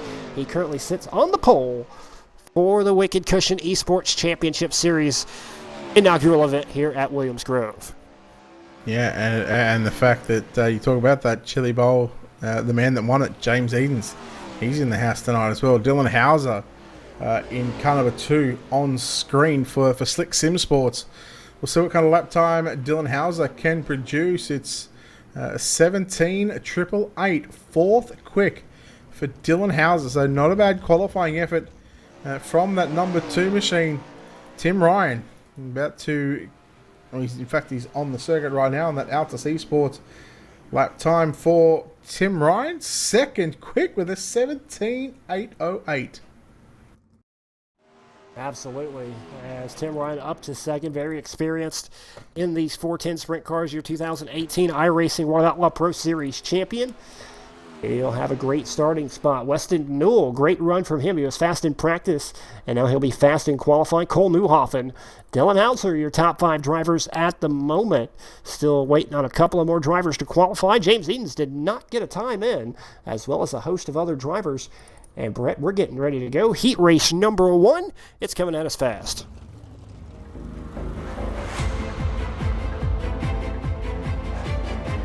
Race number 1 getting set to take the grid, and we'll go ahead and tell you how they'll line up for the first race of the afternoon. Row number 1 on the inside in car number 7. That'll be Hayden Cardwell. Into his outside in the 2 machine. That'll be Dylan Hauser. Inside 2nd row out of position 3. It'll be Dylan Fox on his outside. The little hurricane of Mason Hannigan. Row number 3 on the inside in car number 82. That'll be Dustin Griffiths. And to his outside in car number 80, that'll be Vinny Sansone. Chris Brenner, cut of the 9, quickest in practice. He will start position 7 in this one on his outside in car number 07D, Davin Cardwell. Row number 5 on the inside in car number 18. That'll be Ryan Curtis. And to his outside in car number 22, he was 3rd quick in practice, starting 2nd to last row on the outside here at heat race number 1. That'll be the 22 of Jason Nygaard. Your final starter in position number 11 for Swindell Speed Lab. In car 52, it is James Edens. 11 drivers, 10 laps to distance. This is going to be a very intense race. A lot of big names in heat race number 1. Only the top 2 transfer over to online qualifier, main event.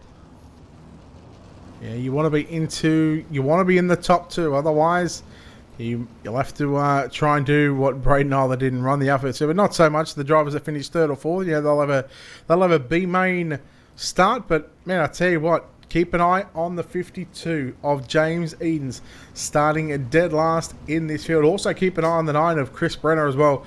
Brenner is super fast around here. And Tommy, I guess if you were sort of faster lap times in those practice sessions, it hasn't helped you in qualifying. Yeah, I'm not sure what happened to James Edens in car number in the 52 machine, but he will definitely be a contender to watch here in heat race number 1. He's one of the most consistent drivers I've ever seen on the iRacing circuit, whether it's sprint cars, late model street stocks, it doesn't matter. James Edens is usually towards the front by the end, but we're green here in heat race number 1. I think I was a sneeze. I'll say bless you anyway, but we are green. Cardwell, Dylan Hauser in 2nd. Then you go back to Dylan Fox in 3rd. Hannigan tried to put the move on Dylan Fox, but We're going to watch this battle for second position right now. Down into turn number 3 and 4, Dylan Hauser on the top side. Dylan Fox down low, and Tommy, both these drivers more known to the late model style of cars, as Dylan Fox is around, and there'll be no yellows in this heat race. So Dylan Fox, unfortunately, he's going to be scored with an 11th place run. Tough break for Dylan Fox in the 999. No yellows. Fox upside down into the wall. Not quite sure what happened, but that'll ruin a very fast driver's heat race. But still, we are underway. Hayden Cardwell with about a 0.8 of a second lead over Dylan Hauser. Those are your top 2 drivers at the moment. And another Cardwell sitting in third, maybe not for long, because here comes, I do believe, Mason Hannigan, as well as Dustin Griffiths in the top 5. Yeah, the catch fence going to the inside, trying to stay off the catch fence on the inside. Dustin Griffiths slides into third. Here comes Davin back to the inside, but Griffiths going to hold on right now on the top side. Here comes Hannigan, and look at that 52 of James Edens around the outside of Vinny Sansoni, and James Edens now moves into position number 5. James Eden says, I'm going to do what Braden Nyler did, but I'm going to do it in the heat race. I'm going to start dead last, and I'm going to try to work my way up to a transfer spot. He's still got 3 spots to do it, but he started dead last. He's looking on the inside. He's going to try to pass 2 cars at once, but he's got a long way to go. So he's trying to catch that 2 of Dylan Hauser, who currently sits in the second and final transfer spot. 5 down, 5 to run. Your top 2 are just cleared away from the rest of the field. There's a 1.2 second gap from Dylan Hauser in second to Dustin Griffiths in third spot, I should say. Mind you, battling there with Davin Cardwell. And then you go back to James Eaton. So a 3-car battle for 3rd, 4th, and 5th.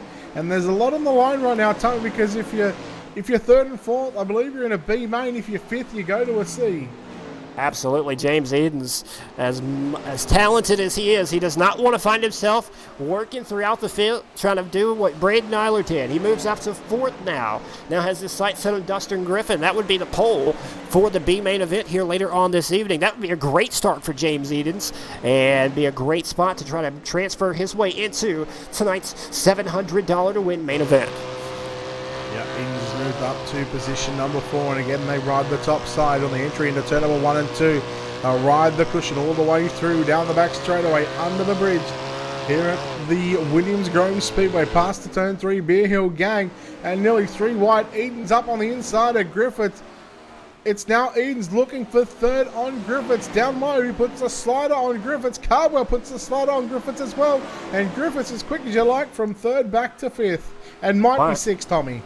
Final time coming out of turn number 4, and it'll be Hayden Cardwell holding on to the win here in heat race number 1. Second, we'll go to the 7 of Dylan, to the 2 of Dylan Hauser. James Edens 3rd. Cardwell, Griffiths round out to your top 5. Pretty good drive right there. Hauser almost able to run down your race leader, Hayden Cardwell. It's about 0.2 of a second faster the last 2 laps. I was keeping my eye on him. Yeah, good job by those 2 drivers to transfer into the A main. I'll tell you what, James Edens as well. From 11th up to 3rd, past 8 cars in that heat race. Davin Cardwell 4th, Dustin Griffiths rounds out the top 5. Mason Hannigan, Vinny Sansoni, Ryan Curtis, Jason Nygaard, and Chris Brenner, your top 10. Heat 2 up next, Tommy. Well, Brett, the difference in the live seat qualifiers in this one, we do not switch servers. We're going directly in to heat race number 2. 10 laps the distance. Top 2 transfer to the main event. The rest will have to come from a D, C, or B main later on this evening. And we're going to tell you how they'll line up, starting on the front or on the inside. In car number 98, a former iRacing World of Outlaws Sprint Car Series champion. In car number 98, that'll be Tim Ryan. And to his outside, and I do believe car number 25, that'll be Kevin Click. Inside second row, position number 3, it'll be Sean Timmerman. On his outside for Swindell Speed Lab, the 00 of Kendall Tucker, position 4. Row number 5 on the inside in the 421 Valvoline machine, that'll be Brett Roxbury. And to his outside in car number 81, that'll be Dylan Sibbleman. Corey Kuzla in will start position 7 alongside Tyler Ducharme out of position number 8. Nick Cooper, who'll be inside the 35 machine on the inside of row number 5 alongside the 47. I do believe that is Devin Butts. And your 11th and final starter in car number 24, that is Blake Cannon out of position number 11. 11 drivers, once again a very stacked field. We'll take the top 2 directly to online qualifying main event later on this evening.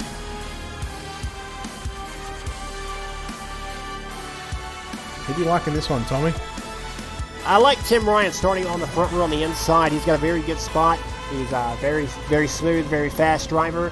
I'm going to go ahead and pick out the 98 of Tim Ryan as your race winner here in heat race number 2. You know, I'm going to go Kendall Tucker to even finish second. That's a pretty good pick. Kendall Tucker's been running very strong of late, but nonetheless, pace truck in. We are underway here in heat race number 2. Tim Ryan with a great start. And then it's Hornet's Nest for positions 3rd, 4th, and 5th. As I do believe that's the 27 of Kevin Click up to second now. Yeah, here comes in fact, that's Timmerman in the 27, Click in the 25, side by side. As Kendall Tucker watching this battle unfold right now for second and third. And again, that battle for second is that final transfer spot into tonight's A main. And Kevin Click, he has that for the moment down the back straightaway. Kendall Tucker going back to the top shelf. Ducharme on the inside. As Ducharme trying to make a run for it. In fact, it's Britton Roxbury as well. Kendall Tucker trying to use the outside of the racetrack to power around both drivers. Couldn't quite make it happen as the 25 of Click still hanging on to that second spot. But here comes Timmerman knocking on the door. And now Tucker, he pulls alongside Timmerman. As Click falls back to 5th, maybe even more contact with Tucker. Oh, Timmerman and Click come together there after the contact. Now, the 25 of Ducharme. He is all over the back of Kendall Tucker. Tucker still holding on to second. Runs the starter line through turns 3 and 4. Tim Ryan, very, very experienced campaigner in these 410 wing sprint cars. And he holds on to the race lead. 4 down, 8 to run. And Ryan still pulling away. Half a second is the distance between him and second place driver Kendall Tucker. Tucker trying to hang on. The 25 of Tyler Ducharme 3rd. Nick Cooper has found himself up to 4th from 9th as Ducharme is in 3rd from 8th. Those are your 2 hardest chargers here in heat race number 3. And now we go 3 wide almost for 3rd down the back straightaway. Good racing here at the Williams Grove Speedway. Ducharme. Then we go back to Nick Cooper up on the inside. In fact, a couple of laps ago, he actually got tagged by Blake Cannon it was. And well, Cooper, a good recovery right now and just happily rolling the bottom side in that 4th position, looking for 3rd, looking for an outside front row start in the B main. I tell you what, Tim Ryan starting to feel the pressure right now on Kendall Tucker. Fastest driver on the racetrack almost the last time by. Blake Cannon, he was trying to power around a couple of drivers. He's worked his way up, challenging for a top 5 spot. But we've got 3 more trips around. Make that 2 this time as Tim Ryan. He'll see the popsicle sticks this time. Kendall Tucker trying to run him down for heat race number 2. Yeah, the gap was 0.573 last time. By now it's out to 0.675. So that previous lap, it was a 10th quicker for Tim Ryan. As we're coming to the white flag this time by out of turn number 4. Tim Ryan just continuing to roll the bottom in 3 and 4. And he'll go to the top in 1 and 2. Not entering right up on the cushion, just taking it a little bit easier. A couple of turns to go, Tommy. Tim Ryan making it look easy here in heat race number 2. Just it's nice and smooth around the bottom of the racetrack coming out of turn number 4. And he will pick up the win here in heat race number 2. Kendall Tucker will pick up the second and final transfer spot. It was Nick Cooper from, I do believe, 9th up to 3rd. Great charge by him. Sean Timmerman, Tyler Ducharme around out the top 5. Yeah, so we've seen a couple of heat races there, and we've seen a couple of guys charge their way from the back. I mean, even Blake Cannon from 11th up to 6th, picking up 4 positions. But yeah, by far, Nick Cooper the best in that field when it comes to picking up the most positions, just like what James Edens did, although Edens had to do it from a bit further back when he went from 11th to 3rd. Cooper's now gone from 9th to 3rd. So some fast guys coming from the back. How's heat race number 3 going to play out? All right, heat race number 3 out on the racetrack, and we'll go ahead and tell you how they'll line up, starting on the front row on the inside in the 222 machine. That'll be Weston Newell, and to his outside in car number 10, that'll be Ryan Scheidt. Position number 3 in car 54, that'll be John Batista. On his outside in car 83, Chance Crum. Row number 3 on the inside in car number, I do believe that's 39. Can't quite make sure. It's Tyler Fell. And to his outside in car number 40, that'll be Alex Ruppert. 269 of James Grace will start position 7 out of position number 8 in car 21. That's Shea Paulo. Row number 5 on the outside in the 08 machine. That'll be Tyler Hargrove. And to his outside in car number 30, that'll be Mike Henninger. And Peyton Grease in car number 92 will start position number 11. In a little bit of a breakaway race in the first 2 heat races, Brett, we'll see if we can't see a little bit more side by side. We have seen a few drivers drive up through the field, but nothing really close at the moment. We'll see it once this track, keeps slicking it off and the time slow down even more if we see some more side by side racing or the drivers struggle to handle. Just looking at qualifying times from where drivers started in this one, Weston Newell. Obviously, he was third quick with a 17.817. He's got a tenth and a bit over Ryan Sheet, who starts on the outside of the front row with a 17.942. So, the track has changed a lot from qualifying. We'll see how these drivers adapt to it here in heat race number 3. We're getting ready to go. Pace truck pulls in. We're getting ready to go. Heat race number 3 is green for the Wicked Cushion Esports Championship. Race number 1, online qualifier. It'll be Weston Newell powering down into turn number 1. Yeah, Newell gets a good run. Sheet on the outside, battling with teammate in John Batista in the Black Diamond Motorsports cars. They run second and third for the moment through 3 and 4. Batista will have second spot, and Ryan Sheet coming under fire right now. Already after lap number 1, because here comes Tyler File and Chance Crum. Ryan Sheet up to the outside of the racetrack, trying to make something happen over the 54 of John Batista. Batista still stuck to the bottom of the racetrack, trying to finesse his way around the Williams Grove Speedway to make a run on Newell, but he's not gaining the ground just yet, as they're side by side for position number 4 right behind the tin machine. Yeah, Crum on the outside in that number 83 machine. Tyler File falling back to 4th as Crum catches that outside catch fence right there, almost trying to pull a Dustin Griffiths there. Tommy, this track is getting very slick for heat racing action. This is the sort of track that I would expect later on for tonight's main event. Absolutely. Weston Newell showing he has it all under control right now. 2.5 just about over John Batista is the lead. Batista running right up against that inside catch fence. Hope he doesn't hit that and come back to bite him. This Tyler fell in position number 4. Yeah, not a bad battle on track at the moment between Batista and Ryan Sheet, although Batista just cleared away from Sheet there on the exit of turn number 2. And, well, Batista's good on the bottom side of the racetrack. Sheet was just a little better than then at just getting those rear tyres in the moisture. 5 down, 5 to run, and Sheet was half a tenth quicker. But, man, Weston Newell, the fastest lap time with an 18.779.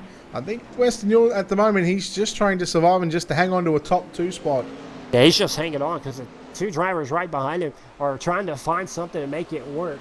They're just about 0.2 of a second faster than Weston Newell that time. If Newell keeps looking in the mirror, they're going to be right there challenging for that transfer spot, as we still have. It'll be 3 laps to go, but that's plenty of time here at Williams Grove to make something happen.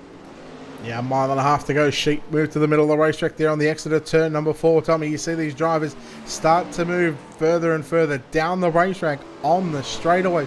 That's because that top, right near the wall, that gets too slick.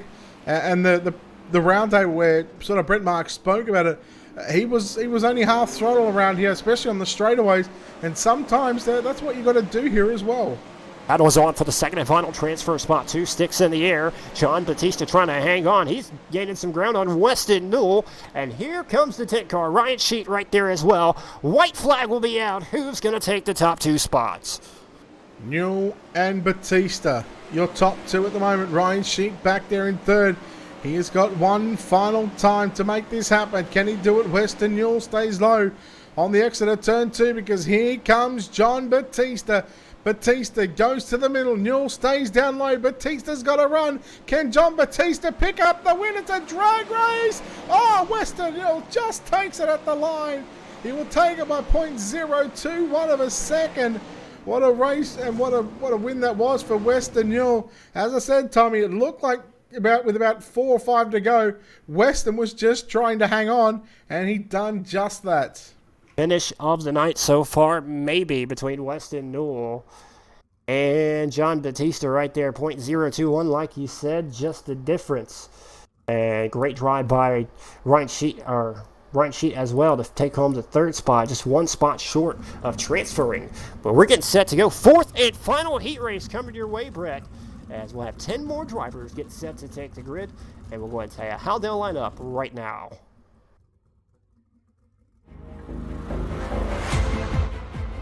Row number 1 on the inside in car number 11. That'll be Cole Newhoffen, and to his outside in car number 2, that'll be Lewis Hewitt. Starting position number 3, it'll be Austin Simmelman, and on his outside for Mode Media House, for car number 23, Justin Thomas. Row number 3 on the inside in car number 17. A familiar name in the sprint car world. That'll be Austin McCall in car number 17. And to his outside in car number 36. That'll be Nathan Davis. Jason Randolph, full start position number 7. Out of position number 8, it's Carter Chevalier. Row number 5 on the inside in car number 75. That'll be Steve Turner. And to his outside in the 39, that'll be Jonathan Smith. And your 11th and final starter in car number 37, Zane Scott. 11 drivers, 10 laps to distance once again. The top 2 transfer directly over to the main event. That'll be run in a different server. Once the B main is up over here, we'll go to a different server to run the online qualifier main event to make sure everybody's in the correct lineup order. And we'll get set to go. Next time out of turn number 4, they're reacting to that Cole Newhoff and Lewis Hewitt, your front row. Who do you like in this one, Tommy? I would pick Cole Newhoffen, but he's made so many mistakes in leading or in a transfer spot that I just can't trust my gut with him. I'm going to go with another guy on the outside of him, Lewis Hewitt. Always very, very fast in car number 2. All right. I don't want to get biased here. I don't think Dave's going to win. Tell you what, we'll go with... I'm going to pick the guy in the pole position. I'm going to back him. I'm going to back Cole Newhoffen here. You're going to pack Cole Newhoffen. That may be a big mistake, Brett. We never know.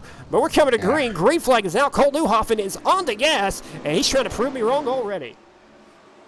He got a good launch there, and again, just stayed on. Got that moisture on the bottom side on the exit of the turn. Man, look at McCall move into 3rd position. As now Hewitt comes back around the inside. Hewitt just drives him into the fence. And that's now going to move Nathan Davis and Justin Thomas into the mix. But Austin Simmelman now starting to come after your race leader. Austin Simmelman, another guy you can pick because he's great, or you cannot because you just never know. It's the luck of a draw. But he's challenging for the race lead on the inside of Cole Newhoffen. And they're side by side coming around to complete lap number 3. Lewis Hewitt closing the gap though as they battle side by side.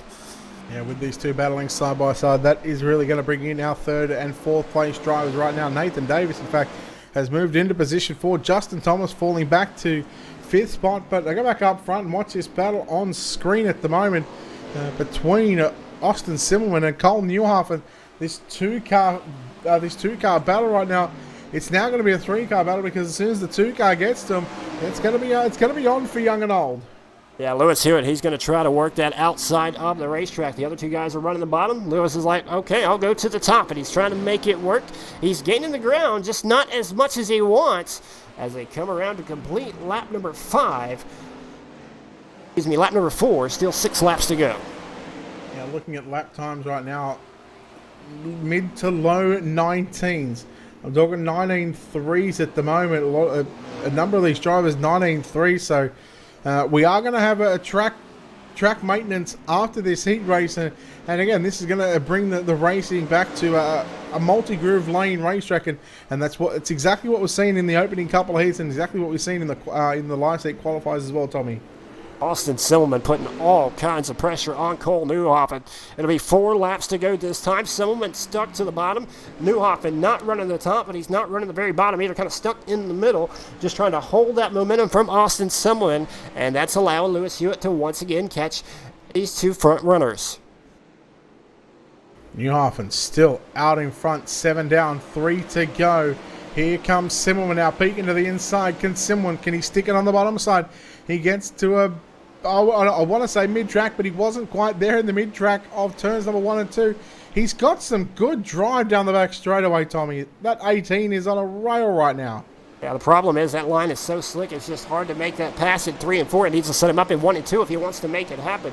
He has more room to work with right there. 2 sticks in the air this time. He's going to have one more run at Newhoffen as it's 1.5 more times around the Williams Grove Raceway. Yeah, out of turn number 4 this time by the white flag flies for Colt Newhoffen. Can he prove Tommy wrong? Can he make another correct prediction for me? Simmelman to the inside, but Newhoffen. It's been a calculated drive in the 4th and final heat race of the online qualifier part of the night. Simmelman almost got into the back bumper there of Cole Newhoffen. Tommy, he's done it. He's got the win. Cole Newhoffen will take victory in heat number 4. Austin Simmelman in second, and a good drive by the number 18 machine. What a drive by for Cole Newhoffen right there, able to hold off 2 very wily veterans in Austin Simmelman and Lewis Hewitt. You got to give the man some credit. He ran a very fine race to wrap up our 4th and final heat race of the online qualifiers. Yeah, track getting, believe the track is going to get, in fact, the track has already had a bit of a scratching right now for your E-main, so these drivers, that they had a slick racetrack in their heats, and now they're going to have a very, very tacky racetrack for their E-main. E-main coming up right now, 12 drivers. Top 4 will transfer over to the D-main. We have a Braden Eiler somewhere in this E-main. We'll find out starting on the front row on the inside in car number 22. That'll be Jason Nygaard, and to his outside in the 34, that's Corey Kussler. Starting position number 3 in car number 40, Alex Rupert, and on his outside, Jonathan Smith out of position number 4. Very fast row number 3 starting on the front, on the 3rd row on the inside. That'll be Chris Brenner, and to his outside, that'll be Dylan Simmelman. Dylan Simmelman in the 81. Position number 7 will be James Grayson. Out of position number 8, that's going to be the 75 of Steve Turner. Dylan Fox, he'll be on the inside of row number 5 in the 999 machine alongside the 421 of Britton Roxbury. Starting position number 11, it's going to be car number 30 of Mike Ellinger, and on his outside in car 17, Austin McCall. 12 drivers, 4 spots up for grabs here in the online qualifier for the Wicked Cushion Esports Championship inaugural race, live from the Racing Xtravaganza in York, Pennsylvania. You're watching live on the RaceSpotTV or wherever you may be watching from. Hit the like button, hit the share button. We're going to go main event racing later on. We're going to take 12 online qualifiers, put them with the 12 live seat qualifiers that made their way through earlier on. And we're going to go for $700 and a chance to ride in a 410 sprint car. Brett, the pace truck, is pulling in. 2 cars that can do a Braden Eiler here in this one. Positions 5 and 6, Chris Brenner and Dylan Simmelman. Nygaard waits till the exit of turn number 4 before he jumps on the loud pedal, and he will ride to the bottom side. Brennan now quickly moving into position 3, nearly 4 wide now on the exit of turn number 2, and Dylan Simmelman making some advances already. And then Dylan Simmelman splits the middle. That allows not good news for, I believe, Dylan Fox as he pulls into the pit area. His night will be done earlier, but back up front, Jason Nygaard pulling away, trying to check out here in the E-main. Alex Ruppert holding on to second, and it's Chris Brenner. And Dylan Simmelman now up to the 4th and final transfer spot. Yeah, Simmelman being aggressive as you have to be on such a tacky racetrack right now. But tell you what, Rupert in the 40 machine got pressure from one of the best in the business, especially here at the Williams Grove Speedway. Chris Brenner, the Wicked Energy Gum number 9 machine. He still can be a little bit patient right now to make it into the show, but again, he wants to get the win, but I think that one's gone to Jason Nygaard unless Nygaard has some sort of hardware issue. Nygaard's got it in the bag right now. Still 7 laps to go for Nygaard. Brenner all over the back bumper of Ruppert for position number 2. We'll see how aggressive they are because they're comfortably into the transfer spot. Dylan Simmelman with about a second lead over the 5th place driver. The outside looking in of Corey Kussler. And that's where the battle is right now as Kussler still hanging on with Austin McCall in tow. Yeah, Tussler and McCall, they're going to... Oh, Tussler's going to get the better of him right now. But tell you what, Brenner's just made the move for second position right now on the exit of turn 4. Put the slider there on Rupert. Rupert going to come back at him now, down into 1 and 2. Rupert with a slide job. Brenner, experienced as you like. He will put the crossover on Rupert and now take back that second position. 7 down, 5 to run. As Rupert back around the outside, they make contact. And Brenner comes off best in that one. Rupert second best. He's now back to third. And now he's going to be under pressure here in the next couple of laps from the 81 of Dylan Simmelman. Oh, Chris Brenner, Alex Ruppert holding their breath right there as they're coming around. 4 laps to go this time. Almost contact taking out both of them as Austin McCarl now finds himself in position number 5 on the outside looking in. But he's got about 2.5 seconds to chase down Dylan Simmelman. Not sure if that's a realistic goal for him or not. We'll find out. Something could happen to Simmelman in the final closing laps. Yeah, 3 to run that time by. Down into turn number 1 and 2. Simmelman now catching up to the 40 of Alex Rupert. Rupert doing a nice job in that third position. Meanwhile, the gap is 1.3 seconds between Nygaard and Chris Brenner. First and second. We'll see if that gap shrinks a little bit. No, still about the 1.3 seconds. So, Tommy, this track tacky as all as can be right now, and there's not a whole lot of passing going on, but we've seen some sort of passes for those guys to get into that transfer spot, 1 to run. Yeah, I'm not sure if it's more the racetrack. It's just the skill of these drivers. They're all so good. They all run about the same lap times, and one mistake, that's what you're looking for running behind right now. And some of these guys are just not making it as much as the ones behind them. Yeah, checkered flag is out, and Jason Nygaard is victorious in tonight's E-Main. Chris Brenner home in second. Third is going to go to Alex Rupert. Fourth is going to be Dylan Simmelman. And I said 2 drivers that, just before that E-Main started, 2 drivers that can pull a Braden Nyla. They are Chris Brenner and Dylan Simmelman. And now they have to start near the back again. All right, D-Main gets set to grid up 12 laps. Take the top 4 once again. And we'll go ahead and tell you how they'll line up. Row number 1 on the inside. In car number 80, that will be Vinny Sansone. And to his outside, in car 25, that'll be Kevin Click. Inside, second row, position number 3, driving car number 08. That's Tyler Hargrove. On his outside, out of position number 4, Carter Chevalier. Row number 3 on the inside, in car number 18, that'll be Ryan Curtis. And to his outside, in the 47, that'll be Devin Butts. Shea Porto will start position 7 in car number 21. On his outside, Jason Roundoff out of position number 8. Your E-Main winner, Jason Nygaard. He'll start on the inside of row number 5 in car number 22, alongside the 9 of Chris Brenner. And your final row, inside and outside, out of position number 11 in car 40, Alex Rupert. And on his outside in car number 81, Dylan Simmelman out of position number 12. Well, Brett, these guys are going to need a little luck once again to try to make it through. We'll see if this track opens up and maybe we see a little bit more passing than we did, or some close side-by-side racing as the competition kind of closes the gap between first and second. Yeah, again, as we move forward from the lower mains into the higher mains, from the E to the D, when we go into the C's and B's, this is where the competition gets tougher. Again, it's about these drivers, and more importantly, these drivers that are transferring and that are starting at the back.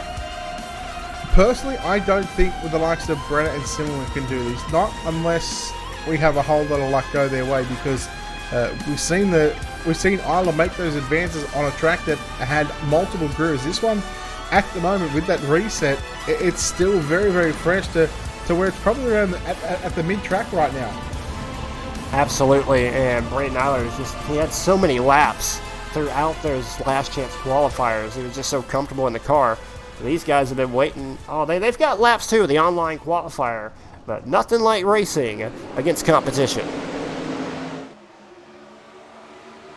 Nope, and the green flag is out in tonight's D-Main. It's going to be 12 laps, top 4 going to transfer, nearly 3 wide there on the exit of turn number 2. We go down into 3 and 4 for the first time.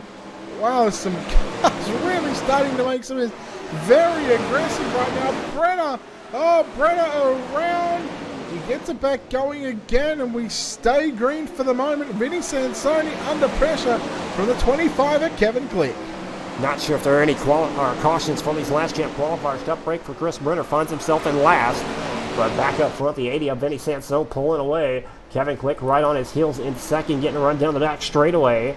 It's Carter Chevalier and Tyler Hargrove. Your 4 transfer spots at the moment. Come around to work lap number 3. Still 9 laps left to go at Williams Grove.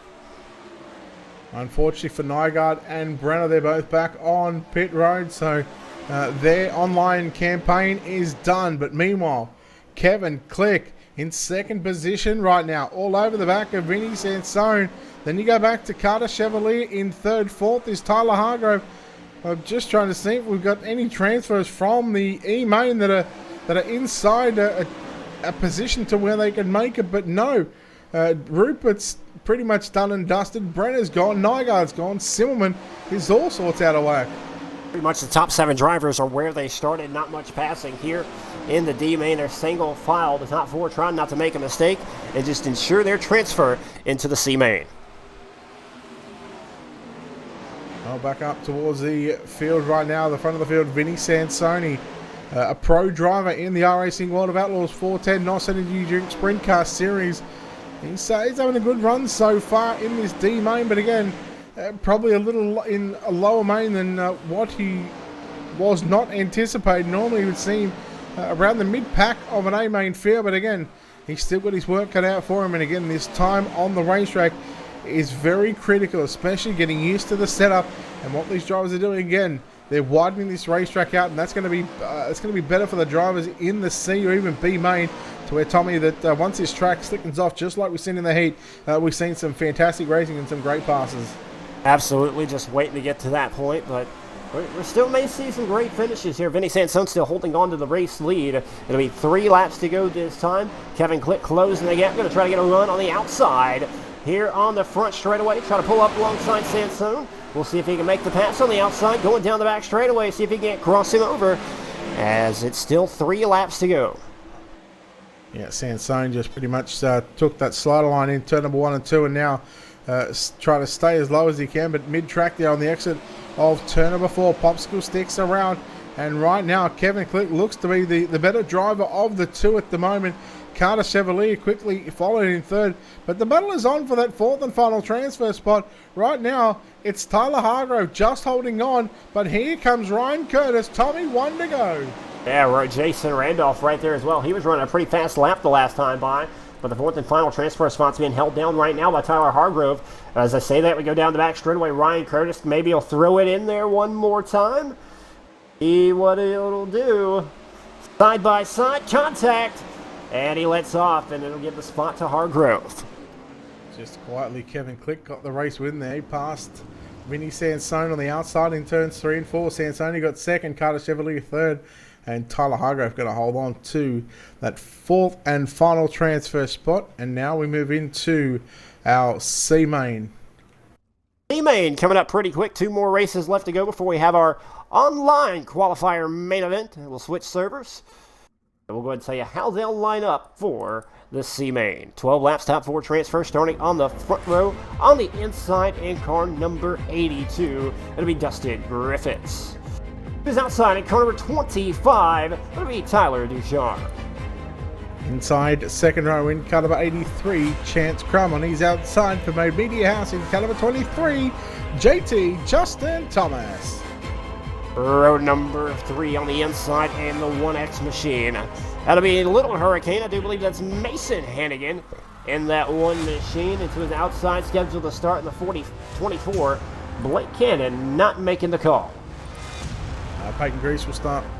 Position number 7. Zane Scott, in fact, will move up to the 6th starting spot.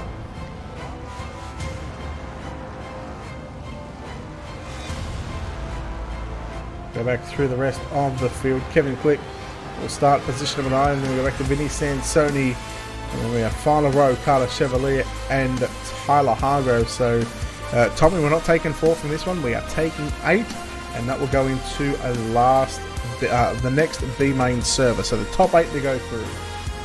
Top 8 transfer to the online main event, where they'll take top 12 from there. This is it. You got to finish in the top 8 spots. Only 4 not transferring in So this is a pretty big opportunity for these 8 drivers. You only had to finish in the top 4. Now you got a little extra breathing room. All right, so in fact, this is the B main, and again, top 8 will make the main event for the online qualifier part of the night. And again, 12 laps. We're looking at 12 cars as well as Tommy. So 4 of these drivers, unfortunately, will miss out. And I wouldn't like to be one of those 4 drivers, but again, this is a pretty quality field here. Absolutely. Dustin Griffiths on the inside, Tyler Ducharme on the outside. Coming to green. Green flag is out in the C, or should I say B-Main is underway for the Wicked Cushion online qualifier for the Esports Championship Series from the Racing Xtravaganza. Oh, I'm sure that's going to catch us out a couple of times here already in this B-Main. As watching Mason Hannigan in that 1X machine work the outside on Zane Scott. Scott through the middle. Now here comes just in front of them Justin Thomas. Oh, contact. Peyton Grease. Oh, we got Ducharme. Hold on to it, hang on to it. Ducharme upside down and around. Tyler Ducharme in the 25 machine. And that's going to be pretty much him done for the rest of the race. And tell you what, Dustin Griffiths, Justin Thomas side by side into 1 and 2 for the race lead. Dustin Griffiths on the bottom of the racetrack, Thomas on the outside. And now here, I do believe that's Peyton Grimes in the 92 in the picture as well. We got a spinner towards the middle of the field. I do believe that's Zane Scott and Mason Hannigan upside down turned around. Well, right now, Carter Chevrolet missing that front wing in 8th position. The rest of the cars that are behind him are a fair way back right now, or already back on pit road. So as long as he can just keep that car straight for what is now going to be the next 8 laps, he's got himself a transfer. It's what Dustin Griffiths running the outside. Here comes Peyton Grease up on the inside. Grease up to 2nd. Tyler Ducharme sits at 9th. He has the front wing on his car. He's got a long way to go. Carter Chevrolet sits in 8th, missing the front wing, and that's affecting his time just a little bit. We'll see if Ducharme can try to run him down, but he's a long, long way back. Yeah, I don't think Ducharme is going to have enough laps to get that 25 into the show. Justin Thomas tagging the back. Oh, no, look, our 1 car around. We get it back going again. That was Chance Crum in the 83. Now Carter Chevrolet coming after Crum. But we're talking half a track distance between Tyler Ducharme in 9th and our 8th place runner of Carter Chevrolet. And Tommy, as they come out of turn 4, Dustin Griffiths 7 down and 5 laps left to run in tonight's B-Main. Yeah, Peyton Grimes is now looking on the inside for that race lead. We'll see how much they race against each other. Vinny Sansone started 10th. He's up to 3rd. And Justin Thomas holding down the 4th and final spot, or the 4th spot here in the B-Main. I was going to say 4th and final spot, but they changed it to 8th. And something a little different here in the B-Main. Yeah, so right now it's Griffiths out in front from Peyton Grease. Tell you what, Vinny Sansone, but what a phenomenal drive. This has been up to 3rd. And it's been a calculated drive as well from that 10th starting position. Justin Thomas is holding down 4th. He started position 4. Kevin Click from 9th up to 5th. Crumbs back to 6th. And Tyler Hargrove from 12th to 7th. And Chevrolet from 11th to 8th. So Tyler Ducharme, unfortunately, has gone backwards along with the drivers like Mason Hannigan and Zane Scott, who have been unable to complete the rest of tonight's B-Main. But we're a lap and a half away from our leader, Peyton Grease. Not sure what happened to Dustin Griffiths is off the racetrack. Don't tell me he's caught the catch fence. Mr. Catch Fence himself. And that gives the 8th spot to Tyler Ducharme. Tyler Ducharme will luck in to the main event. We're on the white flag lap for Peyton Grease in the 92. Working down the back straightaway to turn number 3 and 40, Peyton Grease. Your B-Main winner for the online qualifiers, Vinny Sansone 2nd, Justin Thomas 3rd, Kevin Click, Lance Crum, Tyler Hargrove, Carter Chevalier, and Tyler Ducharme. That'll make up your 8 transfer spots for the Wicked Cushion online qualifying main event. Just trying to have a look and see what happened to Dustin Griffiths. Oh no, I think his internet went out. Tough break for Griffiths. Had the lead pretty much the entire B-Main event. Brett, that's going to wrap it up. We'll switch over to a different server. I do believe we're going to have a 20-minute break after the next race. And just got to wait for race control to get the server set up. So once that is set up, we'll jump in as quick as we can and we'll bring you the online portion of the main event. And then, of course, those 12 drivers will lock in to that outside row of the big dance later on.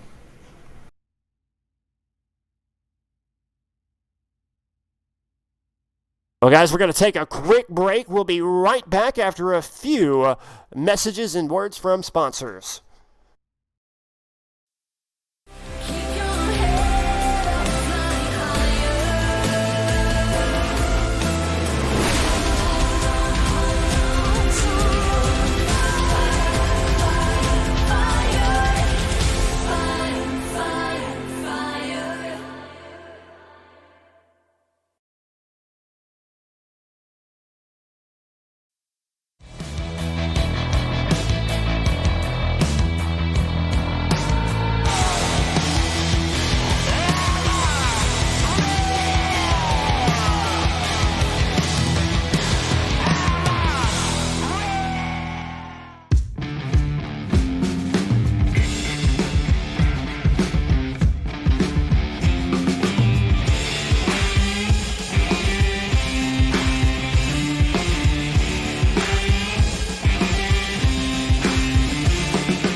Good evening, race fans. It's been a long afternoon here at the Williams Grove Speedway for the Wicked Cushion Esports Championship Qualifier, live from the Racing Xtravaganza in York, Pennsylvania. We're getting set to line up our online qualifier main event 16 drivers. We'll narrow it down to 12 spots for tonight's main event, competing for $700 to win. Joining me in the booth, Brett Wheeler's been here all day. My name is Tommy Rowe. Got a little bit of a voice problem going on right now. Going to power through it for the last two races. But nonetheless, Brett, we're ready to go, bud. Yeah, we certainly are. And again, this is pretty much the penultimate race of the day, because we've got this one. And of course, we'll find out which final four drivers will in fact make up the final four rows on the outside of what is already 20 cars that have locked themselves into the big race. Of course, you know, the 12 live seat qualifiers. We've already taken 8 online qualifiers. Now we take 4 from this one again. So we dwindle this field down from 48. It's now going to come down to which final four drivers will take those final 4 positions, and then essentially once we have those 4 drivers, we've got a main event to come. Absolutely, we got some of the best online drivers getting set to go. And Brett, we've been asking you all day for the predictions. You got one here for the online qualifier main event? Sort of without seeing who starts where, but look, right off the bat, you know, look at the likes of James Edens, Nick Cooper. Those drivers, they are obviously one of the, you know, some of the best that iRacing has to offer. Been watching both of those drivers sim race, even back on the old R Factor days and stuff like that. They're certainly accomplished sim racers. Nick Cooper's obviously, you know, done some real life stuff in a sprint car, and now runs I believe a big block modified. Justin Thomas has just been hanging in there. Nathan Davis, who I'd love to see to make the show, but I think if I'm going to make a prediction, I think James Edens is going to win the B main comfortably.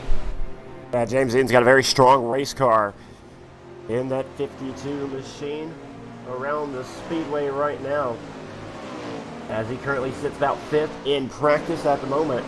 As your current quick time, Davin Cardwell, 17:044. As we've seen all night, this laps will slow down very, very quickly with how this track slickens off, Brett. Yeah, that's again, these drivers, like we've seen in the B mains for the live seat qualifiers, we start at 20%. Now we've got 16 drivers that are making, or that have already in the server, and they've had a fair bit of time on there. We're starting to see the track slicking off to where we'll call it the Braden Island line come in, because that top side and that cushion, you know, was just so dominant there, and he was just so good at making it work. Maybe these drivers maybe they can learn something from that, because now that we've thrown the checkered flag on this one, it's going to be 15 green flag laps. So again, just like we've seen throughout the live seat qualifiers, we'll of course I don't think a lap count is going to be on the screen, but we'll do our best to keep you updated every couple of laps, just so you guys know what lap we're on and stuff like that. But Tommy, it's go time, buddy. Yeah, it's go time. 16 of the best iRacing 410 sprint car drivers online getting set to go, and starting on the front row on the inside in car number 52, that'll be James Edens. Who's outside in car number 35, that'll be Nick Cooper. Inside second row for Black Diamond Motorsports, car number 10, that's Ryan Sheeton. He's outside in car number 3, Lewis Stewart. Row number 3 on the inside in car number 24, that'll be Sean Timmerman. And to his outside in car number 07, that'll be Davin Cardwell. Fourth row inside, out of position 7, it's Tyler File. And on his outside for Black Diamond Motorsports, the 36 of Nathan Davis. Peyton Grice, he'll be on the inside of row number 5 in the 92 machine, alongside the 80 of Vinny Sansone. Justin Thomas from Mode Media House in car number 23 starts position number 11. At a position number 12 in car number 25, it's Kevin Click. Back in the last row, see the 83 of Chance Crum alongside the 08 of Tyler Hargrove. And your final row for tonight's B main, at a position number 15, Carter Chevrolet in car 15. And the final car in this 16-car field. He lucked into it this one due to Dustin Griffiths losing internet connection. Tyler Ducharme will make up the 16th and final starter in tonight's B main.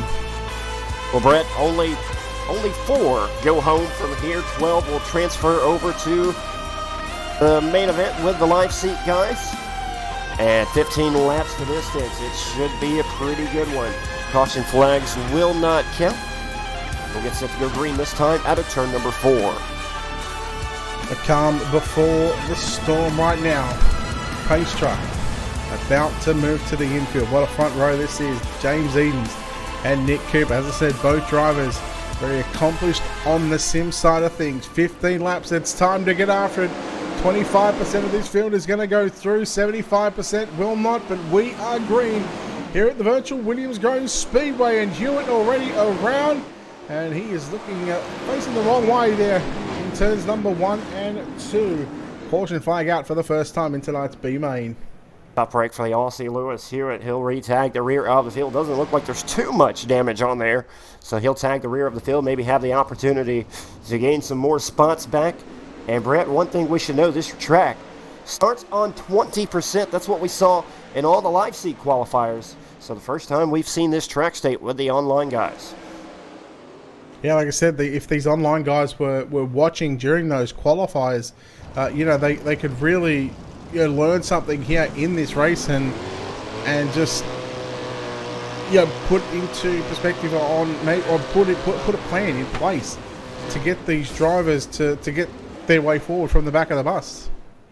0 down in the books. It'll be a complete restart. Single file. James Edens will lead him back to the green. Nick Cooper, Ryan Scheidt, Sean Timmerman, Davin Cardwell rounding out the top 5. That's Nathan Davis, Tyler Fell, Peyton Grimes, Benny Sansone, Justin Thomas, your top 10. Kevin Click, Vance Grum, your 12 drivers on the bubble at the moment. Have not got a lap in. 15 laps will be the distance. Yeah, Hewitt not agreeing with the race control's decision there. There was a bit of net code there, and obviously wasn't too happy about that one, so just decided to drive that number 3 into the wall, and that's him done for the night. So he'll be credited with a 16th place run, and that's going to put 15 cars still left on the racetrack as we're going to go green flag next time. Buy-in, well, James Edens, Nick Cooper, Ryan Sheets, Sean Timmerman. He's sort of flown under the radar, Tommy, Sean Timmerman. I haven't seen all that much of him, but I've seen him a race in here or there, and it really surprised me, really opening up my eyes to keep an eye on that number 24 machine. Yeah, he's been very fast here in the heat races and qualifiers, running in the top 5. And all Lewis Hewitt does is open up some positions, make it a little bit easier for the top 12 to transfer, as they only have to avoid 3 spots going down from the top 12, 13 through 15 still on the racetrack. Pace truck should be making that hard left-hand turn back to the pits, and we should be getting ready to go back green. 15-lap complete restart. James Edens will be back on the gas.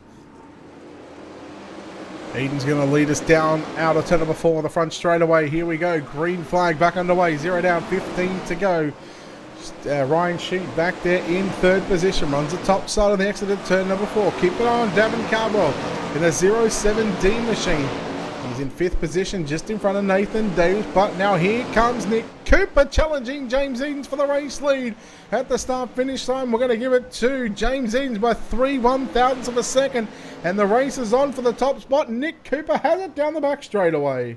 Nick Cooper in the 35, not giving up on the bottom of the racetrack, trying to clear the 52 of James Edens, coming around to complete lap number 2. Gives that one to Nick Cooper. Edens will fall back to 2nd, but he takes it to the top shelf of the racetrack, gets a great run down the back straightaway, closes the gap as we come around to complete lap number 3.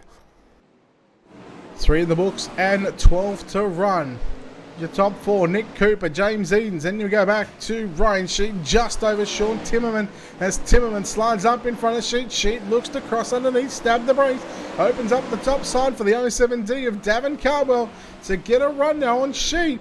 Cardwell peeks to the inside, trying to stay on the bottom side, forces his way to the inside, and Ryan Sheet upside down. And that'll bring out the caution right there. We also had a great battle for the 12th and final transfer spot. Kevin Click, Justin Thomas making a little contact, but they'll get the benefit of, I do believe it's Ryan Sheet in the 10 car. Turned around, facing the wrong direction. He's in the pit area, and his night is done. Yeah, Davin Cardwell there just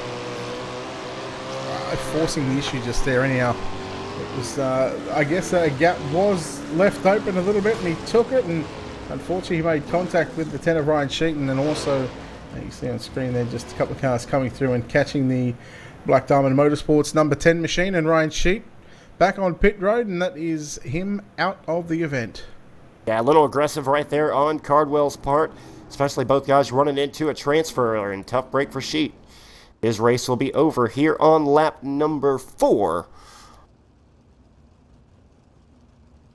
All right, and we got 4 down with 11 to run in this B main. As the lights are still flashing here on the iRacing.com pace truck. So we're still 2 circuits away from going back to green flag conditions, and very surprised to see, in fact, James Eden's actually give up that bottom side when Nick Cooper drove by him. So James Eden probably one of the best in the world when it comes to getting off the gas, Tommy, and running that bottom side of the racetrack. Yeah, Edens is just a professional. He, in all the big races, he seems to run 1, 2, or 3, whether it's late models in the Pro Series, wingless sprint cars, 410 sprint cars, 360s, you name it. James Edens is an iRacing professional, and he's showing it right now, running in the top 2, putting on a great show with Nick Cooper, who's no slouch himself. No, he's not. So, lights on the pace truck this time by. They are off. We are set to go back to green flag action. 4 down with 11 to run. A couple of drivers getting a bit of a warning from race control at the moment. Obviously, drivers are piping up and stuff like that. So it's, I guess, race control just telling them basically pretty much just to pull their head in. 4 down, 15 to go to be a complete single file restart. Nick Cooper showing the way. James Edens, Sean Timmerman, Davin Cardwell, Peyton Grise, your top 5. Pace truck pulls in, and it'll be Nick Cooper on the loud pedal coming out of turn number 4. He's on it. We are back underway here at Williams Grove. Cooper is going to lead down into 1 and 2, down to the low side. James Eden's running the top side of the racetrack through 1 and 2. Near back to Sean Timmerman in 3rd. 4th is Davin Cardwell. He stays to the bottom side, and seeing a lot of the drivers starting to use that bottom side. Tommy, once that top side or that middle groove, really starts to get a little bit a fairway slick from top to bottom. It's all about that throttle control coming back into the picture right now as we're watching Sean Timmerman on screen down the back straightaway into 3 and 4. It's getting a good run now on James Eden as Cardwell goes back to the top side. Yeah, Nick Cooper is showing the way. James Eden's about a half a second behind, followed by Sean Timmerman, who's ran a great race thus far. He's on the outside of the racetrack, maybe challenge Edens for second here in just a moment. He's very fast on the outside. He takes it to the bottom at 3 and 4. I think Edens is just doing what he needs to do right now. Again, it doesn't look all that comfortable on the setup. Again, this fixed setup right now, I guess he's just doing enough to survive, just knowing that he's in a transfer spot, doesn't need to do anything silly, and maybe just letting Cooper drive away and just sort of preparing himself and getting a plan of attack in play. Just see Tyler Ducharme there around, and we'll see here on the replay the number 25 machine for Slick Sim Sports. Having a look now, just little contact right there. Just caught the little contact with the 23 of Justin Thomas. Thomas. And sends the 25 of Ducharme upside down and into the fence. And that'll all but sure ruin his B main event and transfer spot. And that'll leave 1 driver left to not qualify. On the outside looking in, Tyler Hargrove. As Ducharme, he's going to try to tag the rear of the field. Not sure how much damage he has on that race car. I would expect he'd have a bunch after how hard he hit the wall. Yeah, that wasn't a soft hit, that's for sure. But we're still going to take 4 from this one. Lights are still on the pace truck right now, and we watch. From the back of James Eden's car, watching out at the back of the number 24 machine of Sean Timmerman. I did say earlier, Tommy, that Timmerman is really opening up my eyes. But also, I'm going to actually keep an eye on the guy in 5th position, Tyler File. He's very quick around here, and he's working this fix setup nicely. Absolutely. Tyler File running in the top 5, keeping comfortable. Davin Cardwell running 4th at the moment. See if he can hang on to that 4th transfer spot. Miles been very good on the outside of the racetrack. See if he'll make a move on this caution. It'll be 7 down, 8 laps to go, pretty much halfway home here in the last chance qualifier. Yes, just almost at the halfway stage of this race. We are green flag action this time by again on the restart. Nick Cooper has control of the field. And he's been pretty good so far in these these opening 7 laps, I must say. And again, I think Edens is just surviving at this stage. Again, just trying to get some sort of plan of attack to tackle the big one, which is going to be 24 starters as we go back to green. 7 down, 8 to run in the online B main. Nick Cooper once again pull away to the race lead, pulling away from James Edens by about a half a straightaway at the moment. Half a second is the gap, and now here comes Timmerman on the inside, trying to finesse the bottom on James Edens to get around for the runner-up spot. Edens just kind of comfortably running the outside, not really trying to cause too much damage. Looking at Peyton Grease in the 92 machine battle with Tyler File right now for 5th and 6th. We go down into 3 and 4 right now. File runs the bottom. Grease up on the top shelf right now. Oh no, Grease into the wall. Justin Thomas going for a ride. Off break for Justin Thomas. Running inside. He still hangs on to it though, I do believe. Running 8th place right now. With Chance Crump Carter Chevalier right back in 9th and 10th. But Cooper still showing the way. James Edens 2nd. And Sean Timmerman 3rd. Davin Cardwell, Tyler Failure, top 5. Geez, Thomas done very well to hang on to that one. 4 laps left to run in this B main. Cooper consistent on the bottom side. Edens doing a nice job on the top side as well. And now this is the James Edens we like to see, because he's not afraid, although he's running 2nd, he's not afraid to get up on the wheel, get up on the cush, and just let it dig right now through 3 and 4. He's doing the same through 1 and 2. You see that car bounce, and it gets Tommy. It gets a lot trickier there on the exit of turn number 4, because that corner, it really tightens up now with 3 to go. And almost like the bounce gave him a little extra boost there, going down the back straightaway as he closes the gap. 3 to go. It'll be 2 sticks in the air this time for Nick Cooper. James Edens on the outside might sneak away with this one in the closing laps. Yeah, 2 laps left to run. Cooper down low. Edens absolutely ripping the cushion at both ends of the speedway. The big half a mile. The Williams Grove Speedway, Mechanicsburg, Pennsylvania. The virtual Williams Grove Speedway, that is. As here comes Edens to the outside. This is going to be a close finish. And Tommy Cooper runs the slider line to try and break the momentum up with the 52 machine. That may hurt the 35. You go into turn number 3 and 4, because Edens is very strong on the outside. He'll go to the top shelf of the racetrack. Coming out of turn number 3 and 4 for the final time. Nick Cooper will hang on for last chance qualifier. Yeah, good run between those drivers, and our top 4 that will make the show tonight. Nick Cooper, James Edens, Sean Timmerman, and Davin Cardwell are all going to punch their ticket and book their way into the big dance. Well, Brett, it's been a long afternoon and morning, and early in the morning for you over there in Australia, but we are finally down to the top 24 from online and live seat qualifiers, and we'll take a quick break, I do believe. We'll have the national anthem, and we'll get ready to go. Main event racing for the Wicked Cushion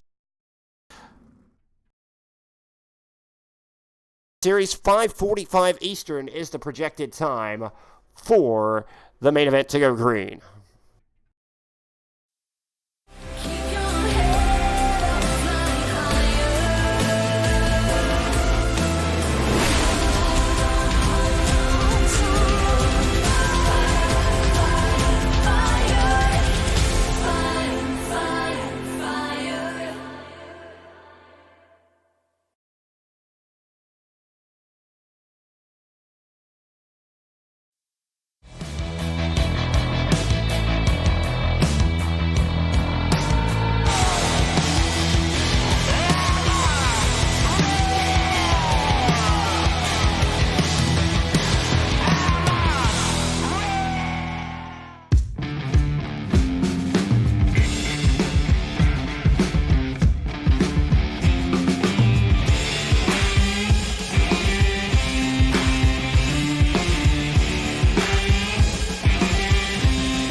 All right, welcome back, race fans. We are just about at that time to go live for the Wicked Cushion Esports Championship Series inaugural event, live from the Racing Xtravaganza in York, Pennsylvania. 12 live seat qualifiers, courtesy of Tim's Simulator Racing Experience, against 12 online drivers. Once again, my name is Tommy Rowe, joined up in the booth with Brett Wheeler. We've been on the call all day, and Brett, we are getting ready to go for our national anthem live from the Racing Xtravaganza.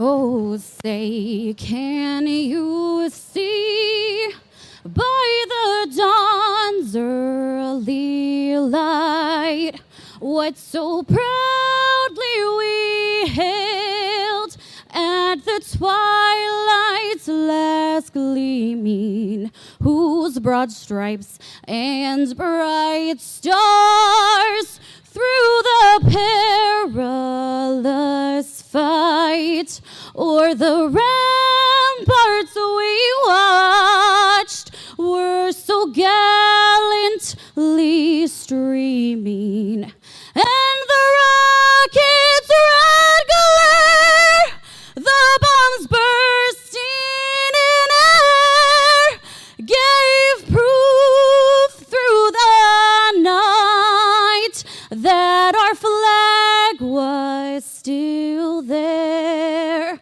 Oh, say, does that star-spangled banner yet wave o'er the land of the free and the home of the brave?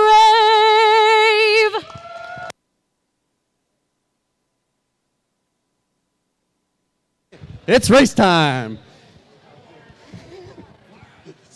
So they're lining up the live seat cars, and all the online participants are lining up in their homes.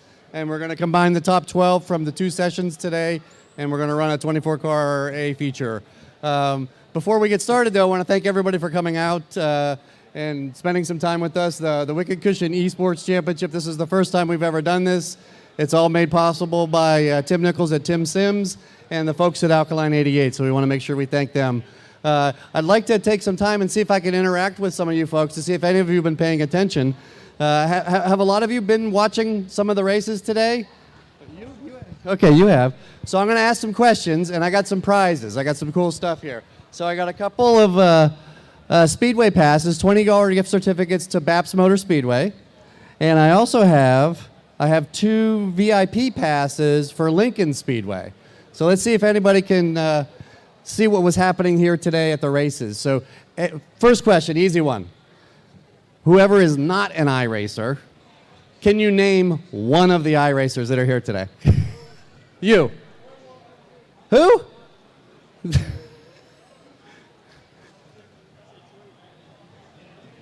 Oh, he's eating. Hold on.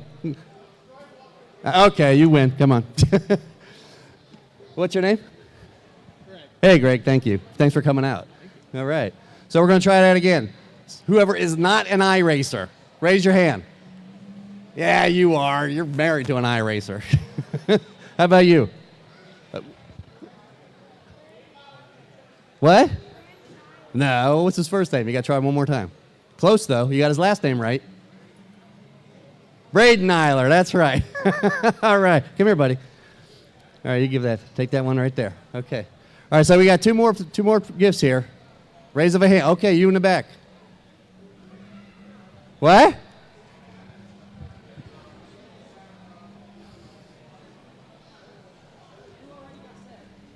Well, what do you mean who already got set? I can't tell you that. I don't want to come. You know Alex Bergeron? Where is he? Can you point to him? Okay. Huh? Yeah, well, you can't wait. You have to wait your turn. No, you got it. Cody Hartlove. He is right. Thank you. So We're going to try and do more of these as the year goes on, and we hope to have some more cool prizes for everybody. I think even for later on in the evening, we'll do this again maybe after the feature. We got some cool stuff, some gifts from Red Lobster that we'll walk through. Tim Nichols is going to walk through the stands. We got some really cool stuff for Red Lobster. He's going to give you some prizes. So thank you all for coming out. KT, are we ready to roll? Okay. They're gonna get ready with the A main. The guys are lined up. Everybody's in their cars right now. Looks like I think they're ready to go. They're gonna get started in just a minute. So enjoy the first Wicked Cushion Esports A feature. Thank you for coming out. Come on, race fans, give Matt and Tim a round of applause for putting this together this weekend. Also, the great sponsors: Wicked Energy Gum, Wicked Cushion, iRacing.com. and Alkaline 88. Without these folks, none of this would be possible. Thank you all for coming in. Enjoy the show. We'll have a feature winner here later on tonight.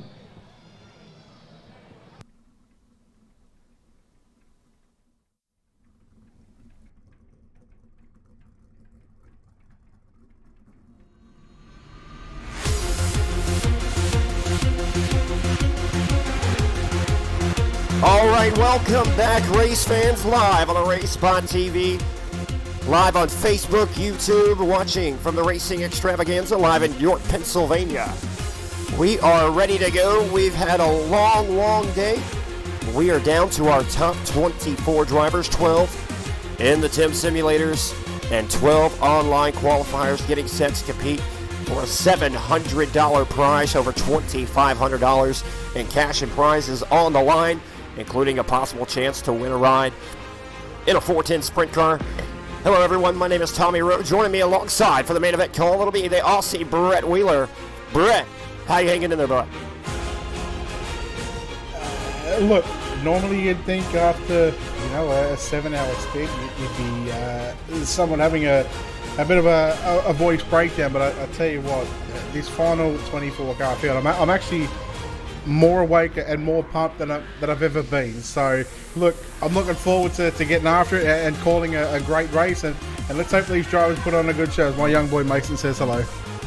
Let's have a recap of what brought us here. We had the live seat qualifiers from the Racing Xtravaganza in York, Pennsylvania, and basically that was the Braden Eiler show. He came all the way from the E-Main to transfer over to tonight's main event. He's had one of the fastest cars all evening in both online and live seat competition. Braden Eiler, definitely a guy to keep an eye out on here in the main event.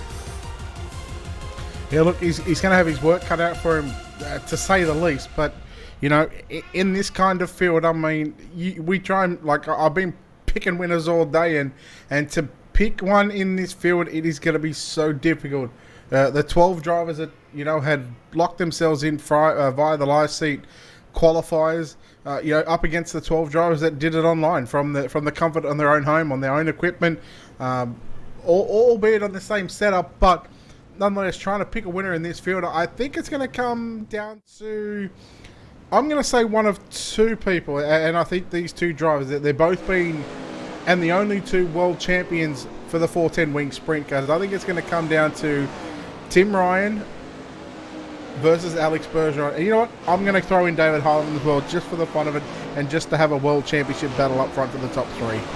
Definitely three of the bigger names here on the iRacing 410 circuit, but we have a stacked field, just about 7 or 8 world-class drivers considered by iRacing to be World Championship Pro caliber. Many more Class A and B drivers as well. This is the best of the best competing for a chance at $700, and if the winner comes from one of those live seats like Alex Bergeron, David Heileman, Braden Eiler, they're going to get that chance in that 410 sprint car ride. It would be a step up from, if we talk about, the likes of Alex Bergeron and David Heileman. Obviously, we've seen those guys earlier on in the day in the pre-race show, talk about their own little rivalry, saying that they've both been pretty clean and respectful towards one another, which we obviously seen throughout the iRacing World Championships, whether it be wing sprint cars, non-wing sprint cars. Bergeron late models, I'm not sure if Heileman was in that one or not, but when it comes to these big races we always say that the cream is going to rise to the top, and this is exactly what's happened. You know, Alex has made the trip from Quebec, Canada, out to York, Pennsylvania. He is certainly the hottest prospect when it comes to on the iRacing service.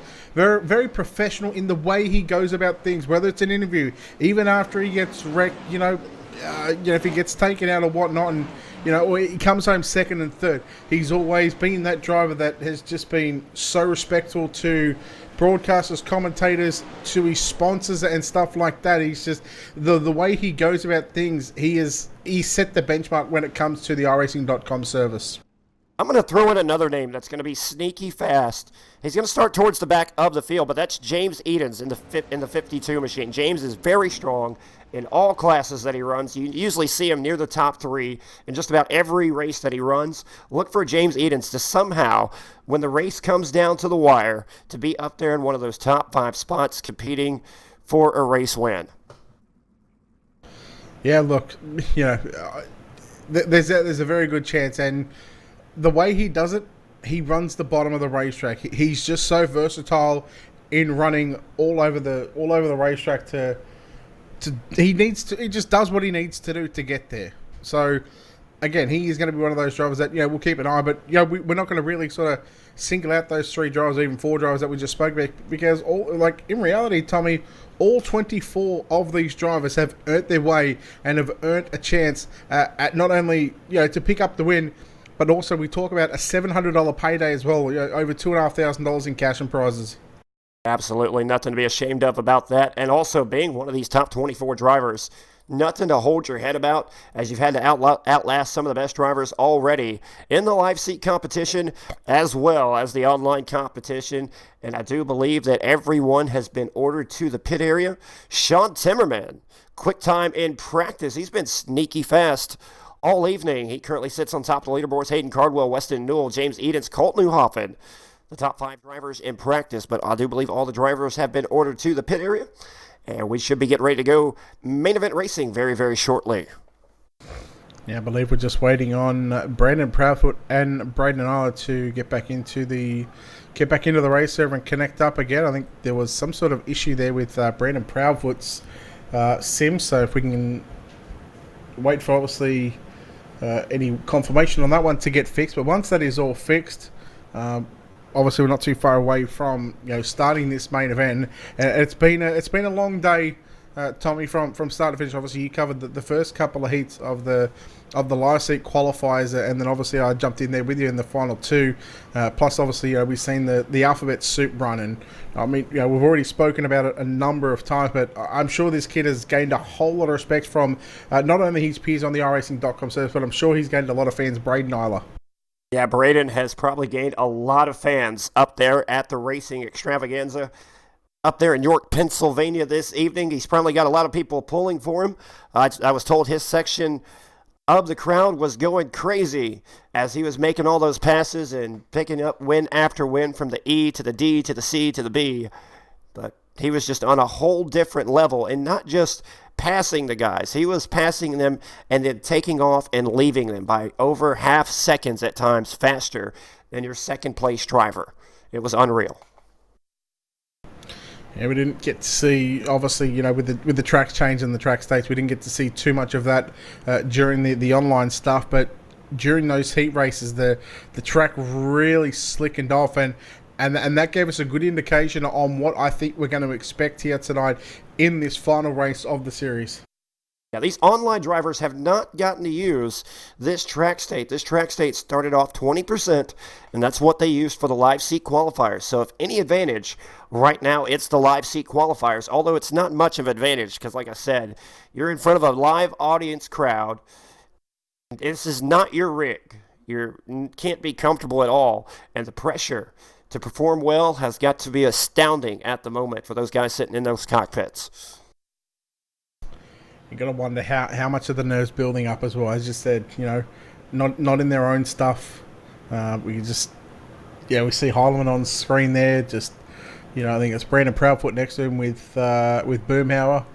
Just trying to get those issues sorted. But how does the nerves, if you're sitting there again, not in your own environment, you know what I mean? Like thousands of people watching right behind you, and then of course, plenty of people watching online as well.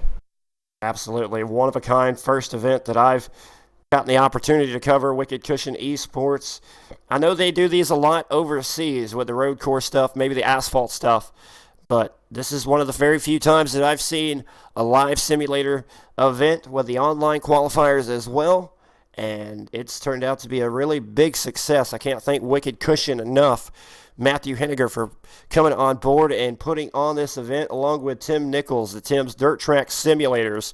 He travels across 70 tracks a year to bring his simulators across the Midwest and the East Coast. And everybody tuning in, RaceSpotTV, excellent production. I do believe we have over 4 countries working together up here in the broadcast booth, making this thing happen. It's pretty awesome. Yeah, Mr. Worldwide, RaceSpotTV, known as our producer has mentioned. But there's a whole lot of people behind the scenes that make this all possible. And Tommy, it's glad to be a part of the very first one, and who knows what's to come. We heard Matthew talk about the Sim 20 Knoxville Nationals, the 2020 Sim Knoxville Nationals, where you're going to get your face on a plaque and hung up in the National Sprint Car Hall of Fame and Museum. Yeah, that would be pretty something for these simulator drivers to compete in the Knoxville Nationals at the Knoxville Raceway, if that is indeed one of the events for the Wicked Cushion Esports Series coming up later on this year. And hopefully I can make it out for that one. I say we start a GoFundMe for you and I to get out there. What do you reckon? Absolutely. I believe the 2 broadcasters should be there live in person, eating chips, drinking nice cold drinks, sitting comfortable, calling these races. We've just been told apparently to fund our producers' flight, but I think that's getting a little too much, What do you reckon? We'll go for 3. You just We'll never go 4. know. We'll try and get Randy out there as well. Absolutely. He makes $1 million at RaceSpot anyway, doesn't he? That's what I've heard, but we just never know. They call some great events, and maybe they are the $1 million produced team, but they do a great job. That's why they've got the Mr. Worldwide tag, right? That's right. But Brad, I do believe we're practicing once again. I do believe this may be the last hot lap session for these drivers before we turn it loose for the main event. Text KT King right quick, see how many laps the main event actually is. Being told 30 laps for tonight's main event, and boy, but we're seeing a lot of laps turned on this racetrack tonight. And I mean, let's just hope that these guys can, really put on a show for the fans that have, stuck with us all throughout the day, whether it be, an hour or 2 hours, or whether it's been the entire duration of the entire event today. It's been an absolute phenomenal event to be a part of, and the feet are getting itchy. Not that I can feel them, but man, I'm itching to get. I want to get out there. Absolutely. Caution flags will not count in the 30-lap main event. This will be hand-scored. We'll keep you up to date on what lap we are on. iRacing has yet to include a program where caution flags will not count, so until we get that, we have to do it the hard way. So the lap ticker that may be on the screen may not be correct, or we may not even have one. Nonetheless, we're getting ready to go. Some of these drivers, Brett, they haven't been on the track since early this morning. Guys like Alex Bergeron, David Holloman, they've been waiting a long time to get back behind the wheel of their simulator for this main event. Yeah, there's been a lot of downtime during those live seat qualifiers, and then you go to the online qualifiers as well. So, but they've got their chance now, and well, it's the final race. This is what we've built up for, and now it's about to start. Well, race fans, it is time for the round number 1 of the Wicked Cushion Esports Championship Series race here at the Williams Grove Speedway. 24 drivers, 12 live sim qualifiers from the TIMSSIMS Racing Simulators versus 12 online qualifiers from earlier on today, competing for $700 to win and a possible chance at the 410 Sprint Car ride. And we'll go and tell you how they'll line up for tonight's main event. Row number 1 on the inside in car number 1. That'll be Austin Carr And to his outside in car number 7, that'll be Hayden Cardwell. Inside second row in car number 22, position 3, Brandon Proudfoot on his outside from Western Australia, car number 98 of Tim Ryan. Row number 3 on the inside in car number 49, the Napa Auto Parts. That'll be the Holomaniac, David Holloman. And to his outside in the 222 Wicked Cushion entry, that'll be Weston Newell. Alex Bergeron will line up out of position number 7, and Cole Newhoffen in car 11 will start position number 8. Row number 5 will see the 85 of Tyler Schell alongside the 2 machine of Dylan Hauser. Kyle Keane, car 17 will start position 11. Kendall Tucker, the 00 will start position 12. Cody Hartlaw will start on the inside of row number 7 at car number 19, and to his outside at the 54. That'll be John Batista. Joe Lusk inside the 8th row out of position 15. On his outside, Austin Simmelman out of position 16. Row number 9 on the inside. That'll be Troy Wagman Jr. with Nick Cooper in the 35 on the outside. 10th row inside, also driving the number 00. It's going to be Tim Smith out of position 19. On his outside, out of position number 20. In car 52, James Edens. Row number 11 on the inside. He's been the show thus far for the live seat qualifiers. In car number 5, it'll be Braden Eiler. And to his outside in car number 24, it'll be Sean Timmerman.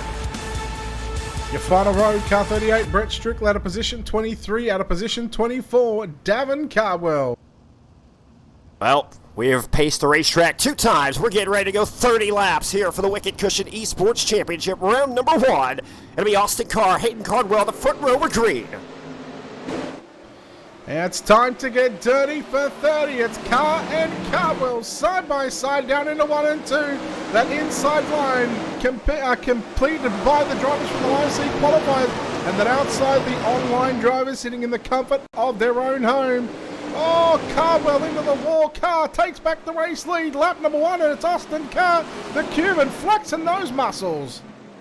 Hayden Cardwell, a little bump on the wall right there, loses the lead to Austin Carr, lap number 1. Sneaking into the picture, Alex Bergeron. We have our first caution of the evening. I do believe 1 lap in the books. That may be on Cody Hartlaw. Completed. It was, yeah. Cody Hartlaw be there in the number 19 machine. We'll see if we can get a replay up on screen for you guys, as it's right there, just catching that outside wall in the center of turns number 3 and 4. And man, oh man, just a hard ride there for the number 19 machine, Cody Hartlaw. But again, he's still circulating around. It was in fact contact. It might have been Kendall Tucker that was a contact with. Not 100% sure on the contact. Going back through the replay, just a host of cars getting together back there. And Hartlaw, yeah, it was Kendall Tucker. Just unfortunate circumstances. Hits the wall, does a 360. Somehow keeps it going. Not sure how much damage is on that race car and if they have a quick repair or not. And I do believe they do not, so his race, if he can't keep it going, may be over. Yeah, he's still rolling around the back again, just doing what he needs to, just trying to survive these first couple of laps, and then maybe try and get after it when the track starts to slick it off when you take that horsepower situation out of the equation. Not sure if their race control is going to count that first lap. Don't think everybody crossed the line. It may be a complete restart, but unfortunately you can't go back to your original running order. You have to restart in the way that iRacing makes you line up. 0 laps in the books. It'll be a complete 30-lap restart for the main event. Live from the Racing Xtravaganza in York, Pennsylvania for the Wicked Cushion Esports, round number 1. It is going to be a complete restart, but however, wherever iRacing tells them to go, that's where they will line up. So whatever position they are in right now, that's going to be the complete restart. I'm not going back to the original lineup.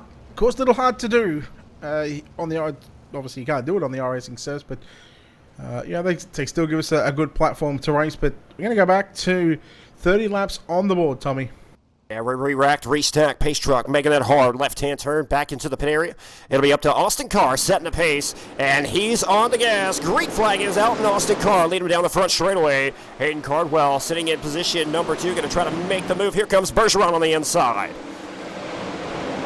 Bergeron and Tim Ryan side by side already, but Cardwell to the race lead down the back straightaway. By the time he got to the Blue Bridge here at the Grove, he got the race lead. Cardwell.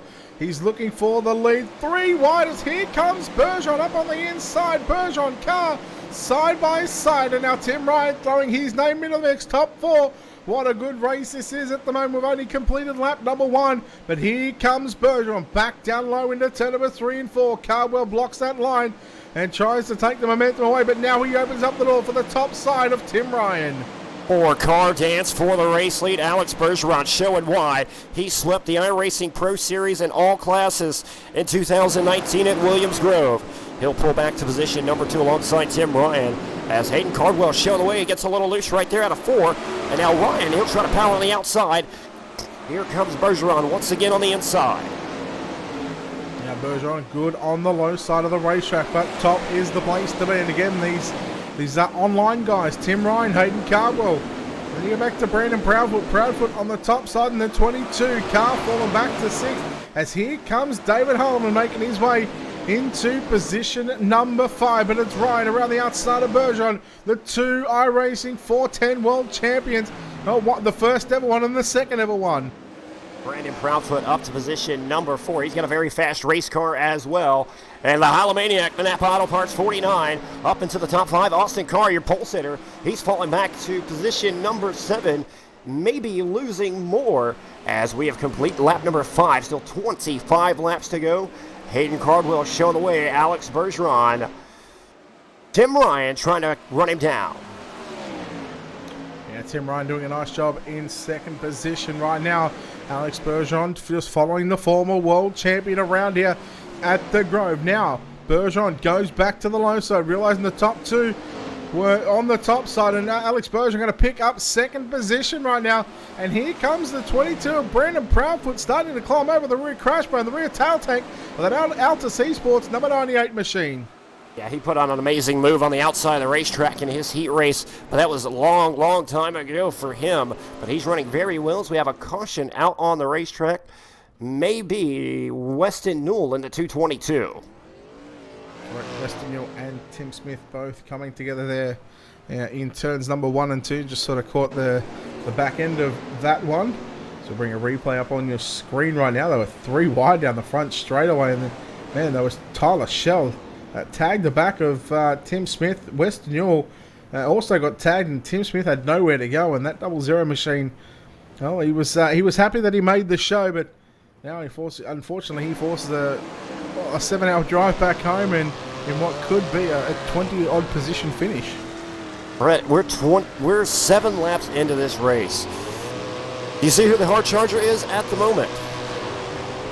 I don't even have to look and see that it's probably James Edens up to 13th or Braden Isle. Let's take a look. Braden Isle up 10 positions. Davin Cardwell up 10 positions. James Edens up 7. Austin Silverman up 6, but yeah, Braden Isle. And again, this is the track that we've seen during those live seat qualifiers, during those preliminary mains.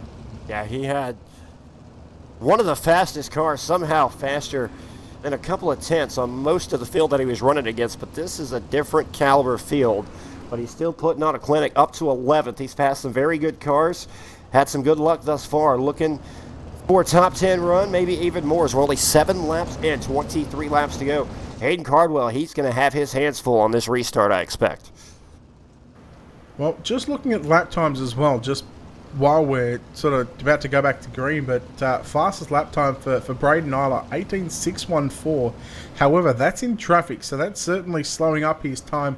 The guys out in front, Alex Bergeron, with an 18.223. So you're looking at just shy of 0.4 of a second. But again, that's pretty much clean air for Alex Bergeron compared to what Braden Isle is in lap traffic. Exactly. Well, not lap traffic, but just traffic in general. Exactly. We'll see if Eiler can make something happen. Pace truck pulling back in. Hayden Cardwell back on the gas, and we are back underway. 7 laps down, 23 laps to go. Cardwell with a great jump. He pulls away from Bergeron this time. Tim Ryan still holding on to second. Here comes the Holomaniac on the bottom of the racetrack, looking for position number 4. Now Proudfoot and Eilerman both side by side in the live seat simulators right next to each other, but Bergeron now getting a run on Cardwell, just failed to get that corner exit speed on the exit of turn number 4. Tim Ryan back down low in turn number 1 and 2. That opens up the top side for Proudfoot, and also Heinemann But back up front right now, here comes Bergeron. He drives it deep into turns 3. The yellow flag comes out, and this could be a matter of timing for Alex Bergeron, as we've got Kyle Keane in car number 17 for the DB Sim team, the Blaney Sim team. Did the caution come out with did the caution come out with Bergeron in the lead is the question, because Hayden Cardwell, a lot of pressure on that restart. We'll see who they give the lead to. I do believe it may be Bergeron that will take over the race lead. I was just going to say, Bergeron's at the moment, while they're pacing around, Bergeron's just sitting in pole position. So, again, we speak about luck during these races. That might be the break that Bergeron needs, because now it's going to be his turn to dictate the pace now. Absolutely. We know Bergeron is very good here at Williams Grove. This is his favorite track. He's said it before. He's proved it. He's won here many, many times. And he's looking for another big, prestigious win. The very first ever Wicked Cushion Esports Championship Series live from the Racing Xtravaganza. He's been one of the most talked about guys today up there at that Extravaganza, trying to prove them all that he's trying to back what he talks up. Well, he was certainly the favorite coming into the event, and people have got their opinions of Alex, and as I said earlier, when it comes to professionalism, he is the guy that you want in your car. Absolutely, not a better overall, especially on the dirt side, but he's very good in the asphalt too. He puts a lot of work and time and effort into any race that he prepares for, and the results prove it for themselves, as he's generally one of the fastest guys, if not the fastest guy, on any given race night. And it's happened time and time again. He's won a lot of money working these iRacing World Championships and big main events across the iRacing circuit. Pace truck pulls in. Alex Bergeron leading him back to the green this time. Green flag is out. Now Bergeron straight to the top shelf into turn number 1 and 2. Cardwell down low. Ryan holding off Proudfoot and Harleman. Harleman moves into position 4. How long for? He's got it down into turn number 3. Proudfoot back to the top side. Harleman sliding up, but Bergeron again. This is why, and if we watch Bergeron, you'll see why he's so good, because he's able to roll the corners in the center of the turn and just grab that speed on the exit of the turn. Turns 2 and 4, and he's just got so much speed around here at the Grove. Heidelman takes it to the top shelf of the racetrack, trying to get a run on Tim Ryan. That's for position number 3. Almost pulls up alongside him down the front straightaway. He'll try to make the momentum, maybe make a crossover here down the back straightaway. He's got to run. And here comes Heidelman, maybe able to make the pass at turn number 3 and 4, giving a third place spot to David Heidelman. Yeah, Heidelman. Now, if we can get a timely yellow where Heidelman has a good jump on Carbell, this is what we wanted to see. Heidelman v. Bergeron at the start of the night, and that's what we got. But right now, it's Bergeron. He is just absolutely gapping the field. He's almost got a second on Hayden Carbell. Lap times in the low 19s for your race leader, 19.106. 19 4s, 5 6s, and 7s pretty much for the rest of the field. And right now, Heidelman's gone back to the top side into turn 1 and 2, looking to get a run, trying to take some of that gap away from the second place driver of Hayden Cardwell. And we got contact. Austin Carr makes the contact with the 22. I do believe that's Proudfoot. Proudfoot falls back a little bit. We got a gaggle of cars back here towards the middle of the field, as I do believe that's Austin Carr, your pole sitter. Cole Newhoff and James Eden's all right there together. That's for position 6th, 7th, and 8th. Austin Simmelman and Braden Eiler up into the top 10 now, as Alex Bergeron still showing the way. His lead has stretched over to a second. Yeah, 14 down, 16 remain in tonight's main event. Keep an eye on the 52 of James Edens. He's up to position number 8 at the moment. He's battling with Cole Newhoffen for 7th as Edens. As I said earlier, Tommy, he's good at the bottom side, and I think during that sort of the online A main, he was just worried about trying to get as many positions as he can, trying to get into the show. And the B main, I should say, once he got into that B main, he was just sort of hanging on and just maybe testing out a few things. Almost 4 wide for a moment for position 7 through 10 between James Edens all the way back to Braden Eiler as they close the gap just a little bit, but still Austin Carr sitting 6th. Kendall Tucker having a great run in the top 5. He's all over the back bumper of Tim Ryan. Ryan seeming to struggle as he's faded from the top 3 as Hayden Cardwell trying to run down Alex Bergeron, just not as consistent to make something happen at the moment as we come around at 17 down, 13 remaining for the Canadian Alex Bergeron. Yeah, doing a phenomenal job is Alex Bergeron out in front. Cardwell still sits second. David Harleman, your 410 USAC non-wing champion at the moment, riding in that 3rd position. Probably best battle on track would almost have to be, I want to say Tim Ryan and Kendall Tucker, because now they're going to go side by side here on the exit of turn number 2. They make contact. Oh no, Kendall Tucker upside down around yellow. And this is going to take away that lead from Bergeron. And this is going to bring David Harleman back into the picture, Tommy. You know, Heileman was loving that, licking his chops. He's known for making the big, wild, crazy moves. Will we see another one in the closing laps from the Heilemaniac? He's got Hayden Cardwell sitting in position number 2 directly in front of him. Austin Carr, Tim Ryan round out the top 5. It's James Edens. Braden Eiler from 21st up to 7th. Great drive by him as well as gained 14 spots. And what a phenomenal showing by this young man. All these drivers have certainly put on a show here today, whether it was the live seat heat main, live seat qualifiers, heats, mains, preliminary mains, same with the online guys.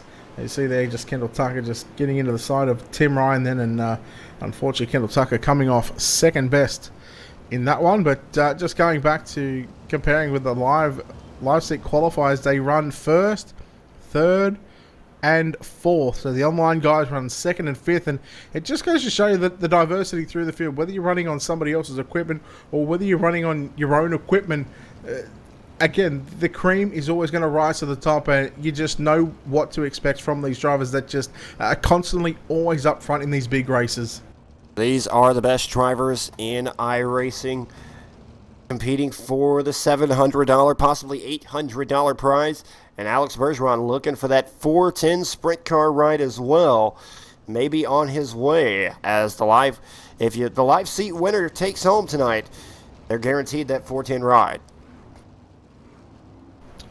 Well, 18 down and 12 to go in tonight's main event. So, Tommy, we're essentially a preliminary main away from finding out which driver is going to pick up that $700 payday and a potential ride in the 410 wing sprint car. And you would have to say you'd all but bet your money on Alex Bergeron with this restart, but don't count out David Heileman. David Heileman's known to throw something wild and crazy into the picture. And we're back underway. Alex Bergeron, not the great jump that you've seen happen before. And now Heileman, he goes down to the bottom to try to cross over Cardwell to move up to position number 2 to try to run down Alex Bergeron. But Cardwell may not be done just yet, and here comes Austin Carr back in the picture. He had a fast hot rod in his heat race, faded back in the main event, now he's worked his way back into the top 5. Yeah, the Cuban certainly flexing some muscle right now in that 4th position. Look at James Edens challenging Tim Ryan for 5th. Ryan's got the run on the top side, but back up front, challenge for your race lead. And this time Bergeron, he goes to the top side, protect the line. 3 wide, Carr through the middle on Heileman. And James Edens sneaking around the outside of Carr and almost Tim Ryan. Oh boy, they're 3 wide down into turns 1 and 2. 10 laps to run. Austin Carr threw it in there for everything. He had a little contact with David Heileman, but Hayden Cardwell is there, less than 0.3 of a second. It'll be 10 laps to go. Try to make something happen. Can he upset the Canadian Alex Bergeron? Make that 9 laps to go this time. They work down the back straight away. Can Hayden Cardwell get the job done? Well, he lost $1,000 last week due to his internet. Let's hope he doesn't lose another $750, because you'd hate to lose nearly $2,000 in sim racing just for losing internet connection. He tried to chop the nose off of Alex Bergeron, and Bergeron into the wall, comes off the wall, down the racetrack. Cardwell, your new race leader.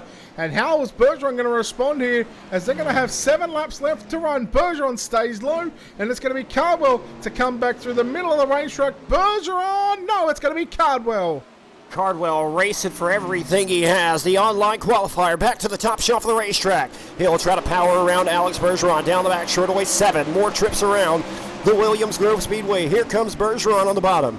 Can't quite get the momentum for the big slide job. And don't worry, here comes David Heilemann. And Brett, we have a caution out on the racetrack. Boy, oh boy. Tim Ryan in the 98. Again, this is heartbreaking right now for not only Tim Ryan, but I tell you what, saddle up, because here we go. We've got 7 to run. Cardwell's back in the lead. Bergeron, and then Heilemann. Braden. Oh, I'm not sure what Braden Knoll is doing there. Maybe just trying to see if we can find some grip on the bottom while we're under yellow. But man, I tell you what, Heilemann, he's now going to be on the back bumper of that number 12 machine. We've got the best drivers rising to the occasion late in this feature event. It'll be 7 laps to go when we get them re-racked, re-stacked. Tough break for Tim Ryan, who will finish in the 21st position, as we still have 20 cars running out there on the speedway. But Hayden Cardwell, he's going to have his hands full with the gaggle of cars that are behind him. What a field that he's going to have to try to hold off in this 410 sprint car feature event. Yeah, the intensity is starting to rise as we wind down the laps. 7 to run. The lights are about to turn off on the racing.com page track. $2,500 prize pool. $750 to the winner. And just taking a look at some of the hard charges through the field. 2 names. In fact, we're going to name 3, but we named them earlier. Braden Knoll, 21st to 5th. He started position 6 in the E main, the second last row. He's up to 5th. James Edens from 20th to 6th. Davin Cardwell, 24th to 8th. And a notable mention, Austin Silverman, 16th to 7th. Big things coming for that number 82 machine.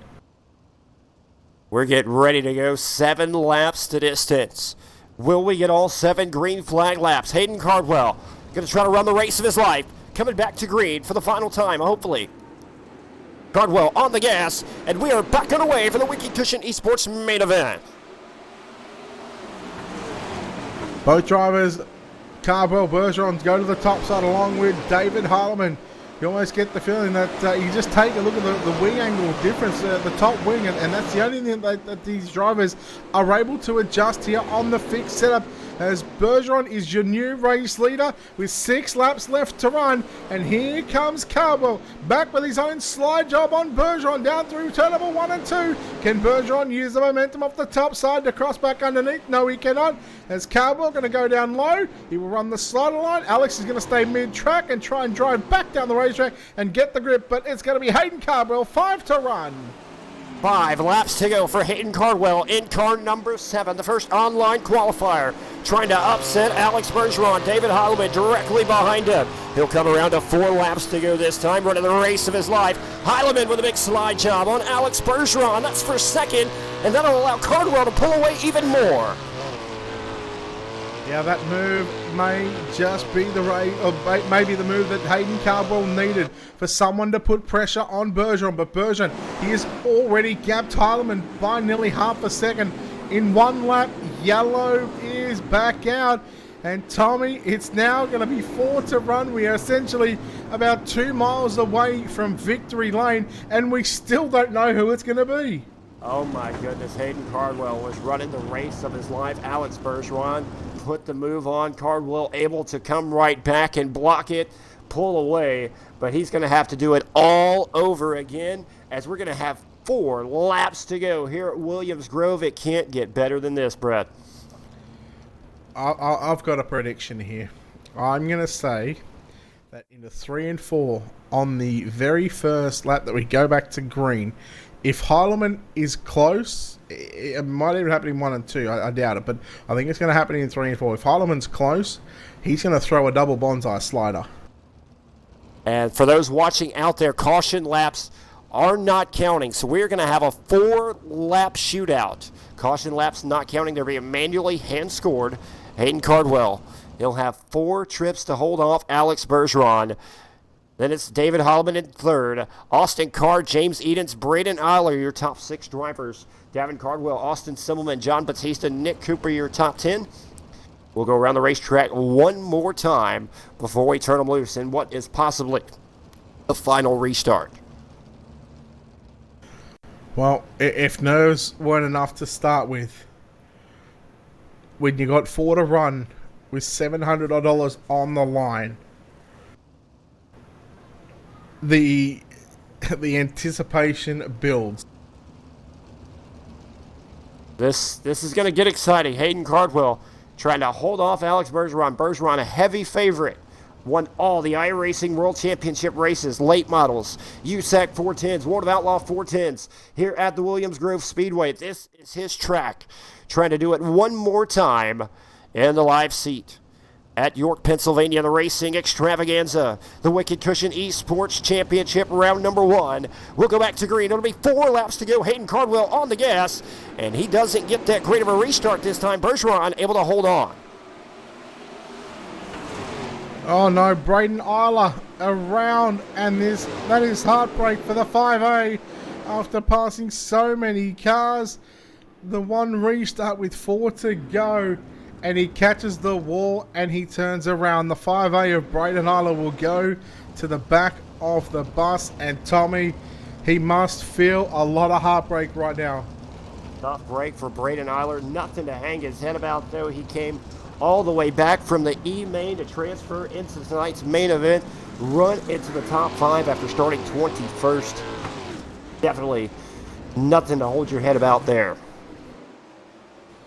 Nope, from the E-main all the way up to, he had a 5th spot at one stage, and unfortunately he's just been given an EOL, so he will have to come from around that 21st spot, still on the track. But I mean, there's still for a potential here of, I mean, he could still almost grab a top 10 if he's good enough, as what you're seeing on screen right now. On the right, you can see the action on the racetrack.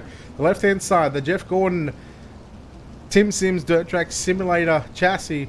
That is David Heilemann, who is running in the 3rd position at the moment.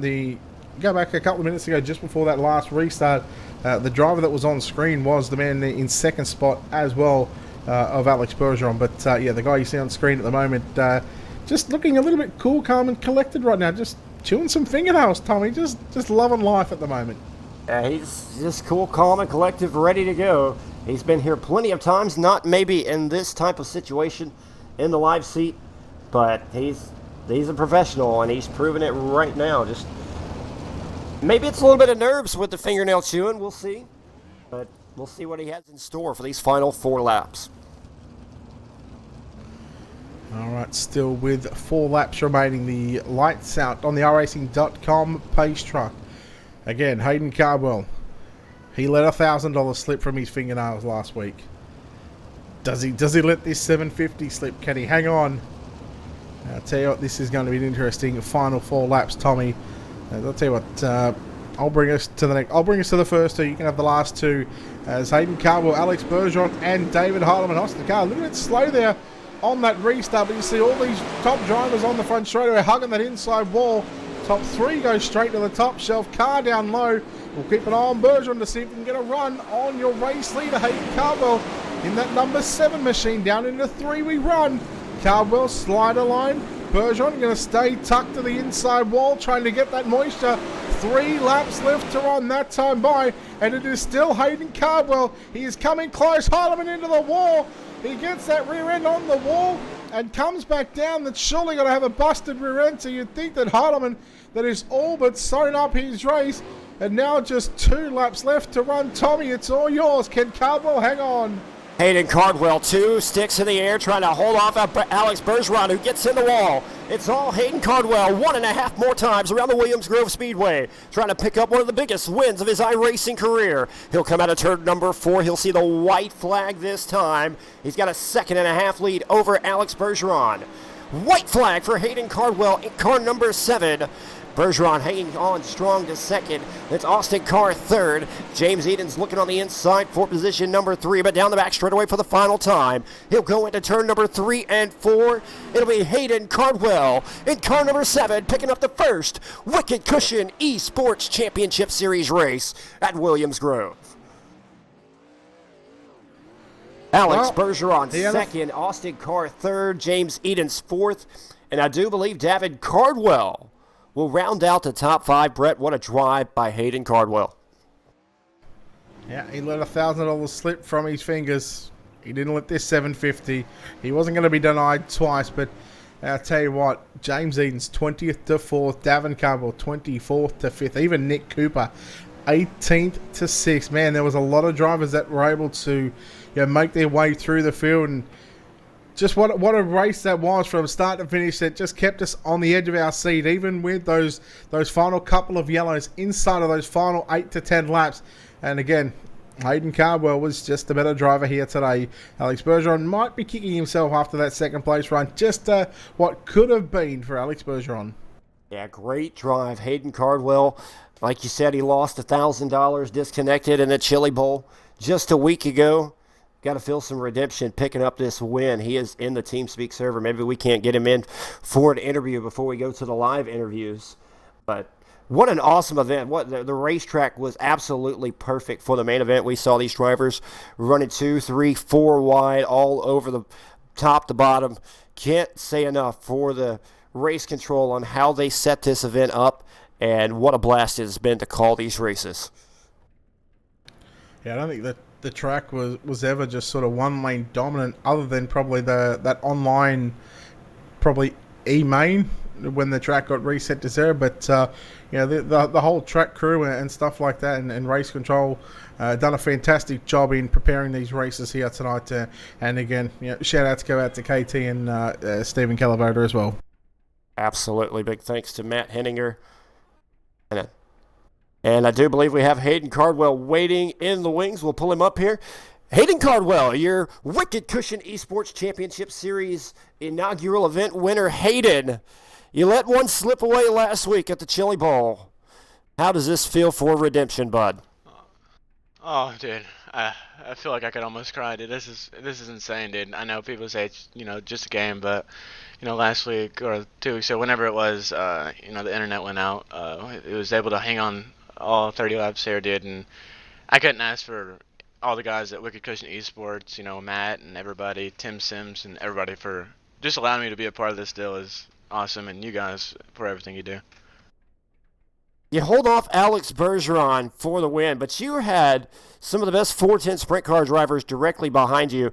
How were the nerves on those final couple of restarts? It seemed like you'd get a good restart, and then the caution would come out, and then you'd have to do it all again. How were you trying to keep yourself calm there? Oh, for sure, dude. I think I was shaking the whole entire race. All the boys in Discord would just tell me to stay calm, but I'm sure the broadcast noticed on the restarts, to get all the forward drive, you could come down all the way next to the inside wall down the straightaways, and if you could really get all 4 tires in that, you could be set up good and really launch off that turn 4.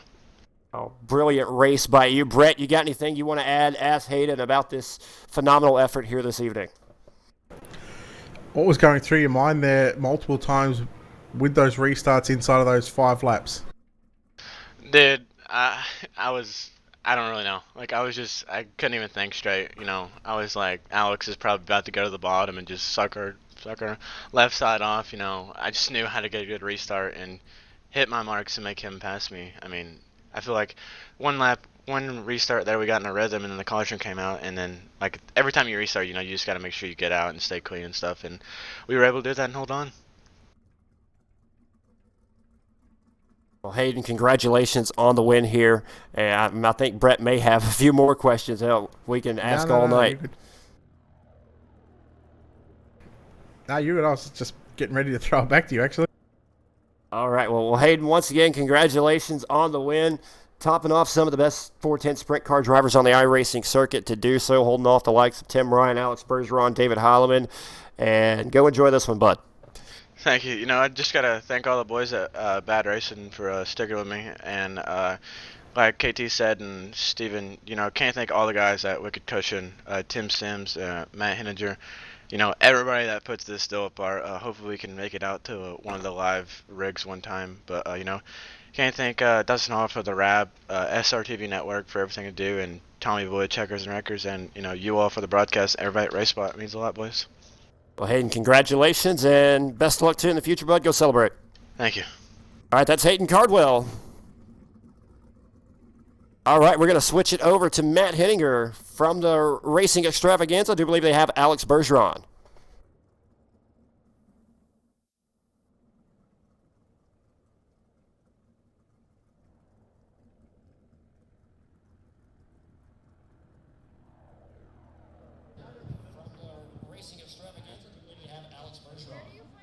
Okay, so thank you, everybody.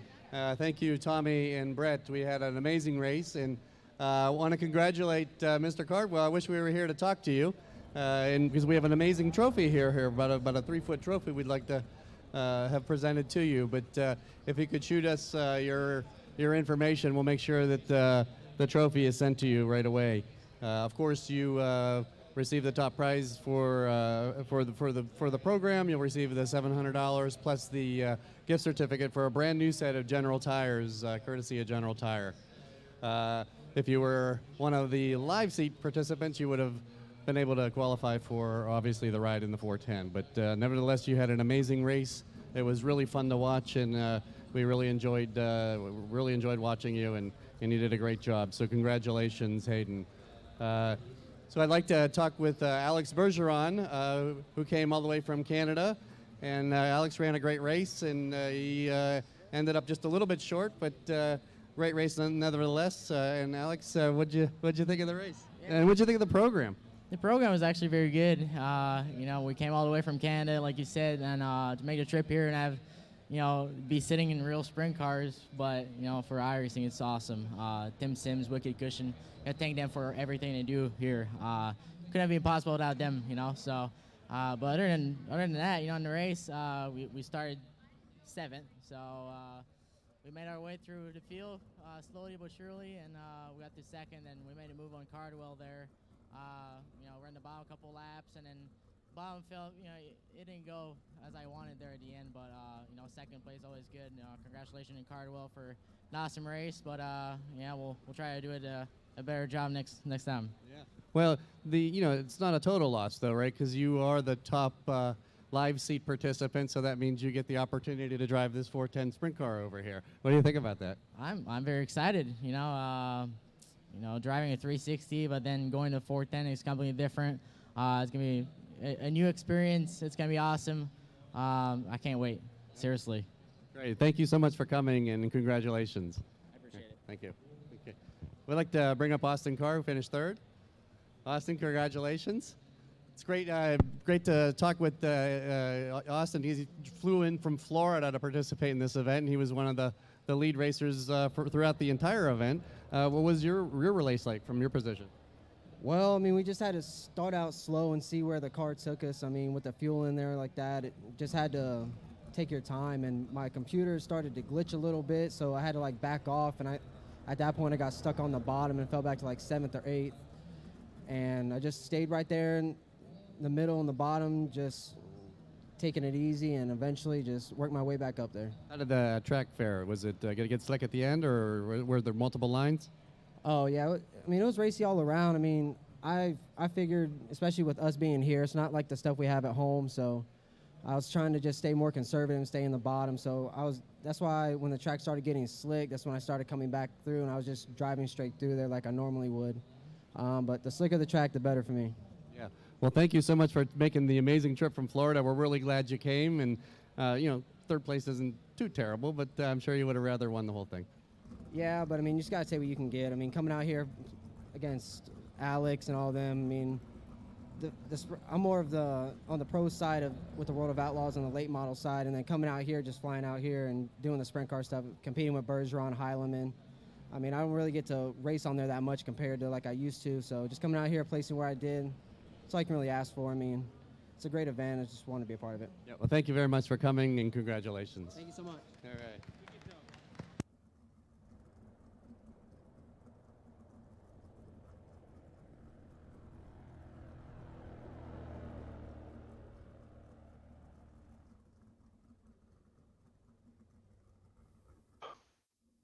All right, that'll wrap up the interview for Austin Carr, Alex Bergeron. And up here in the booth now, we have our 5th place driver, started 20th, worked his way gracefully through the field. Great run by him, James Edens in car number 52. James, great run by you. Excellent pickup for a top 5 finish. And how was your race, bud? Oh, it was good. Eventful, to say the least. Coming from the back, it was a good field of cars, and, just had to miss the couple accidents in front of us, and we did that, so we had a good run. You worked your way through the field, started 20th. What was the mindset trying to pick those cars off one by one?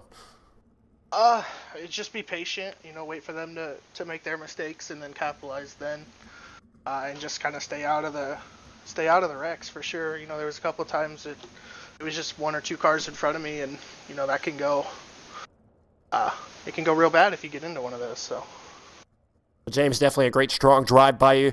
Brett, you got anything to add for James here? It's just nothing unusual to say the least, because James is as I said during the cast, it's he's always good on the bottom side. I got to ask you, going back to that B main before you locked yourself in, it looked like you were just struggling just a little bit with the handling of the setup, or you would just look like you were taking it a bit easy. What was James Edens doing during that B main to lock himself in? I was like you said, I was just taking it easy. I was kind of riding. I didn't expect the bottom to be that good there on the first lap, and Cooper just stuck under us, and then I just kind of rode out there and followed him. I knew, we were plenty good to get into the show. So. Well, you started 20th. Where was James Edens going to be happy with after this 30-lap main event? I'm just happy it's rolling in one piece, to be honest. Top 5's good. I wish could have got around Austin there. I think we had a little better car, just not enough laps. The track was so slick. You could catch people, but it was really hard to make passes on them. Well, congratulations on a 5th place run, Tommy. Congratulations, James. Any shout-outs or thanks you want to give for your sponsors or anything before I let you go, bud? I just got to thank all the Speed Love guys, all our sponsors over there, Bell Helmets, K1 Race Gear, South Bay Partners, and then, I got a big shout-out to Wicked Cushion and VLR and TIMSSIMS for putting this whole deal together. Unfortunately couldn't make it to the live show this time, but, it sounded like it was a heck of a show there, and I think it went well, surprising, a lot better than I thought it was going to go, so that's good. I think it's a good sign of things to come. James, congratulations on your top 5 run here this evening, and best of luck to you down the road, bud. Thank you. All right, race fans, that was James Edens in car number 52. And Brett, I do believe we have one more interview to cover before we get out of here. And I do believe that's Davin Cardwell, started 24th. Worked his way up to 6th. Davin, you got to be pretty excited about driving through that field like that. Oh yeah, that's pretty hard to do. No one's just watching this race, and I was kind of surprised myself. You're working your way against some of the best 410 sprint car drivers on the iRacing circuit. What's the mindset when you start 24th? What's the thinking to make your way up to the front like you did so casually? Honestly, I was just there kind of riding there at the beginning. That's what I thought I was going to do, and then I got to maybe the top 10, and then I realized there was a middle, and I started around the middle, and we picked up some spots, so I started taking it seriously, and we started getting faster. Well, Davin, congratulations on your run here this evening. Brett, do you got anything to add to it? What did you think of the track, from start to finish during that entire 30-lap run, and obviously how much did it change? Oh, that track changed tons. It's kind of weird because it seemed like the more you ran the slick, the faster you was getting. It was kind of weird though. Well, hey, good job. 24th up to 6th. 18 positions in that one. Not a bad run, Davin. Yeah, thank you. Yep. Davin, before we let you go, you got any shout-outs or thanks you want to give before we let you go, bud? I just got to thank everyone at Twisted Motorsports and all of our sponsors, and thank you for broadcasting, or you and Brett, and y'all done a good job, and everyone put this on. Absolutely. With Davin, congratulations, and best luck to you in the future, bud. Thank you. All right, race fans, it's Davin Cardwell, 24-6. Great run by him. And Brett, I do believe that may be the wrap-up call for tonight's action. Yeah, that's it. Seen phenomenal racing, a ton of racing here at the virtual Williams Grove Speedway. Just to see the whole production side of things, not only for the online stuff, but also to see the drivers being able to us see the drivers in the virtual world. Go out to York, Pennsylvania. Get a chance to strap into unknown equipment and see what they can do, and we really see how good that these drivers are. Like special mention, of course.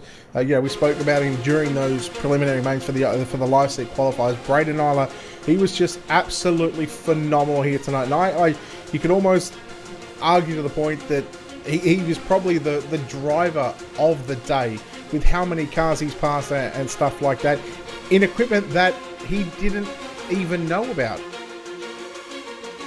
Well, race fans, that'll do it for us here. But before we go, I want to give a big shout out to Wicked Cushion Esports, TIMSSIMS Dirt Track Simulators, the Racing Xtravaganza up there in York, Pennsylvania for hosting. I want to thank Bryson Clark for his awesome post-race coverage and interviews of the drivers up there at the Racing Xtravaganza. What an outstanding job. And from all of us here at RaceSpotTV, Brett Wheeler and myself, Tommy Rowe, I want to thank RaceSpotTV for their excellent broadcast here this afternoon. We thank you and see you next time.